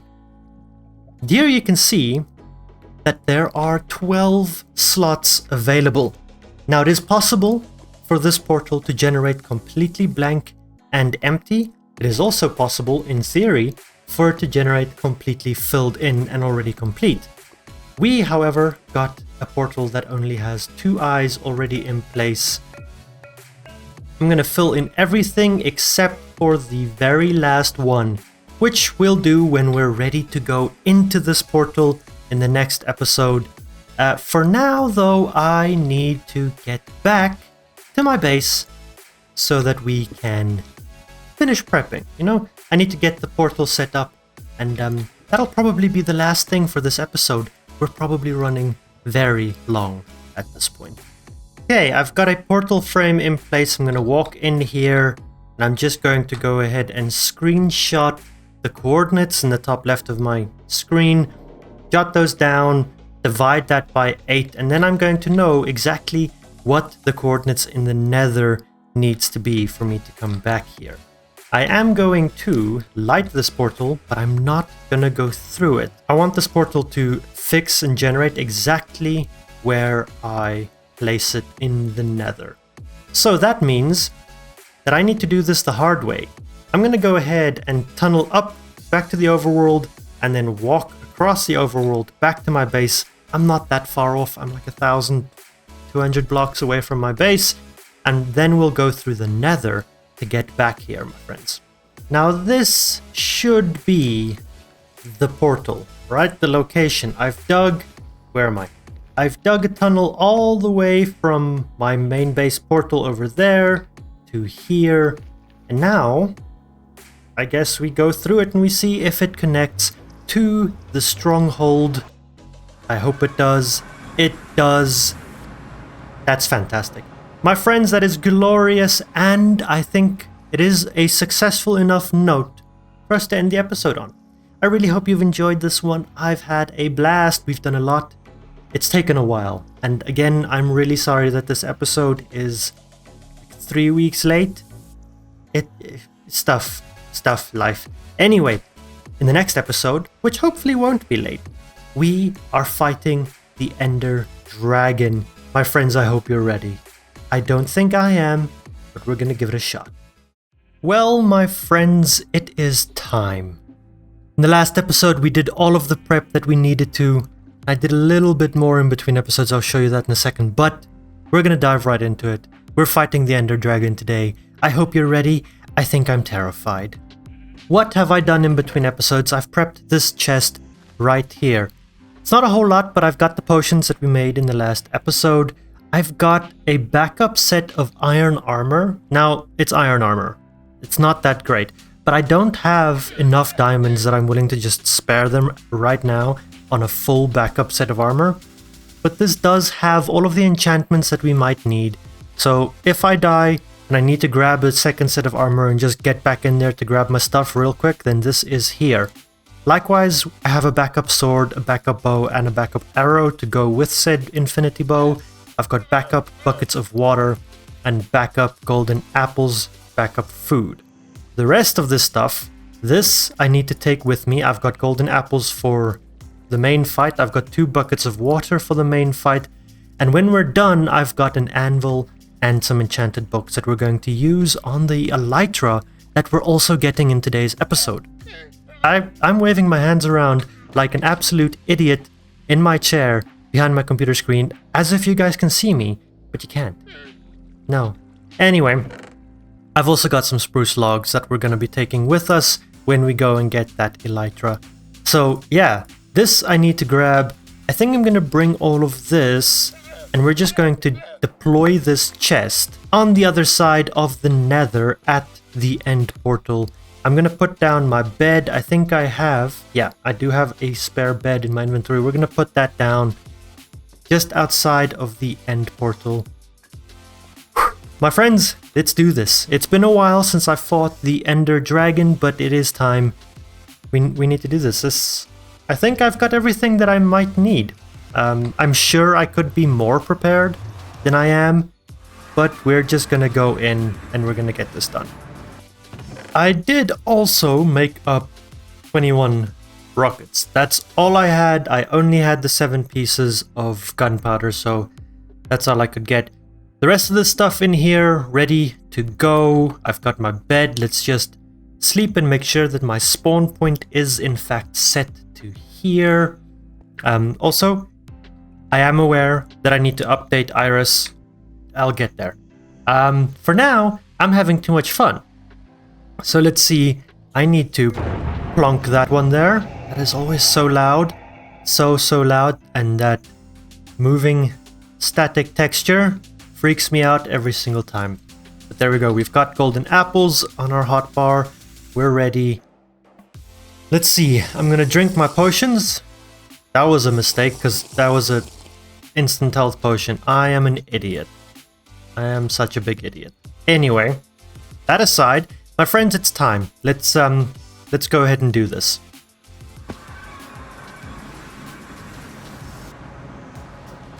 I am an idiot because I didn't bring blocks. What is wrong with me? Can I please make that jump? Yes, I can. Okay. That was a mistake. I should have brought blocks. Can you guys tell that I haven't done this in a while? Like, that was a really noobish idiot move not to bring blocks in here with me that I could have used for that. Alright, so we must not look at the Enderman. There is the dragon. Let's see. Oh, that would have been so fantastic if I could have gotten it on the first shot. I think I'm just overshooting now. Way under. There we go. Oh, hello, hello. Nope, leave me alone. Enderman, defend me. Do not.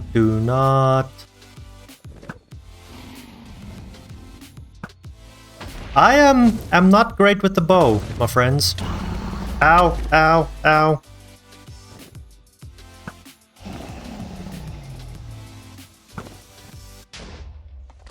Now I am afraid that an Ender Dragon fight these days is not all that exciting. You know, everyone and their grandmother's done this. At least I feel that they have.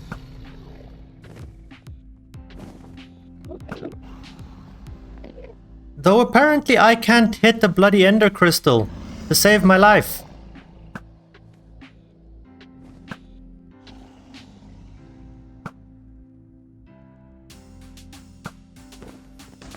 There we go.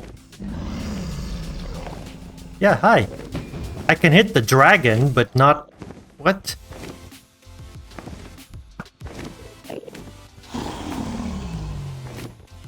Okay, where else are there still crystals? That one has a crystal?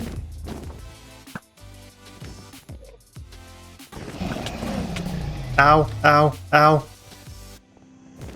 Was that the dragon or was that an Enderman that was mad at me? It was the dragon. The Endermen are mad at it. Perfect. That is fantastic. You guys take care of the dragon for me. No. Dude. I don't want to accidentally look at you.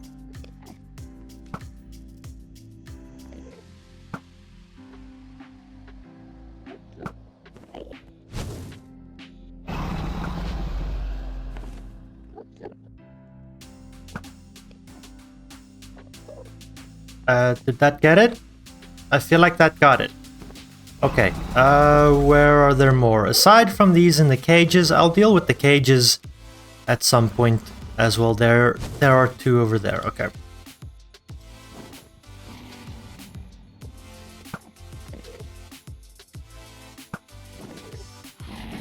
Boom! And that deals damage to them, which is absolutely fantastic.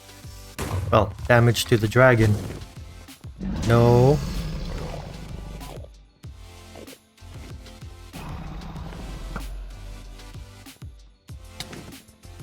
Ah! Ah! No!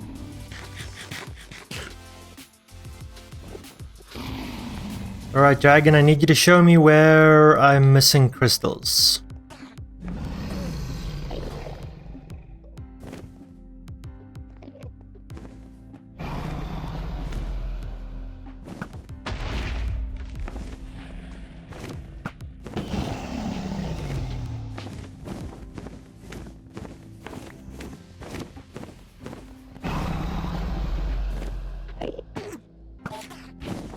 Missed me, dragon.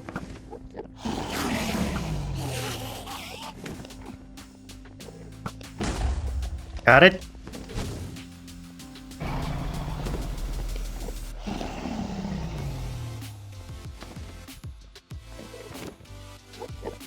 I don't see it getting healed by anything.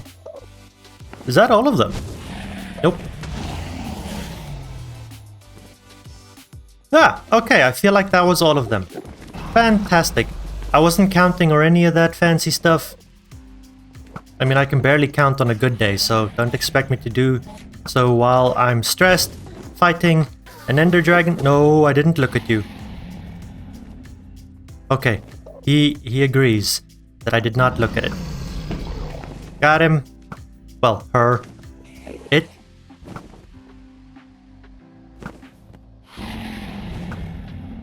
And this is why you need an infinity bow, because I suck at this. Alright, it's landing. She is landing, which means I gotta... Ow! Stop it and just land, thank you. That hurts, that hurts.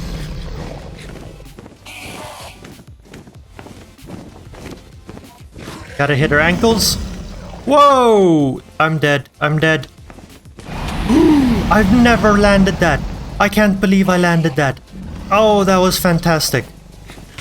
How did I... Ow. Excuse you. Leave me alone.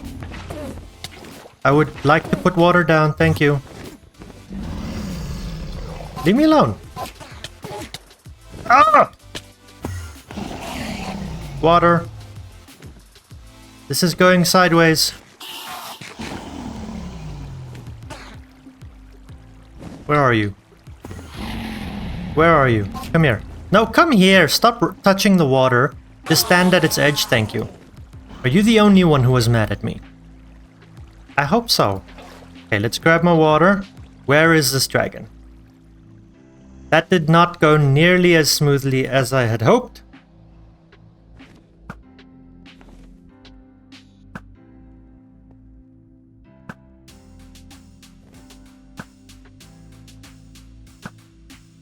Come on now, dragon. I need you to come down. Like, my bow is named Wishful Thinking for a reason. I am not good enough to actually fight you up there.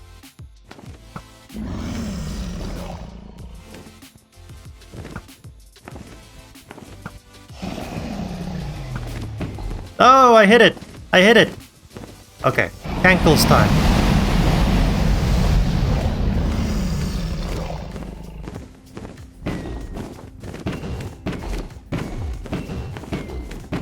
There we go, now we're doing damage. Oh dear. Okay, I'm alive. I'm alive. It missed. It missed. Okay. I'm not gonna lie to you guys, this is actually more stressful than I was expecting it to be.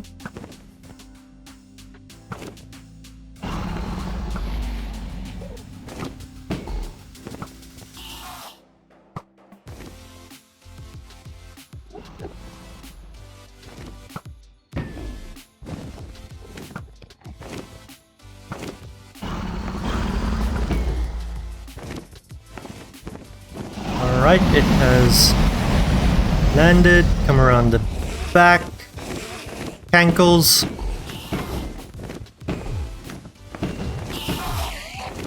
Okay.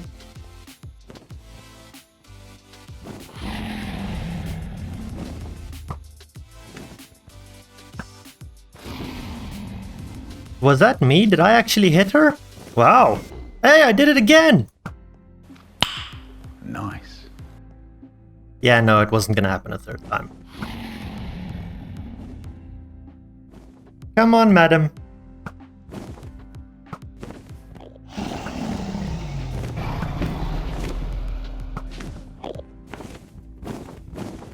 Okay.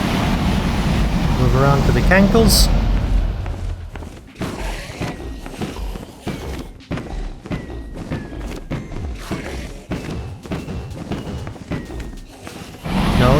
No. Just stay there. Oh, so close. Okay, I don't want to kill her with a bow. I want to kill her with a sword. It has to happen in melee the right way. The only real way to beat the Ender Dragon is with a sword. So I'm just gonna wait for her to land. I don't want to accidentally kill her with a bow.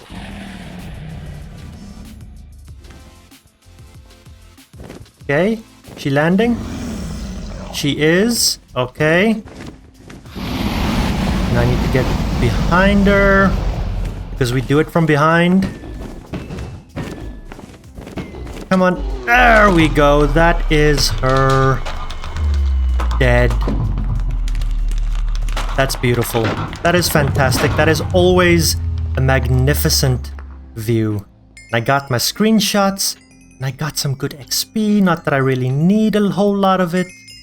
My friends, that was glorious. That was actually kind of stressful. I honestly was not expecting that to go as rough as it did. And I landed a bucket thing. I don't even know what you call it. That's how little I use it. That's fantastic. But there is the egg. The egg. Okay, I didn't bring anything to grab the egg with. So, yeah. There's our portal. That's where we're gonna go next. But first, I want to just go back to base, get my heart rate down, maybe grab this egg. I'll come back and grab the egg. And yeah, there we go. In we go. End credits. I'm not gonna play this. I've read this a dozen times. Something every player needs to do for themselves. If you haven't read them yet, go fight the Ender Dragon and just read it. It's a beautiful little poem at the end credits. Yeah. Okay. That's it. My friends, we freed the end. We freed the end. Look at that. Yep. That's fantastic. That's glorious. Okay, I can stop that. And I didn't actually need my backup stuff. I'm glad I had it, but I didn't need it. Alright, let's jump back in here, and this time I did bring some blocks with me. So we can bridge our way back to the main island, and this should stay here indefinitely, which means whenever I come back to the end from now on, there will be a bridge. Also, that, no. Just no. And I did come prepared this time, so let's give the egg a love tap. Just like that. I need to break into there. It's very simple. We're just gonna place a torch underneath it, and then when we break this block, boop, we have an egg, and we have an achievement, an advancement, a thingamajig. That is going straight into our ender chest for now. I think I'm going to throw some of these other things in there as well for the time being. We don't need to keep that on us all the time. Yeah, okay. Just that. I'm sure we'll be adding more things to it as the rest of this episode carries on. We're gonna get a lot of valuable things going through that portal right there. That is so trippy, the texture that just doesn't move. That portal generated in a really awkward spot. And this is not the best end island generation either, but okay. We'll make do. Hey, Enderman, no. No. I say nay. So I need to get up to there. It's gonna come back a good way, and Enderman. And we're gonna build a staircase. Just a simple, straight staircase. Hopefully this will get me. Yeah, it should. It should get me there. I am so unprepared that I didn't even bring any trapdoors. Luckily, I brought other things to be prepared for when I get shulker boxes, so I can make some trapdoors. But it would have been nice to have these off the bat. Let's take this crafting table with us, and I don't have to make another one. So, we need to do that. I need one of these. I'm always too nervous to use ender pearls to do this, so trapdoor into crouch mode. And what on earth is this? Why? This is the worst it could have been. Like, seriously? First it's the original end island spawn, and then it's this thing. Why? Minecraft, why? You better give me an end city with a ship very close by. I don't see anything, but I'm also very low down. This is terrible. I'm just gonna expand this little island a little bit so that if I ever come through this portal again, there's a bit more surface area. And I don't feel like one wrong step could be the end. Literally. Not just, figuratively, as in this is the end. It is the end of me. And let's see. Up at the top, I don't see anything. That kind of sucks.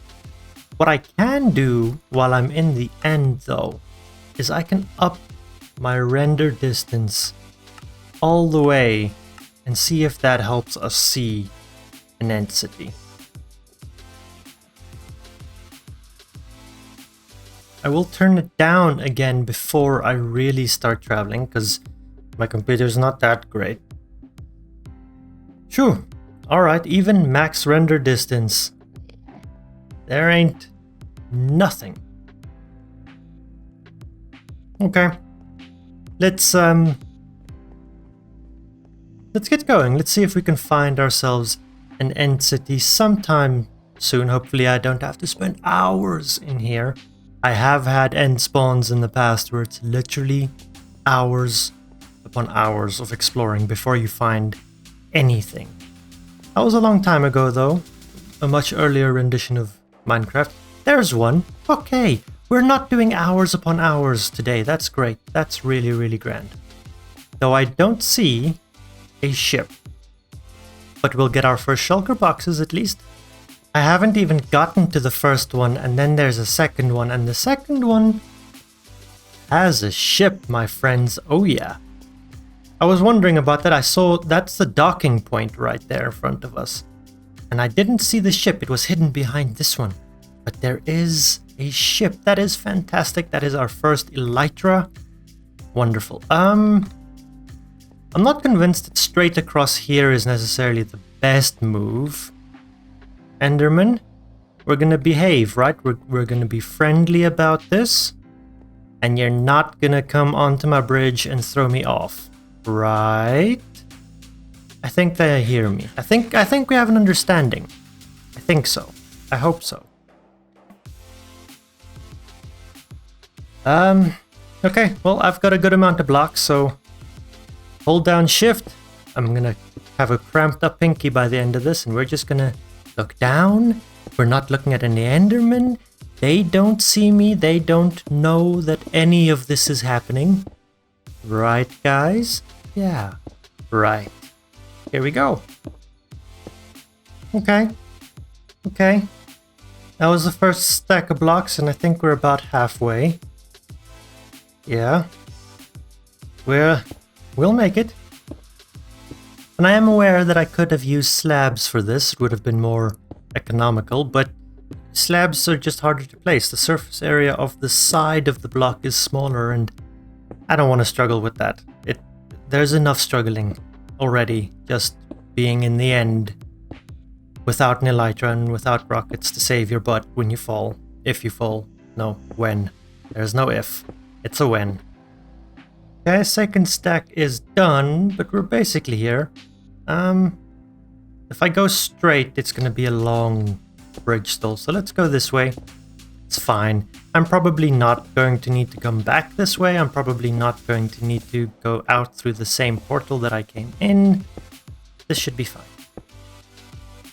Alright, we made it to land. None of the Endermen are mad at me yet. This is fantastic. This is perfect. Now I know there is the ship, and we could go straight to that ship. But I think... No, let's go get the elytra first, put it in an ender chest, and then I have it. And I can't lose it. Which means even if I die here, we have our elytra. Yes, I think that is the smart decision.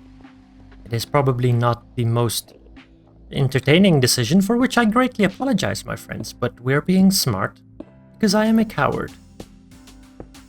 Right, it isn't... Are you still coming for me? Will you not just please dissipate? Okay, so it's not over the void, which is good.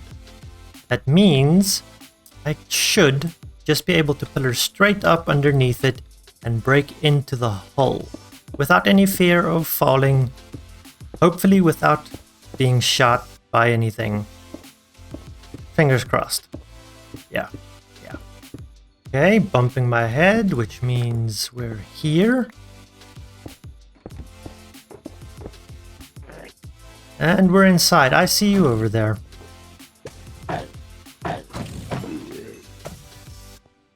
There we go. Now, you have all probably noticed by now that I have a couple of resource packs and data packs and things installed, one of which the mob head pack.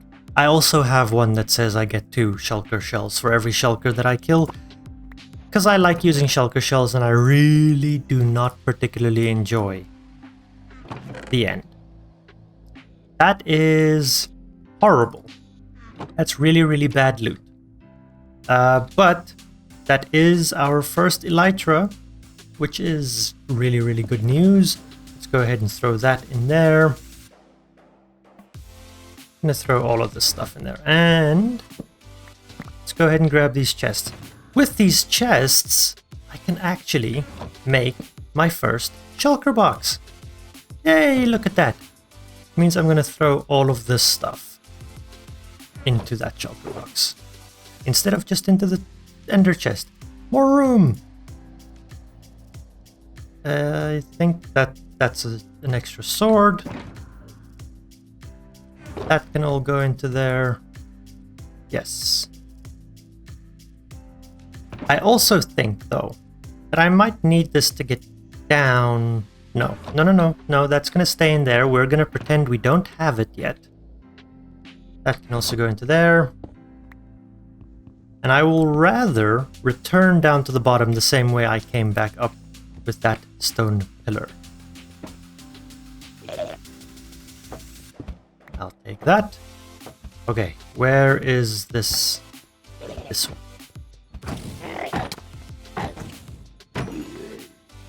Okay, that'll wear off.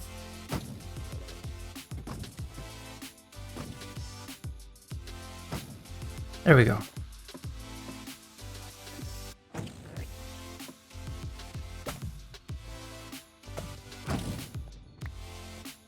Where are you?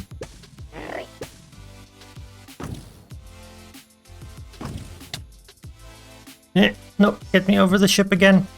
I can't see that guy, so I'm just gonna pretend he's not there. And we're not gonna worry about it. Oh! Oh! I managed to catch myself. That was a miracle.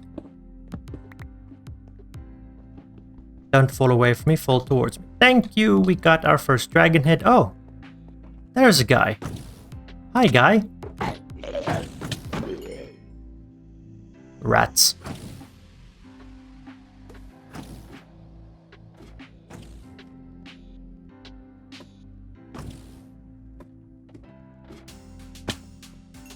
Mine, thank you.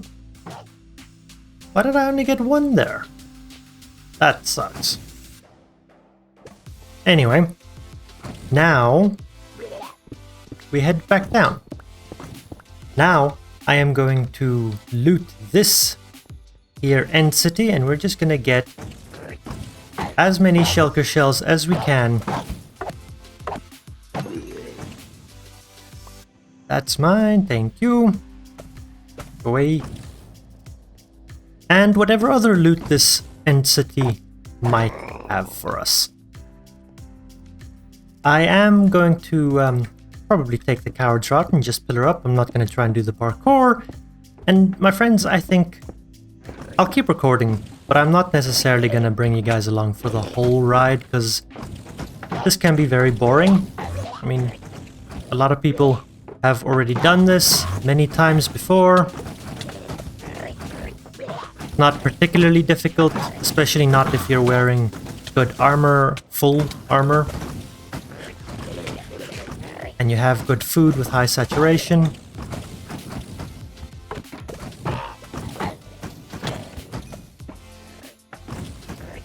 There we go. What's in these?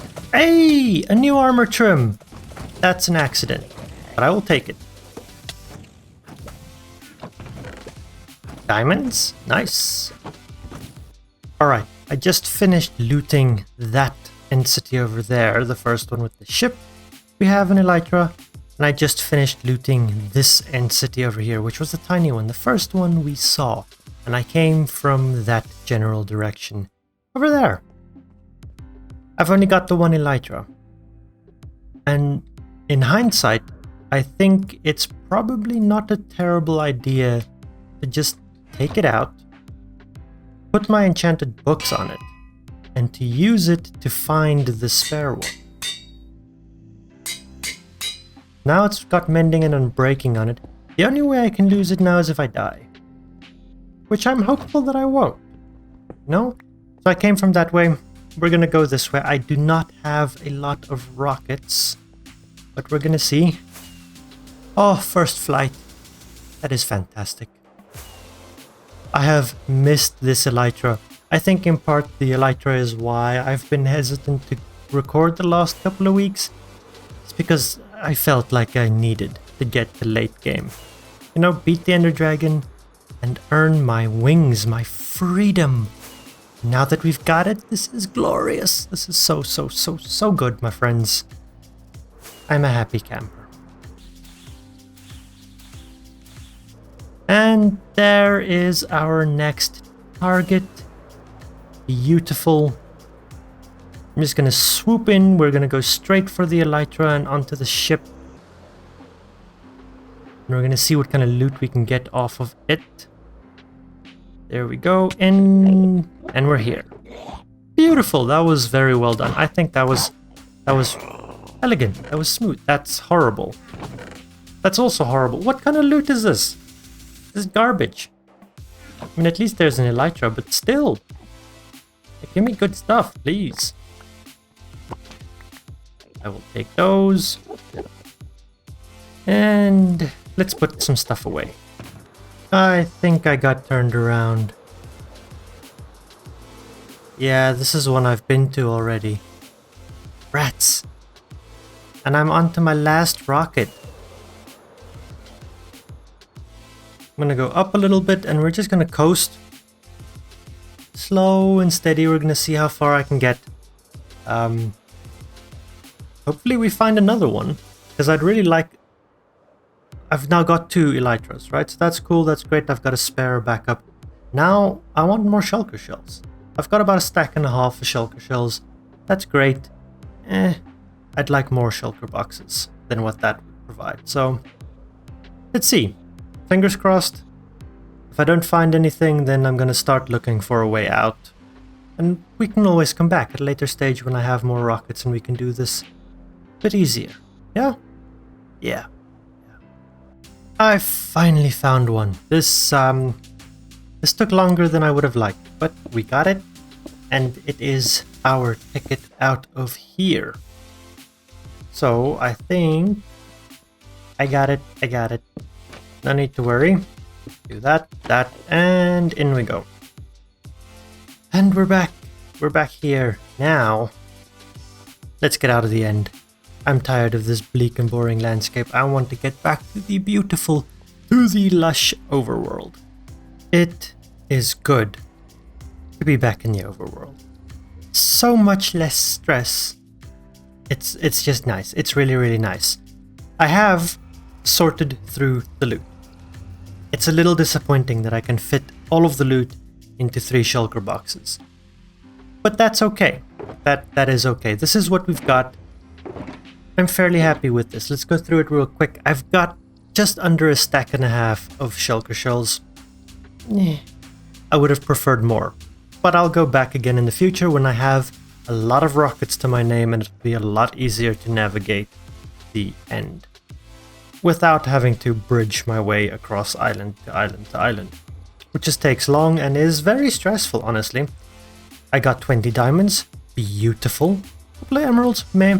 2 spire armor trims. I like that. That's really good. We've got the dragon egg, got some horse armor, we've got some potions, iron, gold.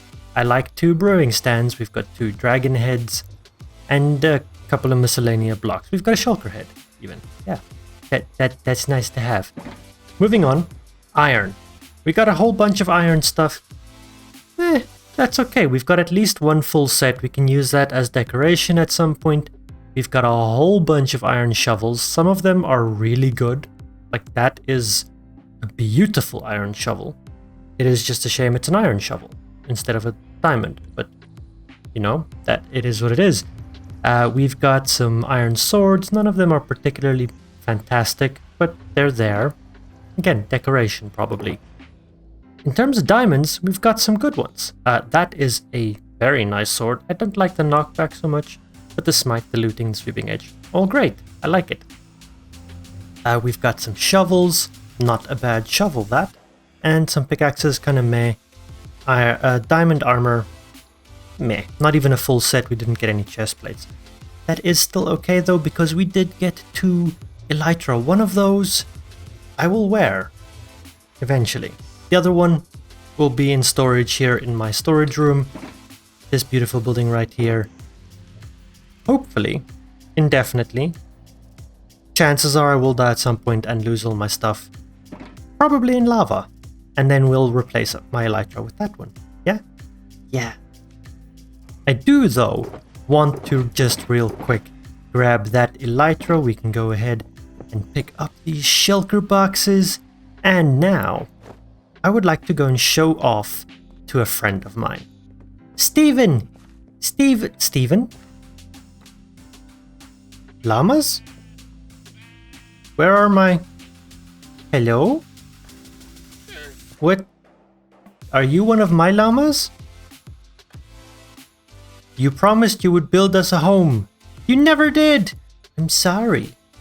I know I promised, and I know you guys kept asking, but where is everyone else? What, another? Oh, okay. So we left! No! Why did you leave? That's so rude. Emperor Stephen will lead us to the promised... What promised land? What Emperor Stephen? Where are my llamas? And my camel?